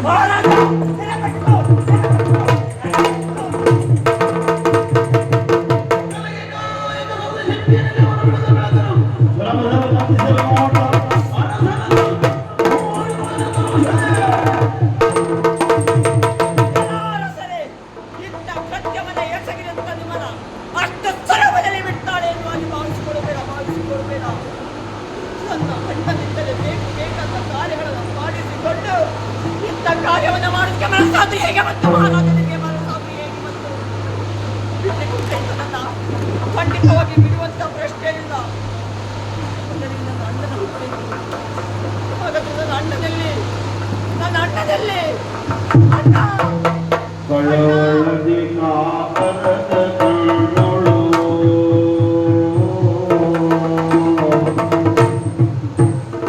ಕಳವಳದಿ ಕಾಪರದ ಕಣ್ಣೊಳು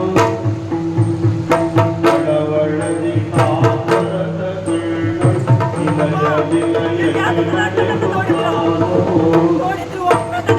ನಿಲಯ ನಿಲಯಗೆ ನಡೆದು ಕಾರೋ ಅಣ್ಣನ ಹೊಲವನದ ಅಣ್ಣನ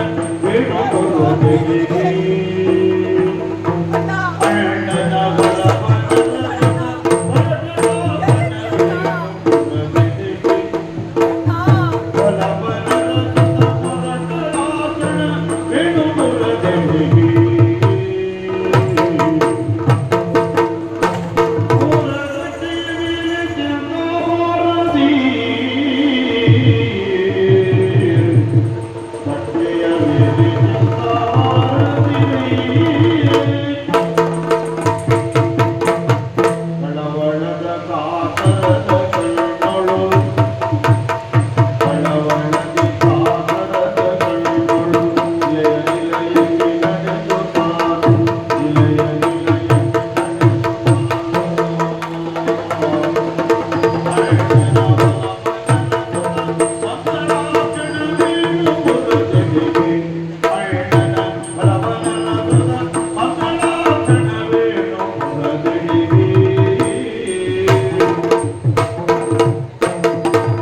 ಅಣ್ಣನನ್ನ ಅರಸುತ್ತಾ ಅದೆಷ್ಟು ದೂರ ಸಾಗಿ ಬಂದೆ. ನನ್ನ ಸುಳಿವು ಮಾತ್ರ ನನ್ನ ಪಾಲಿಗೆ ಸಿಗದೆ ಕೊನೆಯದಾಗಿ ಬಂದು ಸೇರಿರುವುದಿಲ್ಲ. ಇದುವೇ ಬೇಡೂರಲ್ಲವೇ? ಯಾರೊಬ್ರು ಹೇಳಿದ್ರಲ್ಲ, ಅದೆಷ್ಟೋ ದಿನಗಳಿಂದ ಮರದ ಬುಡದಲ್ಲಿ ಯಾವ ಪಾತ ಮಲಗಿಕೊಂಡಿದ್ದಾನೆ. ಅಮ್ಮ, ಹೋಗಿ ನೋಡು ಒಮ್ಮೆ. ಆತ ನಿನ್ನ ಅಣ್ಣನಂತ ವೀರನಾಗಿದ್ರೂ ಆಗಿರಬಹುದು ಎನ್ನುವ ಹಾಗೆ. ಯಾಕೋ ಏನು ನನ್ನ ಮನಸ್ಸು ಕೂಡ ಆತನೇ ನನ್ನ ಅಣ್ಣ ಎನ್ನುವಾಗೆ ಹೇಳ್ತಾ ಉಂಟು. ಹಾಗಾದ್ರೆ ಎಲ್ಲಿದ್ದಾನೆ ನನ್ನ ಅಣ್ಣ? ಎಲ್ಲಿದ್ದಾನೆ ನನ್ನ ಅಣ್ಣ? ಎಲ್ಲಿ?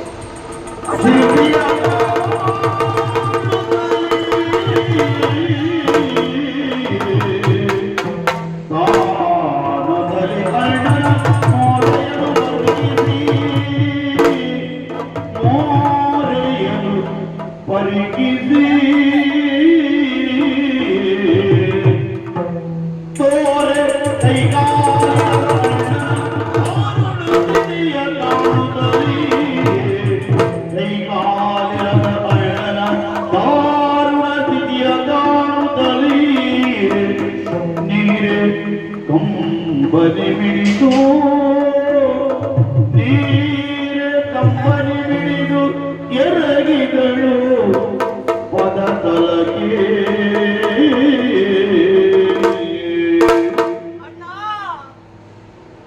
ಮಮತೆಯಣ್ಣನೆ ಇಂದವಾಸಿಯ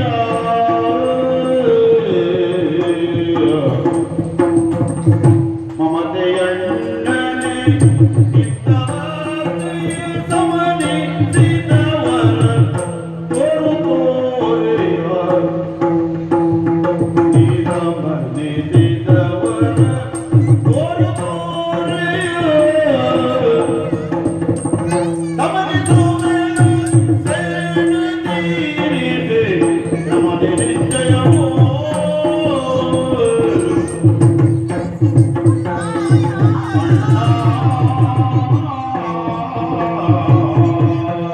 ತಂಗಿ ಸತ್ಯಮ್ಮ, ಯಾಕಮ್ಮ ಇಲ್ಲಿಗೆ ಬರೋದಕ್ಕೆ ಹೋದೆ? ಯಾಕೆ ಇಲ್ಲಿಗೆ ಬಂದೆ? ಯಾಕಣ್ಣ ಇಂಥ ಮಾತು? ಯಾಕಣ್ಣ ಇಂಥ ಮಾತು? ಬರಬಾರದಿತ್ತಮ್ಮ, ಬರಬಾರದು. ಸತ್ಯಮ್ಮ, ಆದಷ್ಟು ಬೇಗ ಕೆಲಸಗಳನ್ನ ಮುಗಿಸಿ ನಿನ್ನೆಲ್ಲ ಬಂದು ಕಾಣ್ತೇನಮ್ಮ ಎನ್ನುವ ಹಾಗೆ ಬಂದವನು ನೀನು. ಅದೆಷ್ಟೋ ದಿನಗಳೇ ಕಳೆದು ಹೋಯ್ತು. ನೀನು ಬಾರದಿರುವುದನ್ನು ನೋಡಿ ನಿನ್ನ ಅರಸಿಕೊಂಡು ಇಲ್ಲಿವರೆಗಾಗಿ ಬಂದವು ನಾನು. ಆದ್ರಿಂದ ಏನಣ್ಣ ಇದು ನಿನ್ನ ಪರಿಸ್ಥಿತಿ? ಒಂದು ಕೈ ಇಲ್ಲ, ಒಂದು ಕಾಲಿಲ್ಲ. ಅಣ್ಣ ಏನಣ್ಣ ಇದು? ಯಾರಿಂದ ಅಣ್ಣ? ಯಾರಿಂದ ಇದು? ಮೇರು ಸಂಗತಿ ಗೊಮ್ಮಟೇಶನ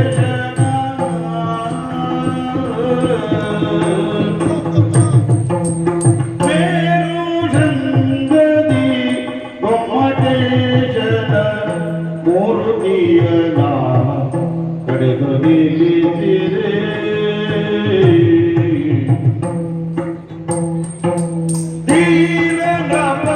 ಜನಗಿಂತ ಕಾಣಿಕೆ ತೋರುತ್ತೀಗ ಇದರಲ್ಲಿ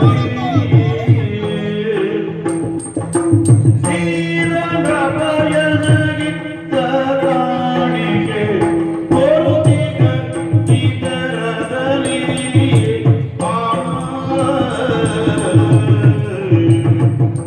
ತಂಗಿ ಸತ್ಯಮ್ಮ, ಯಾರಿಂದ ಅಣ್ಣ ನಿನ್ನ ಪಾಲಿಗೆ ಇಂಥ ಕಷ್ಟ? ಈ ಪಾಪಿ ಅಣ್ಣನನ್ನ ಕಾಣುವುದಕ್ಕಾಗಿ ಇಲ್ಲಿವರೆಗಾಗಿ ಬಂದೇನಮ್ಮ. ಯಾಕಣ್ಣ ಇಂಥ ಮಾತು? ಸಾಯುವ ಕೊನೆಯ ಕ್ಷಣದಲ್ಲಿಯೂ ನಿಮಗೆ ಮುಖ ತೋರಿಸಬಾರದು ಎನ್ನುವ ಹಾಗೆ ನಾನು ಯಾಕಣ್ಣ ಇಂಥ ಮಾತು? ನೋಡುವುದರ ಪರಿಸ್ಥಿತಿಯನ್ನ. ವಿಧಿ ಆಟಕ್ಕೆ ಒಳಗಾದವರು ನಾವು. ವಿಧಿ ಯಾರ ಹಣೆಯಲ್ಲಿ ಹೇಗೆ ಬರೆದಿರಿಸ್ತಾನೆ ಎನ್ನುವುದನ್ನು ತಿಳಿಯುವುದಕ್ಕೆ ಅಸಾಧ್ಯ. ಮೊದಲಾಟ ಲಿಖಿತ ಎನ್ನುವ ಹಾಗೆ ಅದಕ್ಕಾಗಿ ಹೇಳುತ್ತಾನೆ. ನನ್ನ ಬದುಕಿನಲ್ಲಿ ಇಂತಹ ದುಸ್ಥಿತಿಗೆ ವಿಧಿ ಬರೆದಿರಿಸ್ತಾನೆ ಎನ್ನುವ ಹಾಗೆ ನಾ ಎಣಿಸಿದವಳು ಅಲ್ಲ ಅಮ್ಮ. ಬರುವಾಗಲೇ ನಿನ್ನಲ್ಲೇ ಹೇಳಿದವ, ಆದಷ್ಟು ಬೇಗ ಬರ್ತೇನೆ, ತಾಯಿಯನ್ನು ಚೆನ್ನಾಗಿ ನೋಡಿಕೋ ಎನ್ನುವ ಹಾಗೆ. ಅಣ್ಣ ಈಗ ಬರ್ತಾನೆ, ಆಗ ಬರ್ತಾನೆ ಎನ್ನುವ ಹಾಗೆ ನಿರೀಕ್ಷೆಯಲ್ಲಿಯೇ ನೀನಿದ್ದವಳು.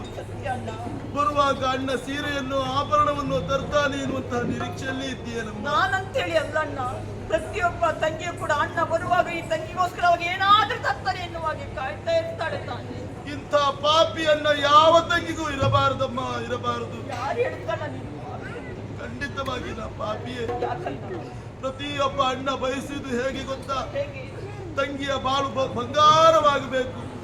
ಯೋಗ್ಯ ಪುರುಷನಿಗೆ ಮದುವೆ ಮಾಡಿಕೊಡುವುದರ ಮೂಲಕ ತಂಗಿಯ ಜೀವನ ಸುಖವಾಗಿರಬೇಕಿರುವ ಹಾಗೆ ಪ್ರತಿಯೊಬ್ಬ ಅಣ್ಣನು ಬಯಸ್ತಾನೆ. ಹಾಗೆ ಕನಸನ್ನ ಕಂಡವ ನಾನು. ನಾ ಕಂಡ ಕನಸು ಕನಸಾಗಿಯೇ ಹೋಯ್ತು ಬಿಟ್ಟರೆ ನನಸಾಗಲಿಲ್ಲವಮ್ಮ, ನನಸಾಗಲಿಲ್ಲ. ಕಾರ್ಕಳದ ಅಧಿಕಾರಿಯಂತಹ ಭೈರವರಸ ಇಂಥ ಭವ್ಯವಾದಂತಹ ವಿಗ್ರಹ ಮತ್ತೆ ನಾನು ಕೆತ್ತಬಾರದೆನ್ನುವ ಕಾರಣಕ್ಕಾಗಿ ನನ್ನ ಬಲಗೈ ಹಾಗೂ ಎಡಗಾಲನ್ನ ಕತ್ತರಿಸಿ ಬಿಟ್ಟ ಅಮ್ಮ, ಕತ್ತರಿಸಿ ಅಣ್ಣ ಅಣ್ಣ ಅಣ್ಣ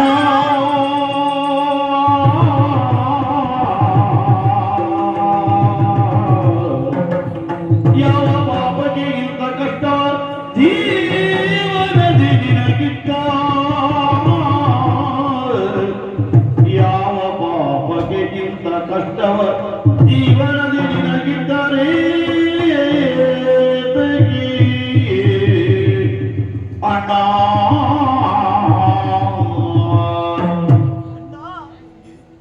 ಅರಸ ಮಾಡಿರುವಂತ ಕಾರ್ಯ ಇದ್ದ ಅಣ್ಣ. ತನಗೆ ಬೇಕಾದಂತ ಮೂರ್ತಿಯನ್ನು ಕೆತ್ತಿಸಿಕೊಂಡು ನಿನಗೆ ಬೇಕಾದ ಪಾರಿತೋಷಗಳನ್ನು ಕೊಡುವುದನ್ನು ಬಿಟ್ಟು ಇಂತಹ ಮೂರ್ತಿ ಇನ್ನೊಂದು ಕಡೆ ಆಗ್ಬಾರ್ದು ಎನ್ನುವಂತಹ ದುರುದ್ವೇಷದಿಂದ ನಿನ್ನ ಕೈಯನ್ನ ಕಾಲನ್ನ ಕತ್ತರಿಸಿ ಬಿಟ್ಟ ಅಣ್ಣ.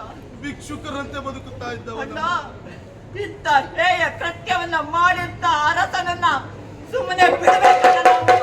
ಬೇಡಣ್ಣ, ಬೇಡಣ್ಣ, ಬೇಡಣ್ಣ. ತಂಗಿ ನೀ ಬಳಲದಿರು,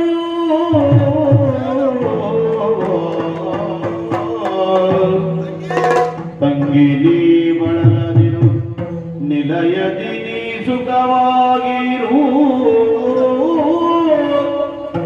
ನಿಲಯದಲ್ಲಿ ನೀ ಮುಂದೆ ಸುಖವಾಗಿರು, ನಿನ್ನ ಕಾಣುವರೆ ಬರುವೆನು ನಾ, ನಿನ್ನ ಕಾಣುವರೆ ಬರುವಿನ, ಓ ನೀ ಪುರಗೀಗಲೆನೊದ ನುಡಿದ ವೀರನು.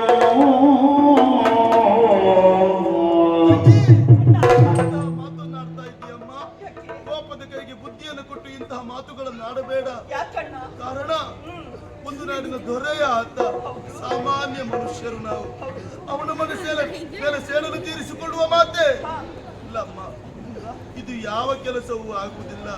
ನನ್ನ ಸ್ಥಿತಿ ಹೀಗಾದರೆ ನೀನೊಬ್ಬಳು ಹೆಣ್ಣಿದ್ದೀಯ, ನಿನ್ನಿಂದ ಇದು ಆಗುವ ಕೆಲಸ ಅಲ್ಲ. ಬೇಡ, ನನ್ನ ಹಣೆಯಲ್ಲಿ ಬರದದ್ದಾಗುತ್ತದೆ. ನನ್ನ ಕೈಯನ್ನ ಕಾಲನ್ನ ಕಳೆದುಕೊಂಡು ಹೋಗ್ತೀರಾ? ನಾನೊಬ್ಬಳು ಹೆಣ್ಣಿದ್ದೇನೆ, ನಮ್ಮಿಂದ ಏನನ್ನು ಮಾಡ್ಲಿಕ್ಕೆ ಸಾಧ್ಯ ಇಲ್ಲ ಎನ್ನುವಾಗಿ ಹೇಳ್ತಾ ಇದ್ಯಲ್ಲ. ಏನಾಗುತ್ತದೆ ನಮ್ಮಿಂದ? ಅಣ್ಣ, ಈ ಸಮಯದಲ್ಲಿ ನಾವು ಸ್ವಲ್ಪ ಯೋಚನೆ ಮಾಡ್ಬೇಕಣ್ಣ. ನಾನು ಈ ಜನ್ಮದ ಬಗ್ಗೆ ಹೇಳ್ತಿಲ್ಲ ಅಣ್ಣ, ಹಿಂದಿನ ಜನ್ಮದ ಬಗ್ಗೆ ಸ್ವಲ್ಪ ಯೋಚನೆ ಮಾಡು. ಸರಿ ತರದಿ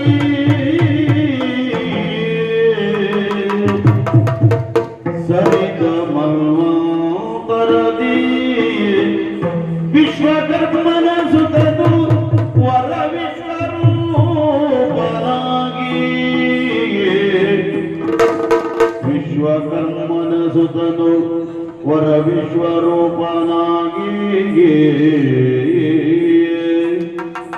ಬೃಹಸ್ಪತಿ ಇಂದ್ರ ಸಿರಿ ತೊರೆದ ವೇಳೆಯಳು ನೀಗೈದ ದೋಷವದು ತಿರುಗಿ ನಿಂತಿರಲು, ಇಂದ್ರ ಸಿರಿ ತೊರೆದ ವೇಳೆಯಳು ನೀಗೈದ ದೋಷವದು ತಿರುಗಿ ನಿಂತಿರಲು, ಅಜನ ಕರದ ವಜ್ರಾಯುಧಕ್ಕೆ ಬಲಿಯಾಗಿ, ಅಜನ ಕರದ ವಜ್ರಾಯುಧಕ್ಕೆ ಬಲಿಯಾಗಿ ಭೂತಳಕ್ಕೆ ಸರಿದು ಮಾನವ ರೂಪದಲ್ಲಿ ಮತ್ತೆ ಜನಿಸಿರೆ, ಮಾನವ ರೂಪದಲ್ಲಿ ಮತ್ತೆ ಜನಿಸಿರಿ, ಅರಿತು ನೀ ಯಾವುದೆಗಳು ಮಾಯಾರೂಪವನ್ನು ಅಡರಿ, ಮಾಯಾರೂಪವನ್ನು ಅಡರಿ ದೈವತ್ವವನ್ನು ಪಡೆಯುತ್ತಲೀ, ದೈವತ್ವ ಪಡೆಯುತ್ತಲೀ ಅಣ್ಣನೇ ಸರಿದ ಮನ್ವಂತರದಿ ವಿಶ್ವಕರ್ಮನ ಸುತನು ವರ ವಿಶ್ವರೂಪ ಕೇಳಣ್ಣ.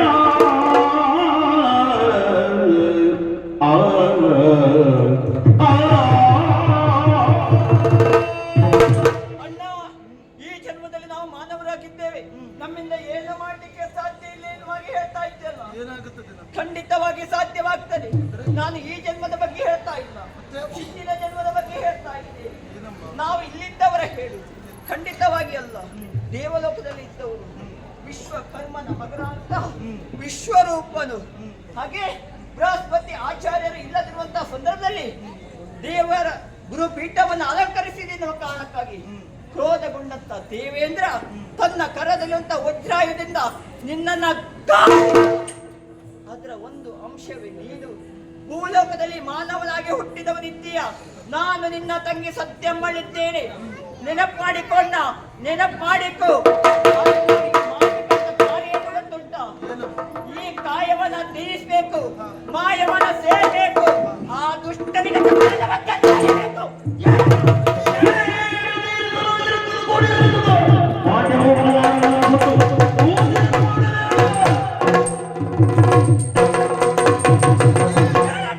ನೀನಾಡಿದ ಮಾತು ಸತ್ಯವೇ. ಮತ್ತೆ ಕಳೆದ ಜನ್ಮದಲ್ಲಿ ನಾವು ಆ ರೀತಿಯಾಗಿದ್ದವರು ಇದ್ದವರು ಮತ್ತೆ ನಾವು ಮಾಯವನ್ನು ಸೇರಬೇಕು. ಹೌದು, ಅದು ತಾರಸನ ಸ್ವರ್ಗದ ಮುರಿಯಬೇಕು ಅಂತಾದ್ರೆ ಈ ಕಾಯವನ್ನು ತ್ಯಜಿಸಿ ಮಾಯವನ್ನು ನಾವು ಸೇರಬೇಕು. ದುಷ್ಟರ ಕೂಟವೇ ಹೆಚ್ಚಾಗಿದೆ. ಹಾ. ಕೂತ್ರವಳ್ಳಿ ಬಣ್ಣದವು ಹಾ. ಯಾವ ಕ್ಷಣದಲ್ಲಿ ಯಾವ ರೂಪ ತಾಳ್ತೆ ಅಂತ ಹೇಳಲಿಕ್ಕೆ ಸಾಧ್ಯ ಇಲ್ಲ. ಅಂತ ದುಷ್ಟತನಾಡಬೇಕು ಅಂತಾದ್ರೆ ಆದ್ರೆ ಕಾಯವನ್ನು ತ್ಯಜಿಸಿ ಮಾಯವನ್ನು ನಾವು ಸೇರಬೇಕು ಅಂತಾದ್ರೆ ಸೇರಬೇಕು. ಅದಕ್ಕಿರುವ ದಾರಿ ಒಂದೇ ಒಂದಣ್ಣ ಯಾವುದು? ಕಾಣುವ ಕಡೆಯಲ್ಲಿ ವೇಣೂರ ಸರಸಿಯಡೆಗೆ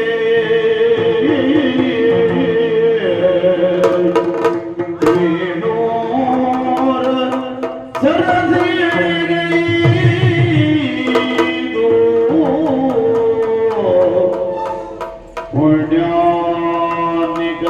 ಪುಣ್ಯಾನಿಕವಗೈದು ಸರಸಿಯಲ್ಲಿ ಪುಣ್ಯಾನಿಕವಗೈದು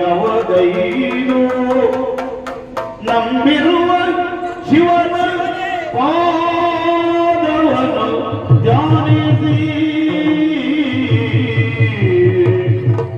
ಶಿವನ ಪದವನ್ನು ಧ್ಯಾನಿಸಿ ಕಷ್ಟ ನೀಗೆ ಮೊದಲಿ ದೀನ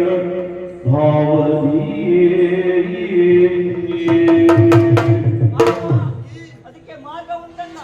ನೋಡುವ ಕಡೆಯಲ್ಲಿ ಕಾಣುತ್ತಿರುವಂತಹ ಬೇಡೂರಿನ ಕೆರೆ, ಅದರಲ್ಲಿ ಮುಳುಗುವಾಗ ನಾವು ಈ ರೀತಿಯಂತ ಮಾನವ ರೂಪದಲ್ಲಿ ಇರುವಾಗ ಆ ಕೆರೆಯಿಂದ ಮೇಲೆ ಏಳುವಾಗ ದೈವತ್ವನ್ನ ಪಡೆದು ಮೇಲೆ ಏಳ್ಬೇಕಣ್ಣ. ಆದ್ದರಿಂದ ಮಾತ್ರ ಅವರನ್ನ ಸೇಡನ್ನ ತೀರಿಸಿಕೊಳ್ಳಿಕ್ಕೆ ಸಾಧ್ಯ ಉಂಟು. ಬಾಣ ಹೇಳಣ್ಣ.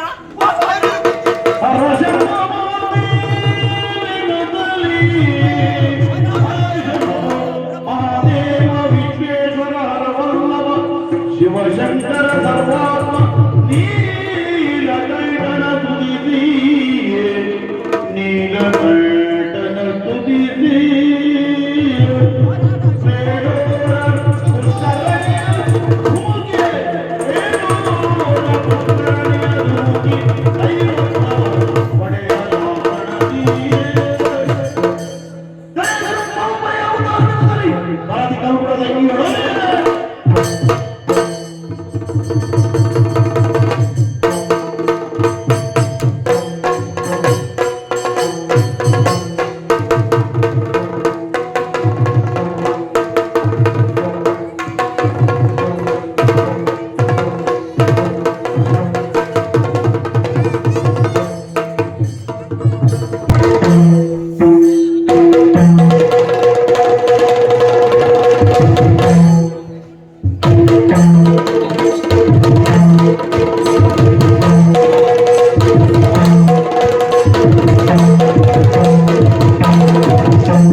Thank you.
ಕಳೆದುಕೊಳ್ಳಬೇಕಾದಂತಹ ಪರಿಸ್ಥಿತಿ ಎದುರಾಯಿತು. ಖಂಡಿತ ಅವನ ಮೇಲೆ ಹೇಗಾದ್ರೂ ಮಾಡಿ ಸೇಡನ್ನು ತೀರಿಸಿಕೊಳ್ಳಬೇಕು ಎನ್ನುವಂತಹ ಉದ್ದೇಶದಿಂದ ಕಾಣುತ್ತಿರುವಂತಹ ಬೇಣೂರು ಮಹಾಲಿಂಗೇಶ್ವರ ದೇವಸ್ಥಾನದ ಕೆರೆಯನ್ನು ಹಾರಿ ಜೀವತ್ಯಾಗವನ್ನ ಮಾಡಿದ್ದೇವೆ, ಕಾಯವನ್ನು ಬಿಟ್ಟೆವು, ಮಾಯವನ್ನು ಸೇರಿದ್ದೇವೆ. ಈ ಕಾಲಕ್ಕೆ ದೈವಿ ಶಕ್ತಿಗಳು ನಾವಾಗಿದ್ದೇವೆ. ಖಂಡಿತ ಅಣ್ಣ. ಆ ದುಷ್ಟನಿಗೆ ಸರಿಯಾದಂತಹ ಶಿಕ್ಷೆ ಕೊಡಬೇಕು. ಶಿಕ್ಷೆ ಒದಗಿಸುವುದಕ್ಕೆ ನಮ್ಮಿಂದ ಮಾತ್ರ ಸಾಧ್ಯವಾ? ಅಲ್ಲವೇ ಇಲ್ಲವೇ ಇಲ್ಲ. ಅದಕ್ಕಾಗಿ ಏನ್ ಮಾಡಬೇಕು?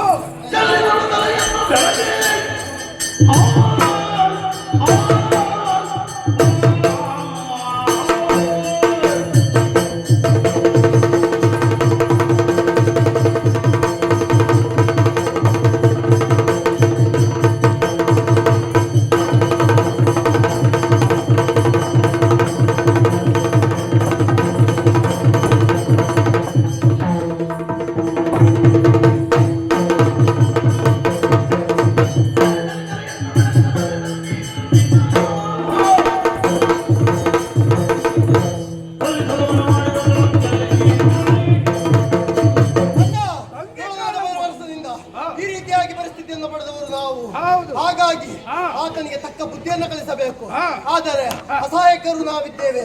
ಯಾಕಾಗಿ ಕಾಯವನ್ನು ಬಿಟ್ಟು ಮಾಯವನ್ನು ಸೇರಿ ಮಾಯ ಶಕ್ತಿಗಳಾದಂತ ನಾವು ನಮಗೆ ಬೇಕಾದ ಶಕ್ತಿಗಳು ಬೇಕು, ಆಯುಧಗಳು ಬೇಕು.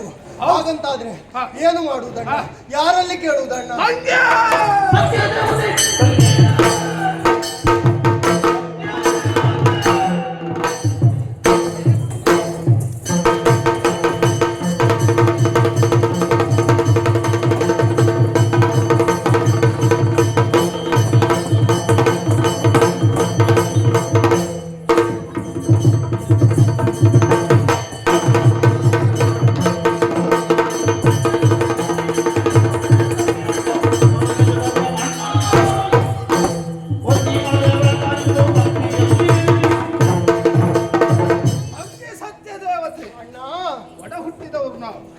ಅಲ್ವಾ? ಈ ಕಾಲಕ್ಕೆ ಎಂದಿಗೂ ನನ್ನ ನಗಲು ಇದ್ದಂಥವಳು ನೀನಲ್ವೇ ಅಲ್ಲ, ನನ್ನ ಸಾವಿನಲ್ಲೂ ಜೊತೆಯಾಗಿ ನಿಂತಂಥವಳು. ಖಂಡಿತ. ಆದ್ರೆ ನಮಗಾದಂತಹ ಅನ್ಯಾಯಕ್ಕೆ ಪ್ರತೀಕಾರ ತೀರಿಸಿಕೊಳ್ಳಬೇಕು. ಯಾವುದೇ ಶಕ್ತಿ ನಮ್ಮಲ್ಲಿಲ್ಲ. ಹಾಗಿದ್ರೆ ಶಕ್ತಿ ಪಡೆಯಬೇಕಿದ್ರೆ ಏನು ಮಾಡುದು? ನಮ್ಮ ಕುಲದ ದೇವ, ಮನದ ದೇವ, ಮನೆಯ ದೇವ ಆ ಶ್ರೀನಿವಾಸ ತಿರುಪತಿಯಲ್ಲಿ ನೆಲೆಯಾಗಿದ್ದಾನೆ. ಖಂಡಿತ. ಅವನನ್ನು ಹೋಗಿ ಸಂದರ್ಶಿಸುವಂತಾದ್ರೆ ನಮಗೆ ಬೇಕಾದಂತಹ ಶಕ್ತಿ, ಆಯುಧ ಅವ ಅನುಗ್ರಹಿಸ್ತಾನೆ. ಹೌದಾ? ಇದಕ್ಕೆ ನಿನ್ನ ಅಭಿಪ್ರಾಯ?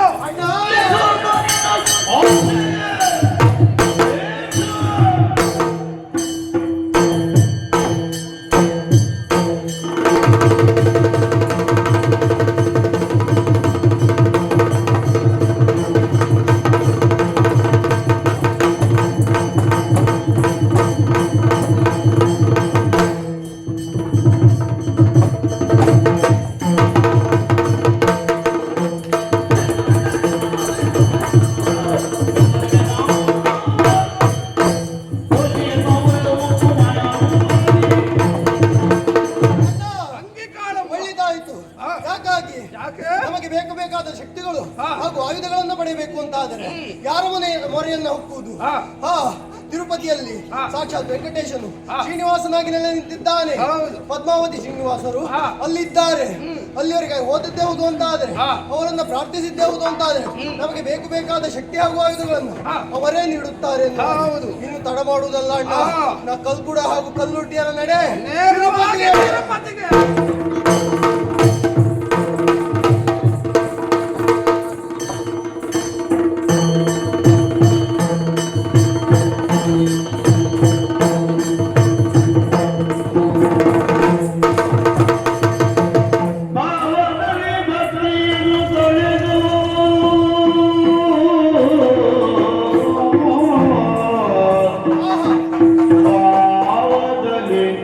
ಭಕ್ತಿಯನ್ನು ತಳೆದು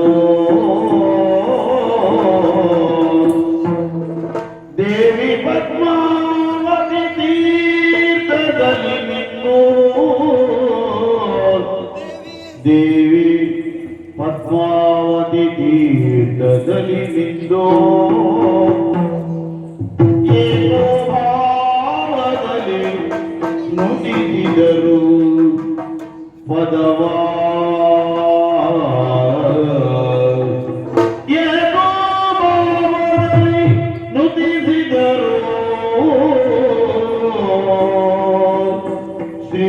ಶ್ರೀನಿವಾಸರ ಪದವನು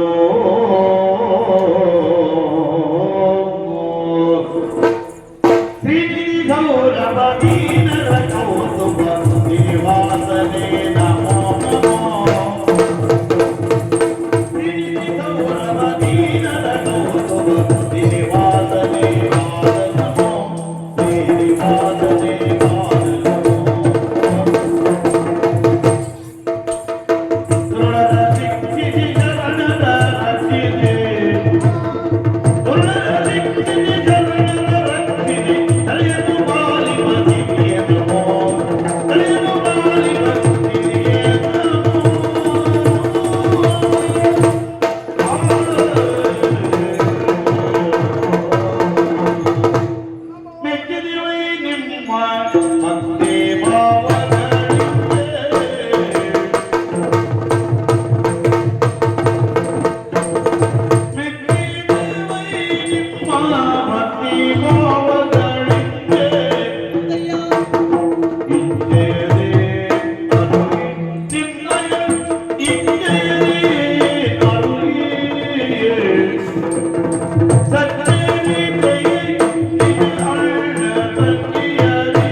ಹೇಳಿದ್ರೆ ಕೈಲಾಸದಿಂದ ದರೆಗಿಳಿದಂತ ದೈವಗಳು ನೀವಾಗಿದ್ದೀರಿ. ದರೆಯಲ್ಲಿ ಧರ್ಮ ಸ್ಥಾಪನೆಗಾಗಿ ಬಂದವರು, ಆದರೆ ನೇರವಾಗಿ ತಿರುಮಲವನ್ನ ಸೇರಿಕೊಂಡಿದ್ದೀರಿ. ವಿನಮ್ರ ಭಕ್ತಿಯಿಂದ ನಮ್ಮಿರುವನ್ನ ಪ್ರಾರ್ಥಿಸಿಕೊಳ್ತಾ ಇದ್ದೀರಿ. ಯಾಕೆ ಮಕ್ಕಳೇ, ಏನಾಯ್ತು ನಿಮ್ಮ ಪಾಲಿಗೆ? ಧರೆಯೊಳಗೆ ಧರ್ಮವನ್ನು ನೆಲೆಗೊಳಿಸಲಾಯುವುದೋ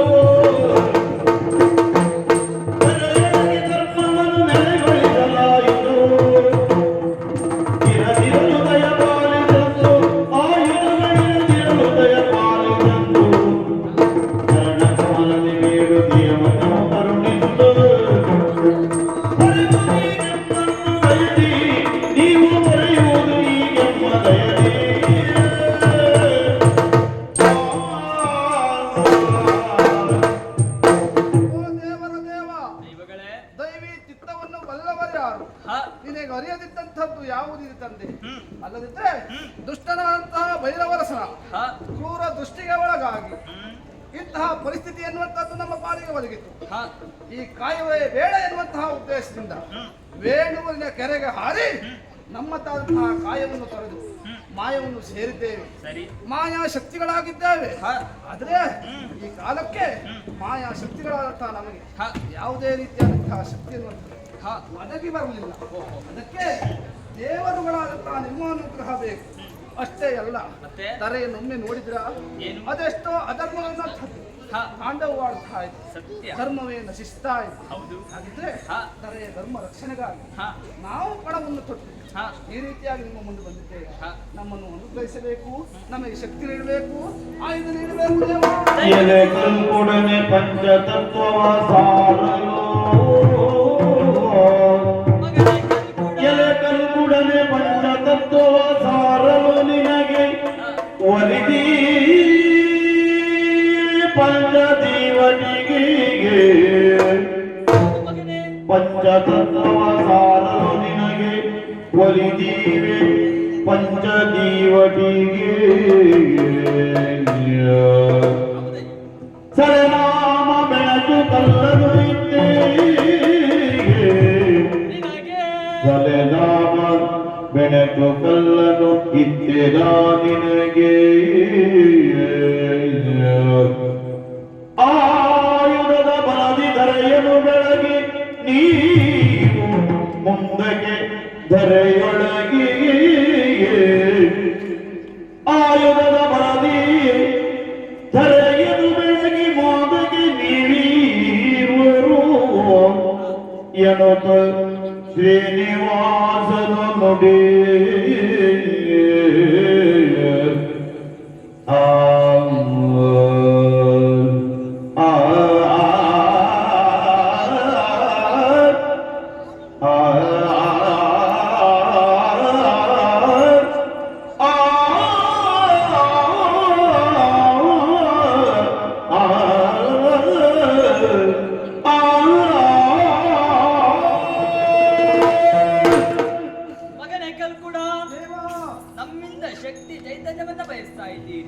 ನಿಮ್ಮ ಪಾಲಿಗೆ ಅದನ್ನ ಕೊಡುವುದರ ಮುಖೇನವಾಗಿ ಪಂಚ ತತ್ವಗಳನ್ನು ಸಾರುವಂತಹ ಪಂಚ ದೀವಟಿಕೆಯನ್ನು ನಿನ್ನ ಪಾಲಿಗೆ ನೀಡ್ತಾ ಇದ್ದೇನೆ. ಅಷ್ಟೇ ಅಲ್ಲ ಮಗು, ಆಯುಧವಾಗಿ ಬೆಣಚು ಕಲ್ಲನ್ನು ನಿನ್ನ ಪಾಲಿಗೆ ರಚಿಸ್ತಾ ಇದ್ದೇನೆ. ಸತ್ಯದೇವತೆ ಸತಿ ಸತ್ಯ ದೇವತೆ ನಿನಗೆ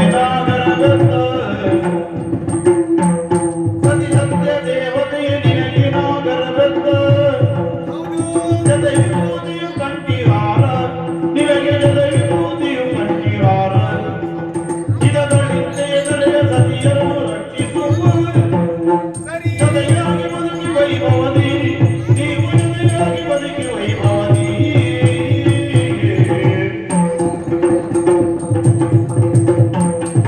ಸತ್ಯದೇವತೆ ಧರ್ಮ ರಕ್ಷಣೆಗಾಗಿ ಹೊರಟವರು ಬರಿಗೈಯಲ್ಲಿ ಹೋಗಬಾರದು ಎನ್ನುವ ಹಾಗೆ ಆಯುಧವನ್ನು ಕೇಳುತ್ತಾ ಇದ್ದೀರಿ. ಹಾಗಾಗಿ ಆಯುಧವನ್ನು ನೀಡುತ್ತಾ ಇದ್ದೇನೆ, ಬೆತ್ತವನ್ನು ಹಾಗೂ ಕಟ್ಟಿ ಹಾರವನ್ನು ನೀಡುತ್ತಾ ಇದ್ದೇನೆ. ಧರ್ಮ ರಕ್ಷಣೆ ಮಾಡಿ, ಧರ್ಮ ರಕ್ಷಣೆ ಮಾಡಿ, ಧರ್ಮ ರಕ್ಷಣೆ ಮಾಡಿ. ನಿನ್ನ ಪಾಲಿಗೆ ಪಂಚ ದೀವಟಿಕೆ ನೀಡ್ತಾ ಇದ್ದೇನೆ.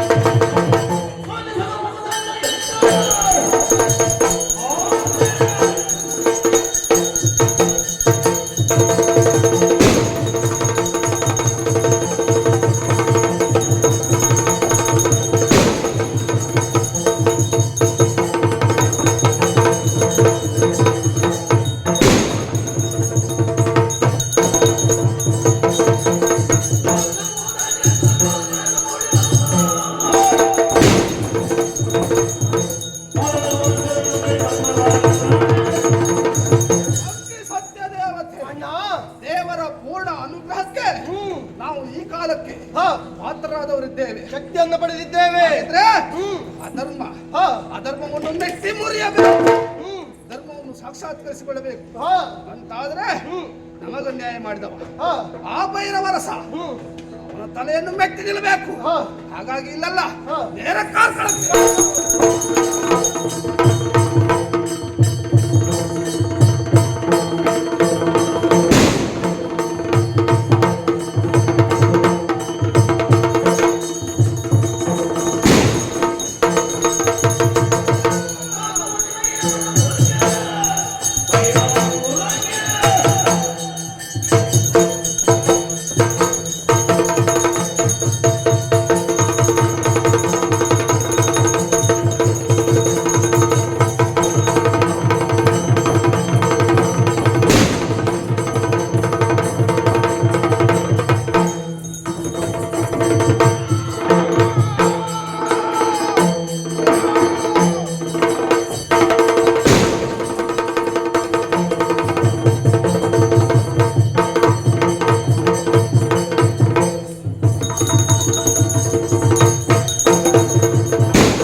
ನೇರವಾಗಿ ಬಂದು ಸೇರುತ್ತೆ.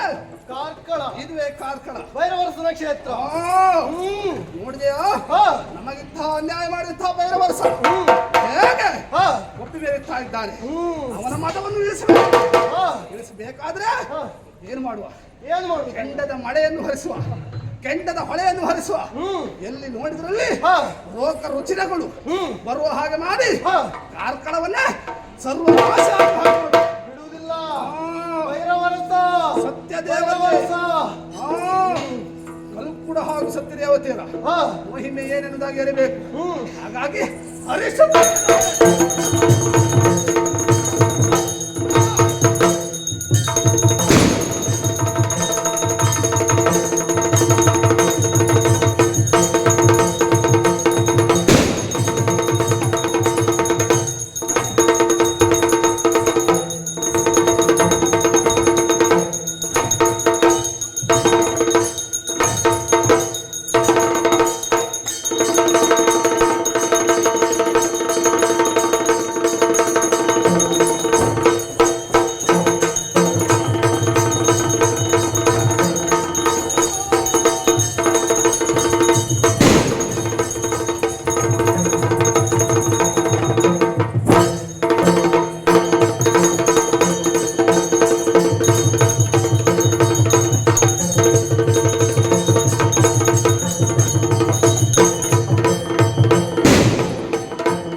ಕೆಂಡದ ಹೊಳೆ ಖಂಡಿತ ಬೆಂಕಿಯನ್ನ ತಗದಗ ಉರಿಯುವ ಹಾಗೆ ಮಾಡುತ್ತೇವೆ. ಅಷ್ಟೇ ಅಲ್ಲ ಈ ಕಾಲಕ್ಕೆ ಹೆದರಿದಂತಹ ವ್ಯವಸ್ಥೆ ಮಾಡಿದಂತಹ ಕಾರ್ಯವಾದ್ರೆ ಉಪ್ಪಿನಂಗಡಿಯಿಂದ ವೈಲತ್ತಾಯ ಎನ್ನುವಂತಹ ಮಾಂತ್ರಿಕನನ್ನು ಕರೆಸಿದ. ಆದ್ರೆ ನಮ್ಮದಾದಂತಹ ಶಕ್ತಿ ಪ್ರಭಾವದಿಂದ ಅವನ ಸಂಸಾರ ಎನ್ನುವಂತಹದ್ದು ಹುಚ್ಚು ಹಿಡಿದು ಮೂರು ಅಲೆಯುವ ಹಾಗೆ ಮಾಡಿದೆವು. ಖಂಡಿತ ತದನಂತರ ನಮ್ಮ ಮಹಿಮೆ ಎನ್ನುವಂತಹ ಭೈರವರಸ ನಮಗೆ ಶರಣ ಬಂದ. ಖಂಡಿತ ನಮ್ಮನ್ನು ನಂಬಿಕೊಂಡು ಬರೋದಾಗಿ ಆಶ್ವಾಸನೆ ನೀಡಿದ. ಹಾಗಿದ್ರೆ ನಂಬಿದವರಿಗೆ ಒಮ್ಮನ್ನು ಕೊಡುವಂತಹ ದೈವ ಕಲ್ಪುರ ಹಾಗೂ ಸತ್ಯದೇವತೆ ಭೈರವರಸನಿಗೆ ಅಭಯವನ್ನು ಇಟ್ಟಿದ್ದೇವೆ. ಹಾಗಿದ್ರೆ ಧರ್ಮವನ್ನು ರಕ್ಷಿಸಬೇಕು. ಅದರ ಪಣ ತೊಟ್ಟು ನೇರ ಸಂಚಾರ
ಮಂತ್ರಗಳಿಗೆ ತಂತ್ರಿನಾಗಿತ್ತು.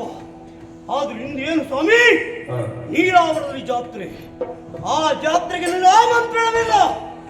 ಆಮಂತ್ರಣ ಇರುವಂತಾದ್ರೆ ನನಗ ಅವಮಾನದ ಪ್ರತಿಯಾಗಿ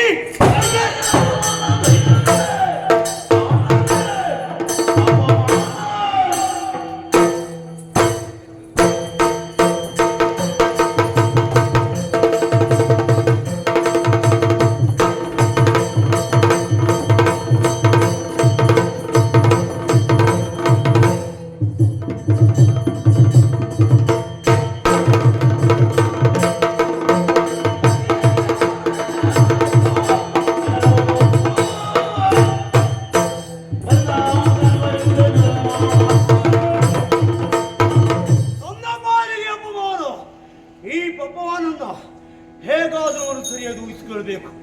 ಅವನು ನಿಟ್ಟಿನಲ್ಲಿ ನನಗಪಮಾನ ಮಾಡಿಯವರನ್ನ ಹೇಗೆ ನಾನು ಅಪಮಾನಿಸಬೇಕೆಂಬುದಾಗಿ ತಿಳಿದುಕೊಂಡೆ. ಈಗಾಗಲೇ ಜಾತ್ರೆ ನಡೀತಾ ಉಂಟಲ್ಲ, ಜಾತ್ರೆಯನ್ನು ಹಾಡುಗೆಯ ನಿಟ್ಟಿನಲ್ಲಿ ಈಗಾಗಲೇ ಬಂಧಿಸಿರುವ ಅದೆಷ್ಟೋ ಭೂತಾದಿಗಳು ನನ್ನಲ್ಲಿದ್ದಾರೆ. ಅದರಲ್ಲಿ ಕಲ್ಲುಡಿಕ ಭಕ್ತನ್ನ ಅಲ್ಲಿವರೆಗೆ ಕಲಿಸಿಕೊಂಡು ತಗೊಂಡುപോಗಿ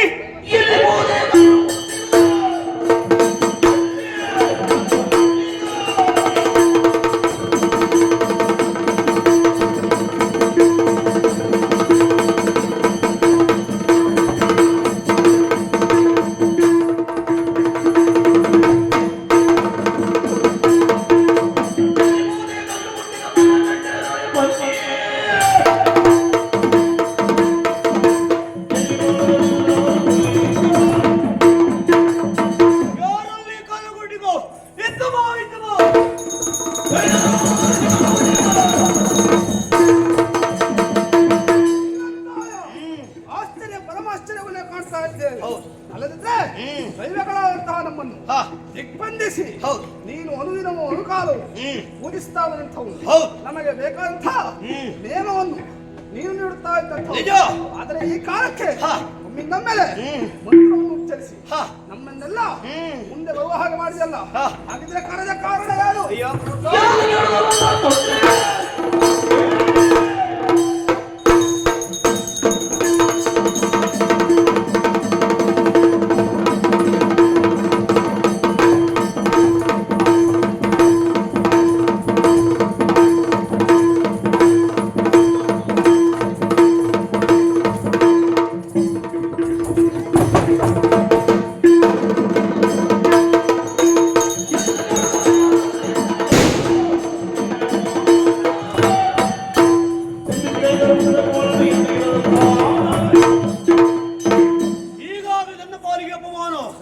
ನೀರಾವರದಲ್ಲಿ ನನಗೂ ತಿಳಿಸದೆ ಜಾತ್ರೆಯನ್ನು ಬಗೆಯುತ್ತಾ ಇದ್ದಾರೆ. ಆ ಜಾತ್ರೆಯನ್ನು ಹಾಡುಗೈಯಬೇಕು. ಅಲ್ಲಿವರೆಗೆ ನೀನು ಹೋಗಿ ನನಗೆ ಅಪಮಾನವಾದುದನ್ನು ಸರಿದೂಗಿಸಬೇಕು. ಆದಷ್ಟು ಬೇಗ ಸಾಗಬೇಕು. ನೀನು ನಿನಗೆ ಅಪಮಾನವಾದ ಹೇಳ್ತಾ ಇದ್ದೀಯ, ಚಿಂತಿಸುವಂತಹ ಅಗತ್ಯ ಇಲ್ಲ. ಅಲ್ಲಿವರೆಗಾಗಿ ಹೋಗ್ತೇನೆ. ಜಾತ್ರಾ ಮಹೋತ್ಸವವನ್ನು ಹಾಗಾದ್ರೆ ಆದಷ್ಟು ಬೇಗ ಈ ಕಾರ್ಯವನ್ನು ಮುಕ್ತಾಯಗೊಳಿಸಿ.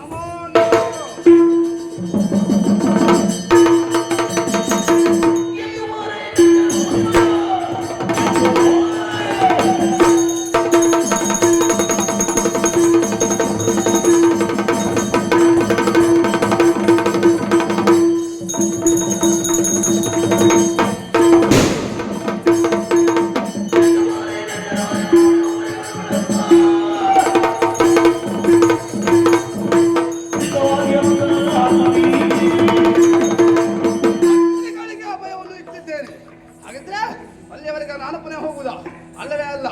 ಪರಿವಾರ ದೇವತೆಗಳಿದ್ದಾರೆ. ಕೆಂಡೇರಾಯ ಅವನನ್ನು ಕೂಡಿಕೊಂಡು ನೇರ ನೀಲಾವರಕ್ಕೆ ಹೋಗ್ಬೇಕು. ಎಲ್ಲಿ ಕೆಂಡೇರಾಯ?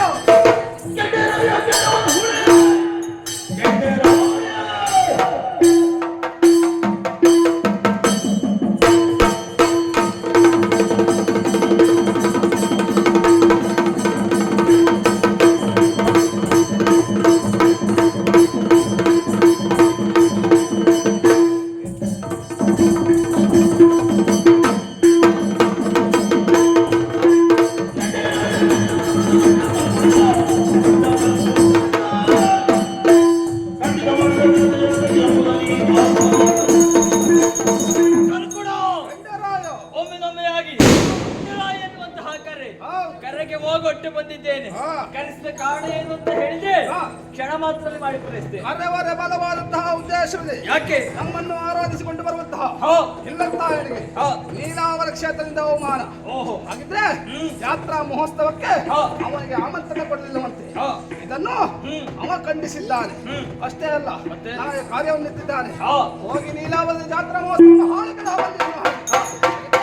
ಅಲ್ಲಿ ಹೋಗುವಂತಹ ಸಂಕಲ್ಪ ಮಾಡ್ತೇನೆ. ಜೊತೆಯಾಗಿ ನೀನು ಬರ್ಬೇಕು ನೇರ ನೀಲಾವರಕ್ಕೆ.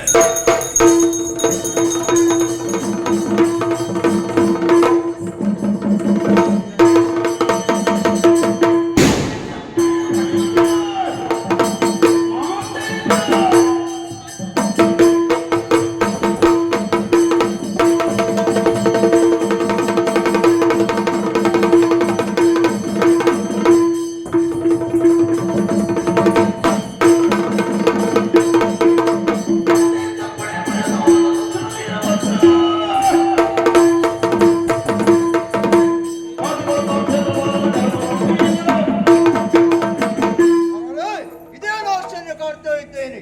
ಯಾವುದು ದುಷ್ಟ ಶಕ್ತಿಗಳು ಪವಿತ್ರವಾದ ನೀಲವಾರ ಕ್ಷೇತ್ರದ ಜಾತ್ರಾ ಮಹೋತ್ಸವವನ್ನು ಹಾಳು ಮಾಡಲು ಮುಂದಾಗ್ತಿದ್ದಾವೆ ಅಂತಾದರೆ ನಾನು ಒಬ್ಬರು ಆಗುವುದು ಸರಿಯಲ್ಲ. ಯಾರಲ್ಲಿ ಕ್ಷೇತ್ರಪಾಲ?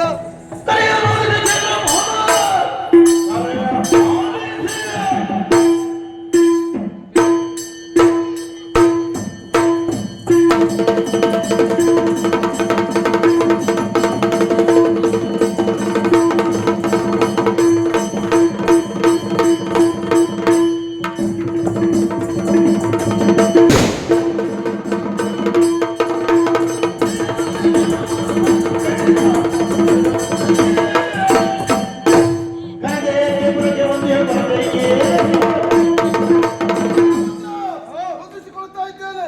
ಒಮ್ಮೆ ನಮಗೆ ಕ್ಷೇತ್ರಪಾಲ ಎನ್ನುವಾಗಿ ಕರೆ. ಯಾಕೆ ಕರೆ ಬಂದಿದ್ದೇನಾಗಬೇಕು? ನಿನ್ನನ್ನು ಕಳಿಸಲು ಬಲವಾದ ಕಾರಣ ಏನದು? ಯಾವುದು ದುಷ್ಟ ಶಕ್ತಿಗಳು ನೀಲವರ ಕ್ಷೇತ್ರವನ್ನು ಜಾತ್ರಾ ಮಹೋತ್ಸವ ಹಾಳು ಮಾಡಲು ಮುಂದಾಗ್ತಿದ್ದಾವೆ. ಇದಕ್ಕೆ ನಿನ್ನ ಅಭಿಪ್ರಾಯ? ನಾನಲ್ಲ ಅಲ್ಲಿಗೆ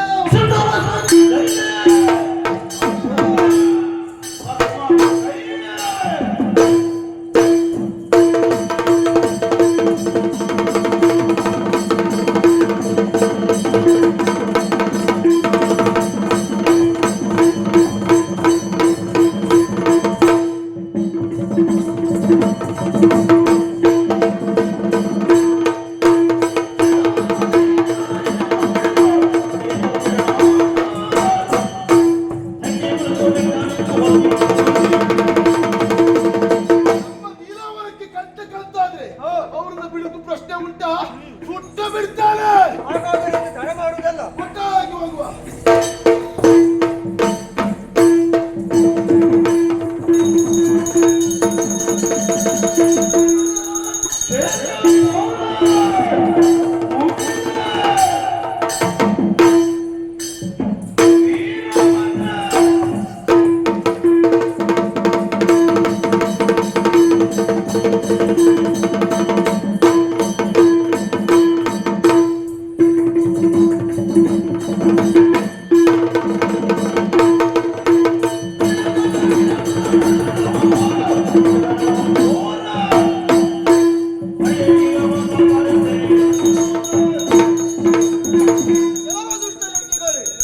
ಪವಿತ್ರವಾದ ನೀಲವರ ಕ್ಷೇತ್ರದ ಜಾತ್ರಾ ಮಹೋತ್ಸವವನ್ನು ಹಾಳು ಮಾಡಲು ಮುಂದಾಗ್ತಿದ್ದೀರಿ. ಯಾರು ನೀವು? ಎಲ್ಲಿಂದ ಬಂದದ್ದು? ಬಂದ ಕಾರಣವೇನು?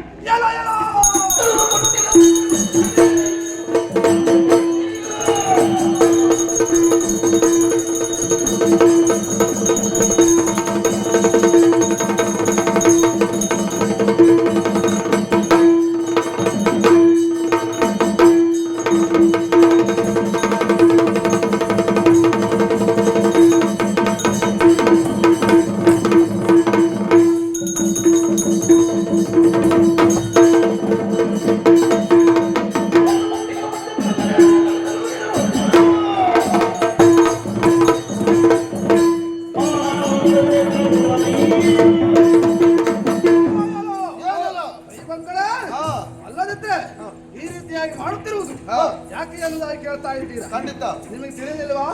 ಹಾಗಿದ್ರೆ ಜಾತ್ರಾ ಮಹೋತ್ಸವ ವರ್ಷ ಪ್ರತಿ ನಡೆಯುವುದು. ಆ ಜಾತ್ರಾ ಮಹೋತ್ಸವಕ್ಕೆ ನಮ್ಮವರೇ ಆದಂತಹ ಹಾ. ಇಲ್ಲಂತಾಯ ಹಾ. ಅವರನ್ನು ಕರೆಸಿ ಹಾ. ಅವನಿಗೆ ಒಂದು ಸನ್ಮಾನ ಕೊಡಬೇಕಾದಂತಹದ್ದು ಓಹೋ ವರ್ಷ ಅವಧಿಯ ಕಾರ್ಯ ಹಾ. ಈ ಕಾಲಕ್ಕೆ ಹಾ. ಅವನಿಗೆ ಹಾ. ಅಪಮಾನವನ್ನು ಮಾಡಿದ್ದೀರಾ ಹಾ. ಜಾತ್ರಾ ಮಹೋತ್ಸವಕ್ಕೆ ಹಾ. ಆಮಂತ್ರಣ ಕೊಡಲಿಲ್ಲ ಹಾ. ಅದನ್ನು ವಿರೋಧಿಸಿ ಹಾ. ಇಲ್ಲಿವರೆಗೆ ಬಂದಿದ್ದೇವೆ ಅವನ ಅಪ್ಪಣೆ ಪಡೆದು ಹಾ. ಬಂದಿದ್ದೇವೆ ಜಾತ್ರೆ ಹಾಳು ಮಾಡ್ತೇವೆ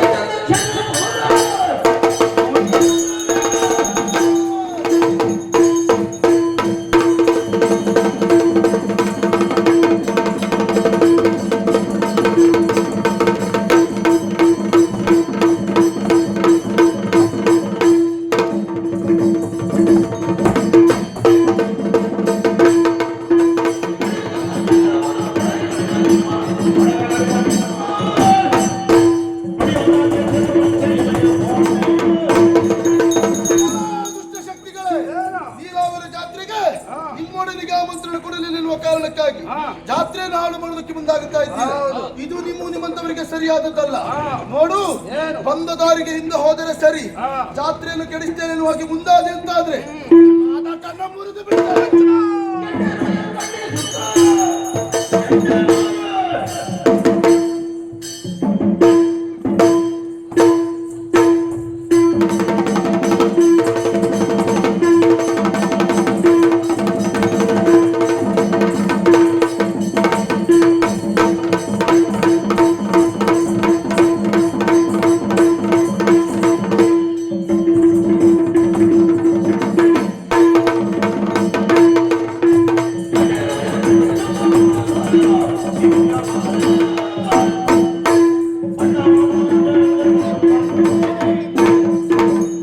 ದೈವಗಳೇ, ಅಪ್ಪ ನಿಮ್ಮ ಸೊಕ್ಕೆ ಒಮ್ಮಿನೊಮ್ಮೆಯಾಗಿ ತಡೆಯುವುದಕ್ಕೆ ಮುಂದಾಗ್ತಾ ಇದ್ದೀರಾ? ನಿಜವಾಗಿ. ಅಲ್ಲಿಂದ ಇಲ್ಲಿವರೆಗಾಗಿ ಬಂದವರು ಓಹೋ.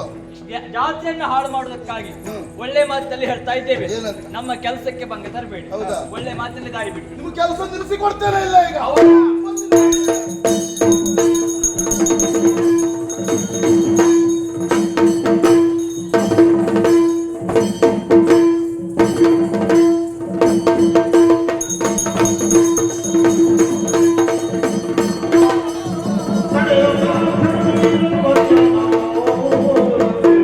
ಮಗನಗಳೇ, ಕಡೆಗೆ ದೂರವನ್ನು ಕೊಟ್ಟವರು ನಾವು ಅಶರೀರವಾಣಿ ಆಯ್ತು.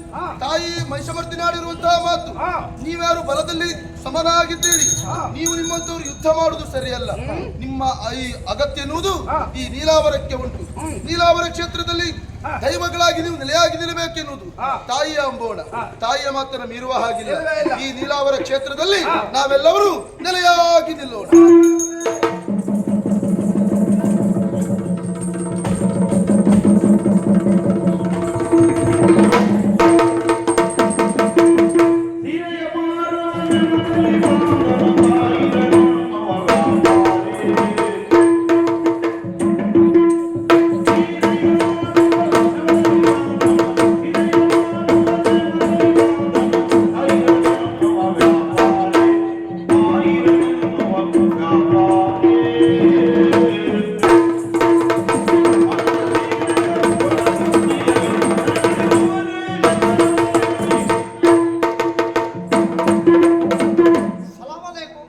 ನಮಸ್ಕಾರ.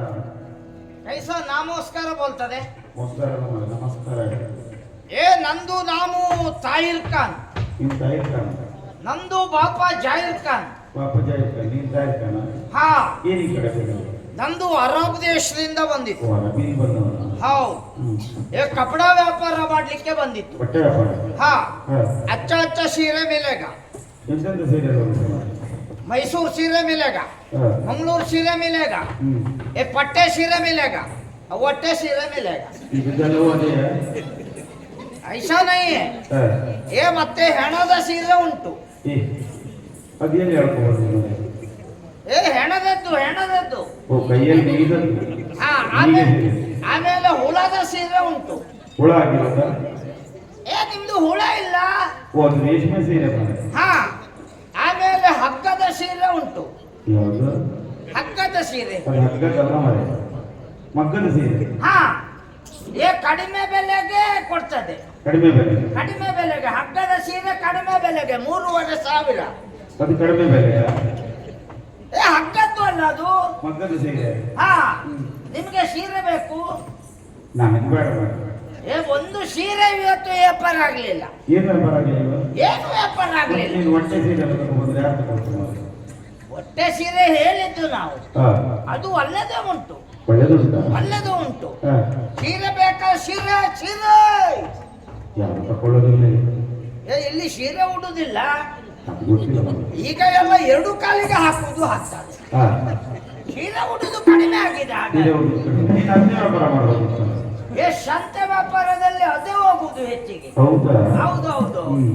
ಅದು ಎಂತ ಮಾಡ್ಲಿಕ್ಕೆ ಆಗುವುದಿಲ್ಲ. ಹಾ, ನಾವು ಅದು ತರುವುದಿಲ್ಲ. ನೀವು ಅದು ತಗೊಳ್ಬಹುದು. ನಮ್ದು ದೇಶ ಅದು ಅರಬದಲ್ಲೆಲ್ಲ ಸೀರೆ ವ್ಯಾಪಾರ ಆಗುದು. ಸೀರೆ ವ್ಯಾಪಾರ. ಹೌದೌದು. ಹ್ಮ್. ಇಲ್ಲಿ ಎಲ್ಲ ವ್ಯಾಪಾರ ಆಗ್ಲಿಕ್ಕೆ ಎಲ್ಲಿ ಉಂಟು ಸ್ಥಳ? ಇನ್ನು ನೀನು ನೀಲವರ ಜಾತ್ರೆ ಹೋಗೋದು ಒಳ್ಳೆಯದು. ನೀಲಿವರ? ನೀಲವರ. ಹಾ ಅಲ್ಲಿ ಅಂತ ರಂಜಾನ್ ಉಂಟು. ಅದೆಲ್ಲ ಮನೆ ಹಾ ರಥೋತ್ಸವ ಹೆಬ್ಬವು ಅದೆಲ್ಲ 8 ದಿವಸ ಆಯ್ತು. ಹೆಬ್ಬ ಹೆಬ್ಬ ಹಬ್ಬ ಜಾತ್ರೆ. ಹಾ ಏ ಆತ್ಮೀಯ ಎಲ್ಲ ಬಹಳ ಸೇರ್ತದೆ. ಹಾ, ಸಂಭ್ರಮ. ಹಾ, ಇದು ಅಲ್ಲಿಗೆ ಹೋಗುದು. ಏ ಹೋಗಿ ಆಯ್ತಲ್ಲ. ಅದ್ರಲ್ಲೇ ಹೋಗೋದು ಒಳ್ಳೆದು. ಹೌದು. ಈಗ ಒಂದು ಕೆಲಸ ಮಾಡ್ತದೆ, ಅಲ್ಲಿ ನೀಲಾವರಕ್ಕೆ ಹೋಗ್ತದೆ, ಅಲ್ಲಿ ವ್ಯಾಪಾರ ಆದ್ರೆ ಮತ್ತೆ ಸಿಗ್ತದೆ. ಬರಬರ.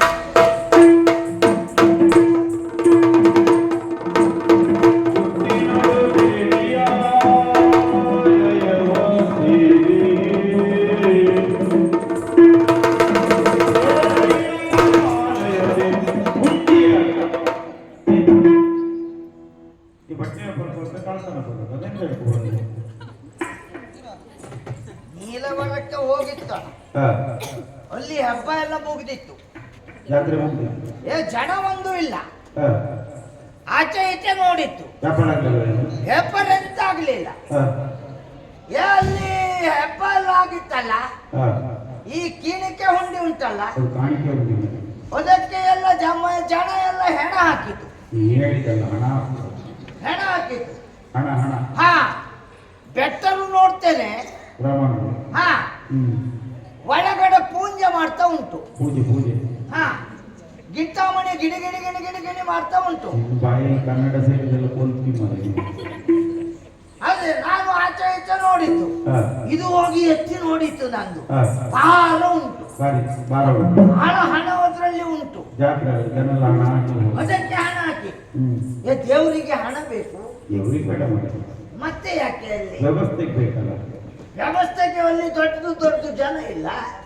ಅದು ಇದ್ದವರೆಲ್ಲ ಸೇರಿ ವ್ಯವಸ್ಥೆ ಅದು ಎಲ್ಲ ಕೂಡಿ ಇಡುವುದು ಯಾಕೆ? ದೇವಸ್ಥಾನಕ್ಕೆ ಖರ್ಚು ಮಾಡ್ಲಿ. ಬರುವವರಿಗೆ ವ್ಯವಸ್ಥೆ ಮಾಡಬೇಕಲ್ಲ. ಒಂದಿಗೆ ಹೌದು. ಅದಕ್ಕಾಗಿ ನಾನು ಆಚೆ ಈಚೆ ನೋಡಿತ್ತು, ಕಾಣಿಕೆ ದೊಬ್ಬಿ ತಗೊಂಡಿತ್ತು, ಓಡಿ ಬಂದಿತ್ತು. ಅದು ನಿನ್ನಂತ ಕಳ್ತನ ಮಾಡುವವರಿಗೆ ಅದೆಲ್ಲ ಬಂದ. ನಮ್ದು ಕಳ್ಳತನ ಮಾಡಿದ್ದು ಬ್ಯಾಡದೆ ಹೊತ್ತಕ್ಕಲ್ಲ, ಮತ್ತೆ ನಮ್ದು ಹೊಟ್ಟೆಗಾಗಿ ಕಳ್ಳತನ ಮಾಡಿದ್ದು. ಹೊಟ್ಟೆಗಾಗಿ ಕಳ್ಳ. ಹೊಟ್ಟೆಗೆ ಓ, ಹೌದು. ಜನ ತುಂಬಾ ಇರುತ್ತಲ್ಲ. ಬೇರೆ ಯಾವುದಕ್ಕೆ ಕಳ್ಳತನ ಮಾಡಿದ್ದಲ್ಲ. ನಮ್ದು ಹೆಂಡತಿ ಮಕ್ಕಳನ್ನ ಸಾಕ್ಲಿಕ್ಕೆ ಮಾತ್ರ. ಕಳ್ತನ ಆದ್ರೂ ಸಾಕಿದ್ರೆ ಹೇಳಿ. ಹೌದು. ಹೆಂಡ ಕುಡಿಲಿಕ್ಕೆ ಬೇರೆ ಯಾವುದಕ್ಕೆ ನಾವು ಕಳ್ಳತನ ಮಾಡುದಲ್ಲ. ಹಾ, ಹೊಟ್ಟೆಗಾಗಿ ಮಾಡಿತ್ತು. ಹೊಟ್ಟೆಗಾಗಿ ಮಾಡಿದ್ದು. ಅದಕ್ಕೆ ದೇವರು ಕೊಟ್ಟದ್ದು ನಮಗೆ. ಹಾ. ಅಷ್ಟೊತ್ತಿಗೆ ಬೇರೆ ಯಾರು ನೋಡ್ಲಿಲ್ಲಲ್ಲ. ಈಗ ಯಾರಾದ್ರೂ ನೋಡಿದ್ರು? ಯಾರು ನೋಡ್ಲಿಲ್ಲಲ್ಲ. ಯಾರು ನೋಡ್ಲಿಲ್ವಾ? ಅದು ನಮ್ದು ಅದು ದೇವರ ಪುಣ್ಯ. ಹಾ. ಹಾಗಾಗಿ ಅದು ನಮಗೆ ಆಯಿತು. ಹ್ಮ್. ಯಾರು ನೋಡುವುದಕ್ಕಿಂತ ಮೊದಲು ನಮ್ದು ತಕೊಂಡು ಜಾಗ.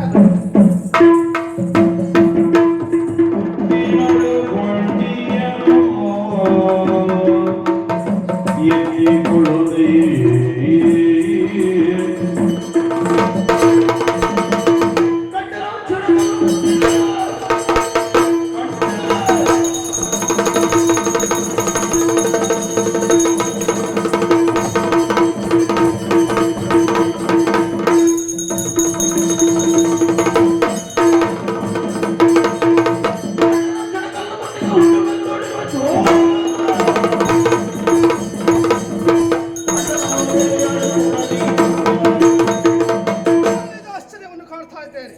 ಮಾತೆ ಅಪ್ಪಣೆಯಂತೆ ನೀಲಾವರದಲ್ಲಿ ನೆಲೆಯಾಗಿರುವಂತಹ ಹೊತ್ತಿನಲ್ಲಿ ಯಾತ್ರಾ ಮಹೋತ್ಸವದ ಅವಧಿಯಲ್ಲಿ ದುಷ್ಟನಾದಂತಹ ಬ್ಲಾಂಚನೋರ್ವ ಕಾಣಿಕೆ ಹುಂಡಿಯನ್ನು ಅಪಹರಿಸ್ತಾ ಇದ್ದಾನೆ. ಹಾಗಿದ್ರೆ ಅವನನ್ನು ಸುಮ್ಮನೆ ಬಿಡುವುದುಂಟ? ಅವನನ್ನು ಹಿಂಬಾಲಿಸಿ ಸರಿಯಾದ ಶಿಕ್ಷೆ ಒದಗಿಸಿ.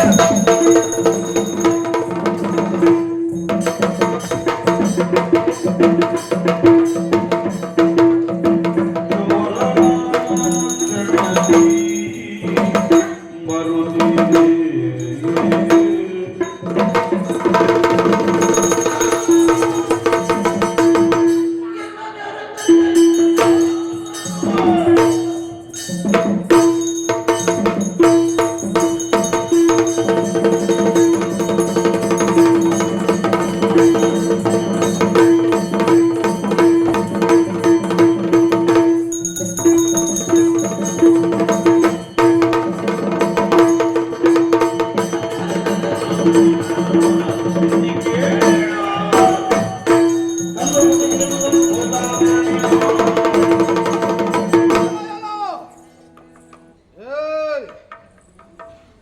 ಇದು ಎಂತದು ಹೊಗಿದು ಅಂಡಿಯಿಂದ ಹೊರಗೆ ಬಂದಿತ್ತು. ಏಯ್!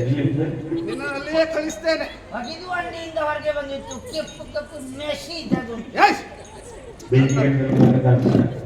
ಏ ಬೆಂಕಿ ಗಂಡಕ್ಕೆ ನೀರು ಹಾಕಿದಾಗೆ ಉಂಟು. ಬೆಂಕಿ ಗಂಡಕ್ಕೆ ಹಾಕ್ತೇನೆ ನಿನ್ನೀಗ. ನಿಜದು ಬಣ್ಣ ಉಂಟು ಇದು. ಏಯ್! ಪಾಪಿ! ಏ ಇಡ್ಲಿ ಸುಪೂತ ಉಂಟು. ಏನ? ದುಷ್ಟ! ಏ ಕುಷ್ಟ ನೈ ದುಷ್ಟ! ಏ ತಾಯಿರ್ ಕಣ್ ನೀಚ! ನೀಚ ಅಲ್ಲ ಚಪ್ಪಿಚ. ಅಧಮ! ಹೋದಮ ಅಲ್ಲ. ಏಯ್! ಎಂತಹ ಕಾರ್ಯವನ್ನು ಮಾಡ್ತಾ ಇದ್ದೀಯಾ? ಏ ನಿಂದು ಜನ ಏನು ಉಂಟು ಮರ ಗೊತ್ತಾಗ್ಲಿಲ್ಲ. ನನ್ನ ಪರಿಚಯ ಆಗ್ಲಿಲ್ವಾ? ಇಲ್ಲ. ನೀನು ಹೋದಲ್ಲಿಗೆ ಕೈಯಲ್ಲಿ ಕೆತ್ತಿ ಉಂಟು. ಏ ಬೆಟ್ಟದ ಕೈಯಲ್ಲಿರುವ ಚಿಂತಾಮಣಿ ಅಲ್ವಾ? ನೀಲಾವರ ಕ್ಷೇತ್ರಕ್ಕೆ ಹೋದೆಯಾ? ಹಾ, ನೀಲಾವರದಲ್ಲಿ ಮೀಸಿ ಮರ್ದಿನಿ ಉಂಟಲ್ಲ. ಅದ್ಯಾರು? ಮೀಸಿ ಮರ್ದಿನಿ ಮಹಿಷ ಮರ್ತೀನಿ. ಹೆಣ್ಣು ದೇವರು. ಹಾ, ಹಾ ಅವಳ ಹಾ ಸರಿಯದಲ್ಲೇ ಇರುವಂತವನು ಕಲ್ಲು ಕುಟ್ಟಿಗ. ಹಾ ಹೌದು. ಇಷ್ಟು ಹೊತ್ತವರಿಗೆ ಕೊಲ್ಲು ಹೊಡೆದದ್ದು ನೀನು ಉಂಟು. ಕಲ್ಲು ಹೊಡೆದು ನೀನು ಸಾಯಿಸ್ಬೇಕಿತ್ತು. ನಾನು ತಪ್ಪು ಮಾಡಿದೆ. ಕಲ್ಲು ಕುಟ್ಟಿಗ. ಕೊಲ್ಲು ಕುಷ್ಟಿಕ. ದುಷ್ಟ ನೀನು. ಕುಟ್ಟಿಗ. ಕುಟ್ಟಿಗ ಮರ ಕುಟ್ಟಿಗನ ತಮ್ಮ ಉಂಟು. ಏ ಅದಲ್ವಾ? ಕಲ್ಲು ಕುಟ್ಟಿಗ. ಕೊಲ್ಲು ಕುಟ್ಟಿಗ. ಹಾ. ಏ ನಿಂದು ಯಾಕೆ ಬಂತನ? ಏ ನೀನು ಎಂತಹ ಕಾರ್ಯವನ್ನು ಮಾಡ್ತಾ ಇದ್ದೀಯ? ಎಂತ ಮಾಡಿತು? ಈ ಕಾಲಕ್ಕೆ ನೀಲಾವರದವರೆಗಾಗಿ ಹೋಗಿ ದುಷ್ಟ ಕೃತ್ಯವನ್ನು ಎಸಗಿದೆಯಾ? ಹೇ ನೈ ಎಂತದು ಮಾಡ್ಲಿಲ್ಲ. ನಾನು ಅಲ್ಲೇ ಜನ ಉಂಟು. ಅಲ್ಲಿ ಅಡಗಿಸಿಟ್ಟುಕೊಂಡಿದ್ದೀಯಲ್ಲ, ಅದು ಏನೋ? ಇದು ಕಪಡ ಉಂಟು. ಯಾವುದು? ಕಪಡ ಬಾಟೆ. ವಸ್ತ್ರ. ಹೌದು. ಅದನ್ನದ್ಯಾ? ನಂದೇ ಉಂಟು. ಹೌದಾ? ನಂದೇ ಉಂಟು. ಅದರ ಮರೆಯಲ್ಲಿ ಏನಿದೆ? ಎಂತದು ಇಲ್ಲಪ್ಪ. ಬಾಟೆ. ಅದು ವಸ್ತ್ರವಾ? ಇದು ಎಂತದು ವಿಸ್ಮಯ ಆಯ್ತು. ಹಾ. ಬಾಟೆ ಹೋಗಿ ಕಾಣಿಕೆ ಹುಂಡಿ ಆಯ್ತು. ಏ ಇದು ನಿಂದೇ ಕಿತಾಪತಿ ಉಂಟು. ಯಾರು ಏನು ಮಾಡಿದ್ದಾರೆ ಎನ್ನುವುದನ್ನು ಕುಳಿತಲ್ಲಿದ್ದಲ್ಲೇ ತಿಳುವಂತಹ ಸಾಮರ್ಥ್ಯ ನನಗಿದೆ. ನಾನು ಮಾಡಿದ್ದ? ಹೌದು. ಮಾಡಿದ್ಯಾರು? ನೀನೇ ಕೈ ಹಾಕಿ ನೆನೆಕೊಂಡು ಬಂದಿದ್ದಲ್ವೇನಾ? ಸುಳ್ಳು ಹೇಳ್ತೀನಿ. ನಾನೇ ತಂದೆ. ಸುಳ್ಳು ಹೇಳ್ತೀನಿ. ಒಪ್ಪಿಕೊಳ್ತದೆ. ಸುಳ್ಳು ಹೇಳಿದ್ರೆ ರಕ್ತ ಬೇಡ, ಹಾಗೆ ಮಾಡಬೇಡ. ಹಾ. ನಂದು ಒಪ್ಪಿಕೊಳ್ತದೆ. ನಂದು ಬಾಟೆ ವ್ಯಾಪಾರ ಮಾಡ್ತಾ ಉಂಟು. ಹಾ. ನಂದು ವ್ಯಾಪಾರ ಆಗ್ಲಿಲ್ಲ. ಮತ್ತೆ ನಂದು ಹೊಟ್ಟೆಗೆ ಅಂತ ಇಲ್ಲ. ಹಾ. ನಿಂದು ಎಂದು ಕಲ್ಲು ಕುಷ್ಟಿಕ ಅಲ್ಲ. ಕಲ್ಲು ಕುಟ್ಟಿಗ. ನಿಂದು ಒಂದು ಶಕ್ತಿ ಅಲ್ಲ. ಹಾ. ದೇವರಲ್ಲ. ಹಾ. ನಂದು ಹೊಟ್ಟೆಗೆ ಯಾಕೆ ಕೊಡ್ಲಿಲ್ಲ? ಹಾ. ನನಗೆ ಯಾಕೆ ಇಂಥ ಬೂದಿ ಕೊಟ್ಟಿತ್ತು ನಿಂದು? ಬುದ್ಧಿ ನಾವು ಕೊಡುವುದಲ್ಲ, ಇರುವಂತಹ ಬುದ್ಧಿಯನ್ನು ನೀವು ಸರಿಯಾಗಿ ಉಪಯೋಗಿಸಿಕೊಳ್ಬೇಕು. ನಿನಗೆ ಬುದ್ಧಿ ಇಲ್ಲದಿದ್ದರೆ ನೀನು ಊಟ ಮಾಡುವುದಿಲ್ವಾ? ಊಟ ಮಾಡಿದ್ರೆ ರಾತ್ರಿ ಮಲಗುವುದಿಲ್ವಾ? ಮಲಗಿಗೆ ಊಟ ಮಾಡದೆ ಇದ್ರೆ ಹೊಟ್ಟೆ ಕೇಳುವುದಿಲ್ಲ. ಅದೇ ಹೌದು. ಬುದ್ಧಿ ಇದ್ದೇ ಮಾಡುವುದಲ್ವಾ? ಅದಕ್ಕಾಗಿ ಹೇಳಿದ್ದು ನಾನು, ಬುದ್ಧಿ ಇದ್ದದ್ದನ್ನು ಒಳ್ಳೆಯ ಕೆಲಸಕ್ಕೆ ಉಪಯೋಗಿಸಿಕೊಡಬೇಕು. ಒಳ್ಳೆಯ ವ್ಯಾಪಾರ ಕೊಟ್ಟಿದ್ರೆ ನಾನು ಇದು ಮಾಡುವುದಿಲ್ಲ. ದೇವರನ್ನು ನಂಬಿ ನಡೆಯಬೇಕು. ದೇವರನ್ನು ನಂಬಿದ್ರೆ ಅವ ಸದಾ ನಮಗೆ ಅನುಗ್ರಹಿಸ್ತಾನೆ. ಹಾ, ಇನ್ನು ದೇವರನ್ನ ನಂಬುತ್ತದೆ. ಹೌದಾ? ಹೌದು. ಹಾಗಿದ್ರೆ ನೀನು ಮಾಡಿದ ತಪ್ಪಲ್ವಾ? ತಪ್ಪಾಯ್ತು. ಈ ಕಾಣಿಕೆ ಹುಂಡಿ ಎಲ್ಲಿದೆಯೋ ಸ್ವಸ್ಥಾನಕ್ಕೆ ನೀನು ಸೇರಿಸಬೇಕು. ಆಯ್ತು. ನಿಂದು ಕಾಣಿಕೆ ಹುಂಡಿ ನೀನು ತಕೊಂಡು ತೆಗೆದುಕೊಂಡು ಬಂದಿದ್ಯಾರು? ತಕೊಂಡು ಬಂದದ್ದು ನಾನು. ತೆಗೆದುಕೊಂಡು ಬಂದಿದ್ದು ನೀನಲ್ವಾ? ಹೌದು. ನೀನು ತೆಗೆದುಕೊಂಡು ಬಂದ ಮೇಲೆ ನೀನೇ ಅಲ್ಲಿಯವರೆಗಾಗಿರ್ಬೇಕು. ನಾನು ಹೋದ್ರೆ ನಂದು ಸೊಂಟ ಮುರಿಲಿಕ್ಕಿಲ್ಲ. ಇಲ್ಲ, ಹಾಗೆ ಮಾಡುವುದಕ್ಕೆಂದು ನಾನು ಬಿಡುವುದಿಲ್ಲ. ಹೌದು. ನಾನು ನಿನ್ನೆ ಹಿಂದೆ ಇರ್ತೇನೆ. ಆಯ್ತು. ಒಂದು ವೇಳೆ ಆಡಿದ ಮಾತಿಗೆ ತಪ್ಪಿದೆ ಅಂತ ಆದ್ರೆ ಇಲ್ಲ ನಿನ್ನದ್ದಾದಂತಹ ಸಂಸಾರ ಎಲ್ಲವೂ ಹುಚ್ಚು ಹಿಡಿದು ಹಾಗೆ ಮಾಡ್ತೇನೆ. ಹಾಗೆ ಮಾಡುದು ಬೇಡ. ಹಾಗೆ ಮಾಡುದು ಬೇಡ. ಕಾರಿ ಸಾಯುವ ಹಾಗೆ ಮಾಡ್ತೇನೆ. ಬೇಡ. ಹೋಗು. ನನ್ನ ಚಿಂತಾಮಣಿ ಮಾಡಬೇಡ. ಓದುವವರೆಗೆ ಇದ್ದದ್ದೇ ಇದು. ಹೌದಾ? ದುಷ್ಟಬ್ಲಾಂಚನಿಗೆ ಸರಿಯಾದಂತಹ ಶಿಕ್ಷೆಯನ್ನು ಒದಗಿಸಿದ್ದೇನೆ. ಇದು ತಡ ಮಾಡುವುದಲ್ಲ, ನೇರು ಸ್ವಸ್ಥಾನಕ್ಕೆ.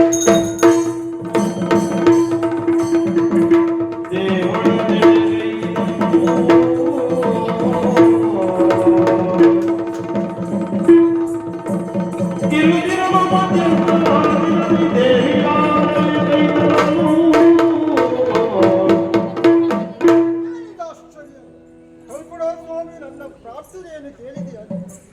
ಸಂಕಷ್ಟದಲ್ಲಿರುವಂತಹ ನಾನು ನಿರಪರಾಧಿಯಾಗಿ ಅಪರಾಧ ಸ್ಥಿತಿಯಲ್ಲಿರುವಂತಹ ಸಂದರ್ಭಗಳು ಒದಗಿ ಬಂದಿವೆ. ಈ ಭಕ್ತರ ಮೊರೆಗೆ ಹೋಗೊಟ್ಟು ಮತ್ತೆ ಕಾಣಿಕೆ ಡಬ್ಬಿ ಮರಳಿ ಸಿಕ್ಕಿದೆ ಎಂಬುದಕ್ಕೆ ಅವನು ಸಂತೋಷ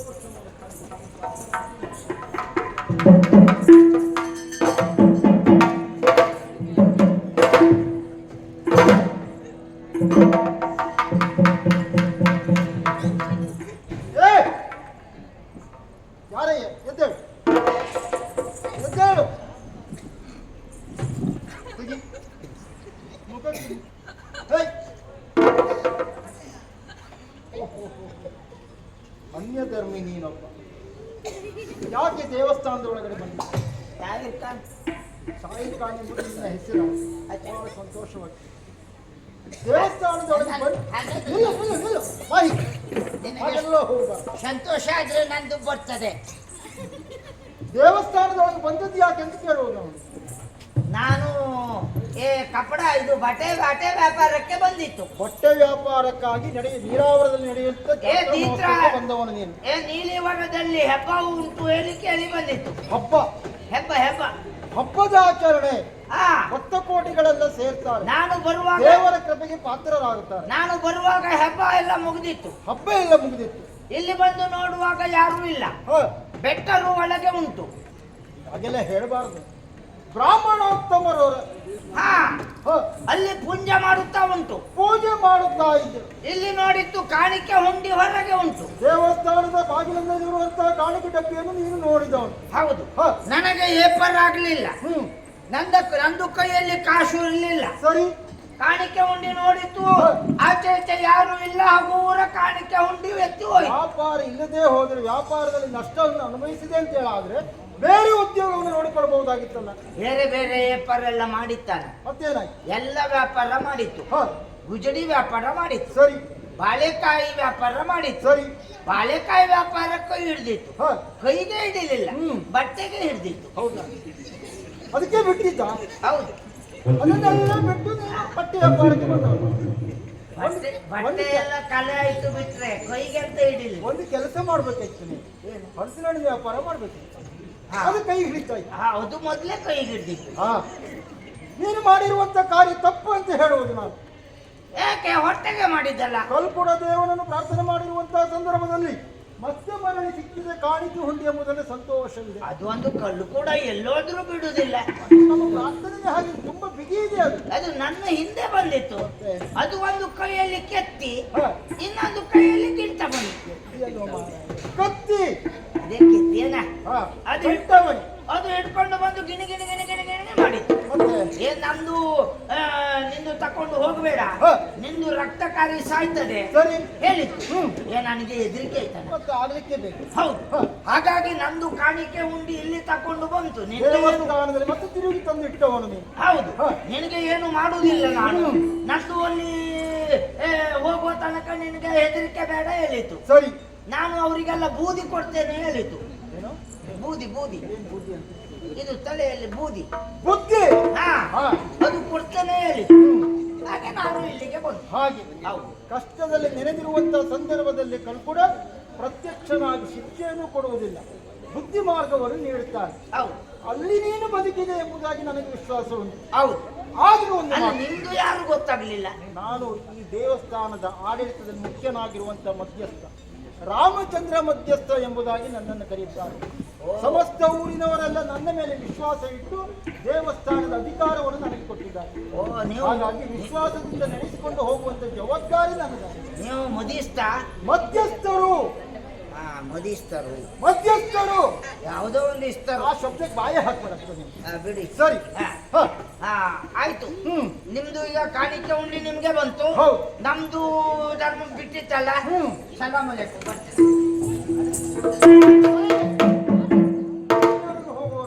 ಎಂತದಣ್ಣ, ನಂದು ಅಲ್ಲಿಗೆ ಹೋಗುವಾಗ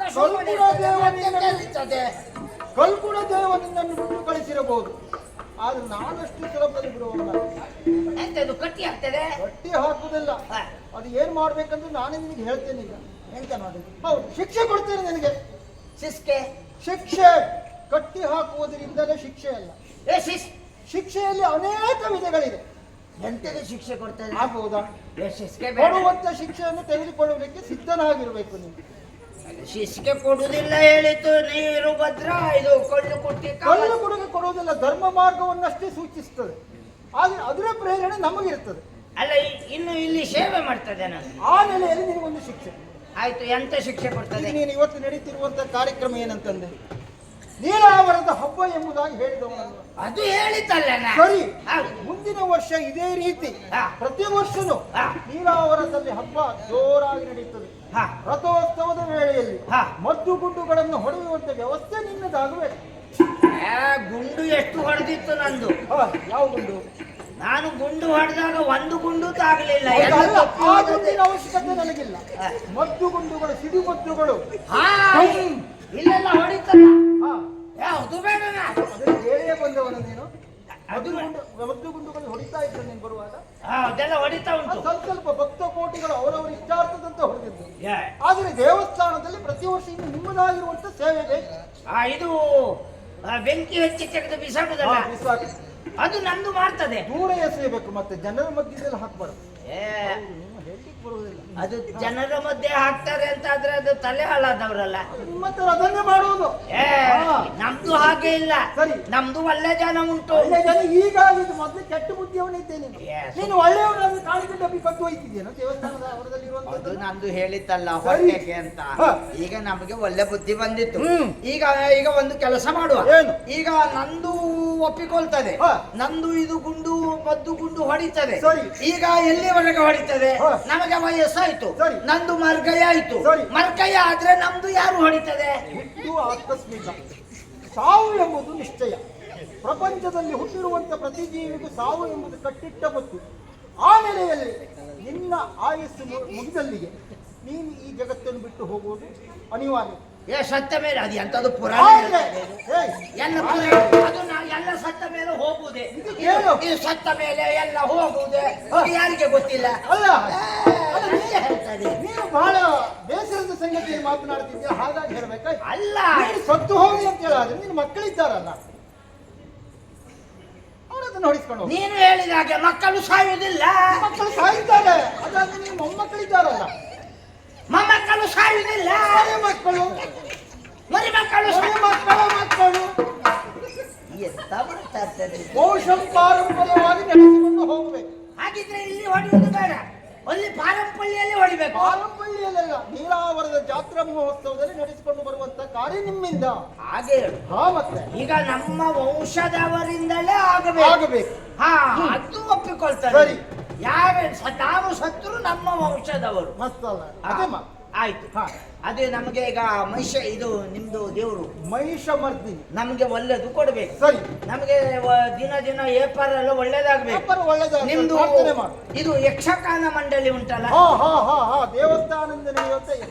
ಹೌದು, ಇದು ಪ್ರತಿ ವರ್ಷ ಭಕ್ತ ಕೋಟಿಗಳೆಲ್ಲ ತಮ್ಮ ಸಂಕಷ್ಟಗಳನ್ನು ಹರಕೆ ರೂಪದಲ್ಲಿ ಹೇಳಿಕೊಂಡಾಗ ವರ್ಷ ತುಂಬುವುದರೊಳಗೆ ಈಡೇರುತ್ತದೆ. ಇದು ವ್ಯಾಪಾರದಲ್ಲಿ ನಷ್ಟ ಆದರೆ, ಹೌದು, ಮಕ್ಕಳು ಆಗದೇ ಇದ್ದರೆ, ಜಾಗದಲ್ಲಿ ಏನಾದ್ರೂ ತೊಂದರೆ ಆದರೆ, ಉತ್ತಮವಾಗಿರುವಂತ ಮನೆಯನ್ನು ಕಟ್ಟಬೇಕೆಂಬ ಕನಸನ್ನು ಹೊತ್ತವರು ಅವರು ಪ್ರಾರ್ಥನೆ ಮಾಡಿಕೊಂಡ್ರೆ ವರ್ಷದಲ್ಲಿ ಈಡೇರಿ ಬರ್ತದೆ. ಹೌದಾ? ಹೌದು, ಖಂಡಿತ ಹೌದಲ್ಲ. ಇದು ಸತ್ಯದ ಮಾತು. ಹಾಗೆ ಆಗ್ತದೆ ಅಂತ ಆದ್ರೆ ಈಗ ನಾನು ಒಂದು ಸೇವೆ ಮಾಡಿಸ್ತೇನೆ. ಏನದು? ಯಕ್ಷಗಾನದ ಸೇವೆ.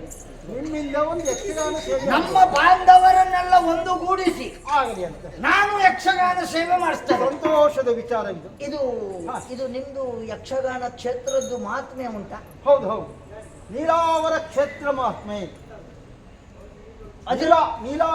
ನೀಲಾವರದ ಕಳ್ಕುಡ ದೇವ ಅದರಲ್ಲಿ ಪರಮಾತ್ಮೆ ಕೂಡ ಉಂಟು. ಹೌದು.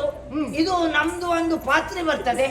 ಪಾತ್ರೆ ಬರುವುದಿಲ್ಲ, ಅದರಲ್ಲಿ ತಕೊಂಡು ನಿಮ್ಮದೊಂದು ಕತೆ ಸೇರಿಸ್ಕೊಳ್ಬೇಕು. ಅದೇ ಯಕ್ಷಗಾನ ಪಾತ್ರ ಇದು ವೇಷದಲ್ಲಿ ಪಾತ್ರಗಳು ಹಾ ಸರಿ. ಇದು ನಂದು ಹೆಸರು ಒಂದು ಬರಲಿ ಅದ್ರಾಗೆ.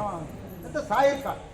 ಹೌದಾ? ತಾಯಿರ್ ಖಾನ್. ತಾಯಿರ್ ಖಾನ್. ಹಾ ಸರಿ, ಅದು ಒಂದು ಸೇರಿಸಲಿಕ್ಕೆ ಹೇಳಿ. ಹೌದು. ಕತೆ ಬಂತಂದ್ರೆ ನಿನ್ನ ಇದ್ದೇ ಹೌದಲ್ಲ? ಉತ್ತಮವಾಗಿರುವಂತ ಗುಣವನ್ನು ಹೊಂದಿರುವಂತ ಸಾಯಿರ್ ಖಾನನ್ನು ನಮ್ಮ ನೀಲಾವರ ಕ್ಷೇತ್ರದ ಮಾತು ಮೇಲೆ ಸೇರ್ಪಡೆ ಆಗ್ತದೆ. ಆಯ್ತು. ವಿಷಮತಿನಿಯನ್ನು ನೋಡಿಕೊಂಡ್ರು.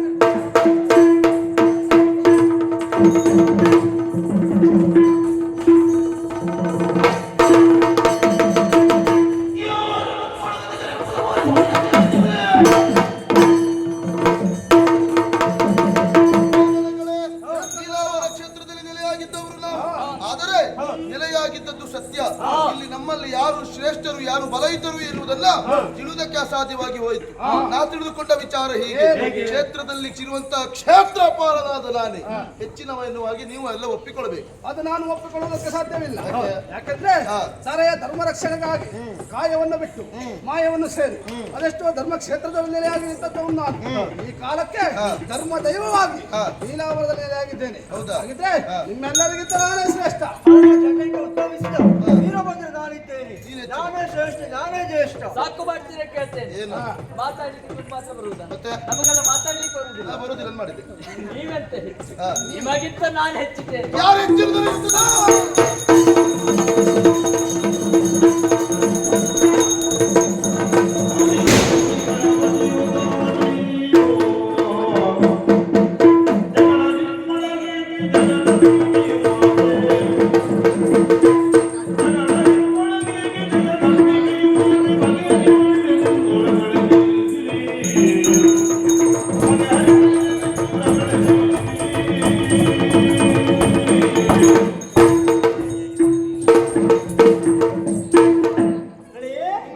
ನಿಮ್ಮೊಳಗೆ ಘರ್ಷಣೆಯನ್ನ ಮಾಡಿಕೊಳ್ತಾ ಇದ್ದೀರಿ. ನಾನು ಹೆಚ್ಚು, ನಾನು ಹೆಚ್ಚು. ನೀವು ಬಂದ ಕಾರ್ಯವನ್ನು ಬರೀತಾ ಇದ್ದೀರಿ. ಧರ್ಮ ರಕ್ಷಣೆಗಾಗಿ ಬಂದವರು ನೀವು ಈ ರೀತಿ ಮಾಡಿದರೆ ಹೋದಂತಾದ್ರೆ ಲೋಕ ನಿಮ್ಮ ದಾರಿಯತ್ತ ಬರ್ತದೆ. ಹಾಗಾಗಿ ನಿಮಗೆ ಒಂದು ಸರಿಯಾದ ದಾರಿಯನ್ನ ಕಲ್ಪಿಸಬೇಕು. ಆದ್ರೆ ಏನು ಮಾಡೋಣ? ನಿಮಗೆ ದಾರಿ ತೋರಿಸ್ಲಿಕ್ಕೆ ನನಗಾಗುವುದು ಆ ಆದಿಮಾಯೇನೆ ಏಕಭಾವ.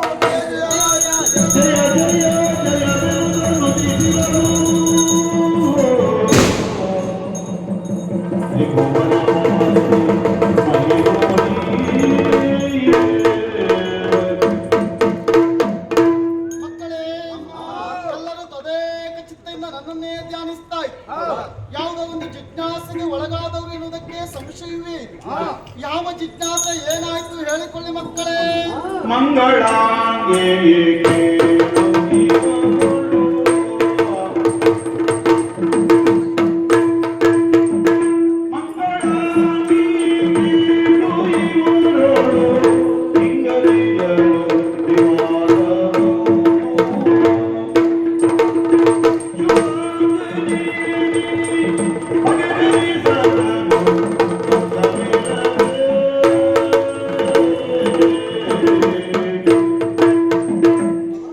ಕೈಲಾಸದಿಂದ ತೆರೆಗಿಳಿದು ಬಂದ ಗಣಗಳಿವರು.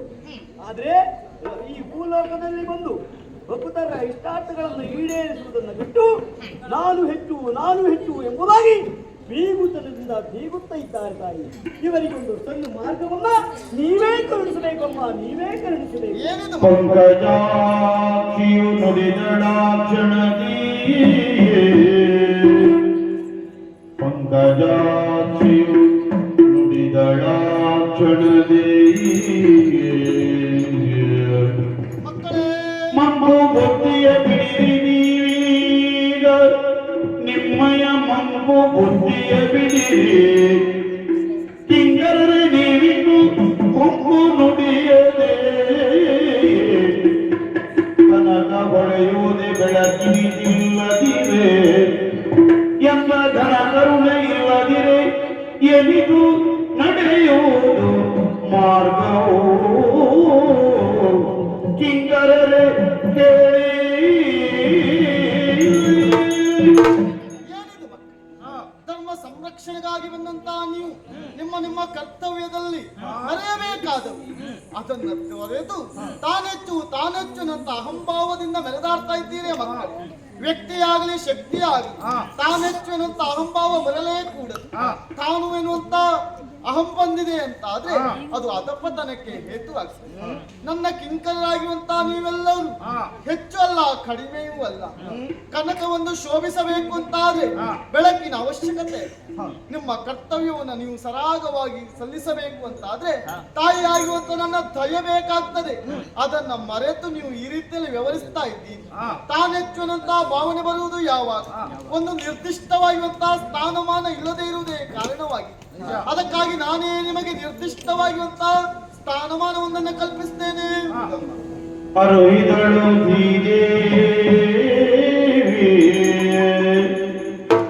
ಕ್ಷೇತ್ರಪಾಲಕ ನಿನಗೆ ಪುರದ ರಕ್ಷಣೆಯದಿರಲಿ. ಕ್ಷೇತ್ರಪಾಲಕ ನಿನಗೆ ಈ ಪುರದ ರಕ್ಷಣೆಯದಿರಲಿ. ಕೃಷಿ ಅಧಿಕಾರ ವೀರಭದ್ರ ನೀ ನೋಡಿಕೋ. ಕೃಷಿ ಅಧಿಕಾರವನ್ನು ವೀರಭದ್ರನೇ ನೀ ನೋಡಿಕೋ. ಪಶು ಪರಿಪಾಲನೆಯ ಒಬ್ಬರ್ಯ ತಾ ನೋಡಿಕೊಳ್ಳಲಿ. ಪಶು ಪರಿಪಾಲನೆಯ ಒಬ್ಬರ್ಯ ತಾ ನೋಡಿಕೊಳ್ಳಲಿ. ಕಲ್ಲು ಕುಟ್ಟಿಗನೇ ಈ ಕ್ಷೇತ್ರದಿ ಚೋರತನ ಇರದಂತೆ ನೋಡು. ಕೆಂಡರಾಯ ನೀನರಿದಾಯುರಾರೋಗ್ಯವನ್ನು ಕಾಪಾಡು.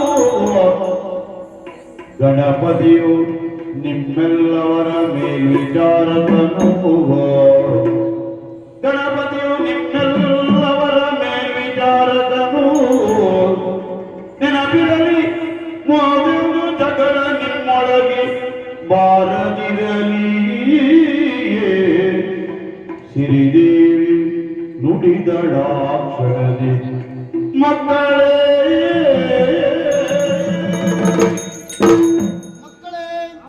ನಿಮ್ಮಲ್ಲಿರುವಂತಹ ವೈಮನಸ್ಸನ್ನ ಹೋಗಲಾಡಿಸುವುದಕ್ಕಾಗಿ ನಿಮಗೆ ಯೋಗ್ಯವಾಗಿರುವಂತಹ ಸ್ಥಾನಮಾನವೊಂದನ್ನು ನಾನೇ ಕಲ್ಪಿಸಿಕೊಡ್ತೇನೆ. ಯಾವ ರೀತಿ? ಮಗನೇ ಕ್ಷೇತ್ರಪಾಲ, ನೀಲಾವರದ ಕ್ಷೇತ್ರದ ಪರಿಪಾಲನೆಯ ಹೊಣೆಗಾರಿಕೆಯನ್ನ ನಾನು ನಿನಗೊಪ್ಪಿಸ್ತಾ ಇದ್ದೇನೆ ಮಗನೇ ವೀರಭದ್ರ. ನೀಲಾವರ ಕ್ಷೇತ್ರದ ಕೃಷಿ ಅಧಿಕಾರದ ಸಂಪೂರ್ಣ ಹೊಣೆಗಾರಿಕೆಯನ್ನ ನಾನು ನಿನಗೊಪ್ಪಿಸ್ತಾ ಇದ್ದೀನಿ. ಮಗು ಕೆಂಡರಾಯ, ನೀಲಾವರ ಕ್ಷೇತ್ರಕ್ಕೆ ಆಗಮಿಸುತ್ತಿರುವಂತಹ ಭಕ್ತಾದಿಗಳ ಆಯುರ್ ಆರೋಗ್ಯ ವೃದ್ಧಿಯಾಗುವಂತಹ ಗುರುತರವಾಗಿರುವಂತಹ ಹೊಣೆಗಾರಿಕೆಯನ್ನ ನಾನು ನಿನಗೊಪ್ಪಿಸ್ತೇನೆ. ಪಶು ಸಂರಕ್ಷಣೆಯ ಹೊಣೆಗಾರಿಕೆಯನ್ನ ಒಬ್ಬರನ್ನೇ ನೋಡಿಕೊಳ್ಳ. ಮಗನೇ ಕಲ್ಕುಡಾಕ್ಯ, ಈ ನೀಲಾವರ ಕ್ಷೇತ್ರದಲ್ಲಿ ಚೋರರ ಭಯವೇ ಇಲ್ಲದ ರೀತಿಯಲ್ಲಿ ನಿನ್ನ ಕರ್ತವ್ಯವನ್ನು ನೀನು ನಿರ್ವಹಿಸಬೇಕು. ಜೊತೆಲಿ ನಿನಗೆ ಯೋಗ್ಯವಾಗಿರುವಂತಹ ಸ್ಥಾನಮಾನವೊಂದನ್ನು ನಾನೇ ಕಲ್ಪಿಸ್ತೇನೆ. ನನ್ನ ನೇರ ದೃಷ್ಟಿಯ ಆಗ್ನೇಯ ದಿಕ್ಕಿನ ಎತ್ತರವಾಗಿರುವಂತಹ ಸ್ಥಾನವೊಂದನ್ನು ನಾನು ನಿನಗೆ ಕಲ್ಪಿಸಿಕೊಡ್ತೇನೆ.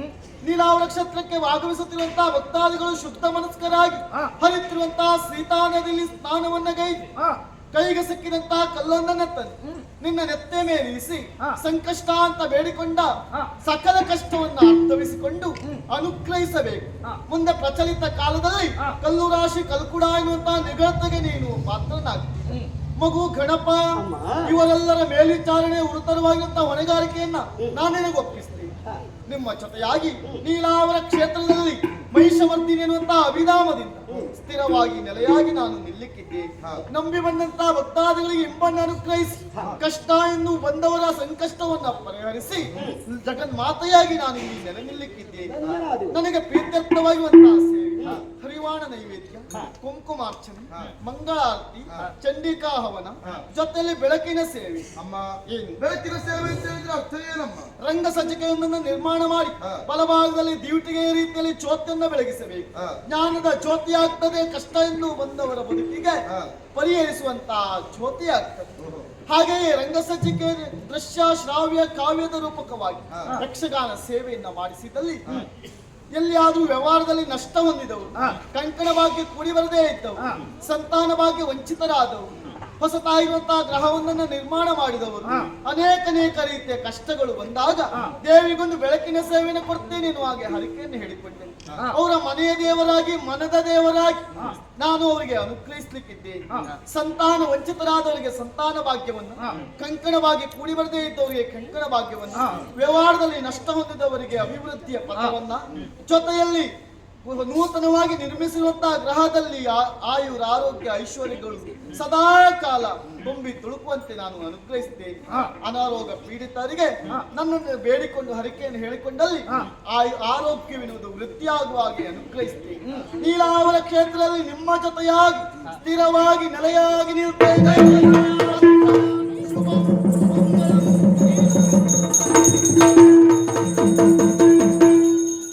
ಆರತಿ ಎತ್ತಿದರು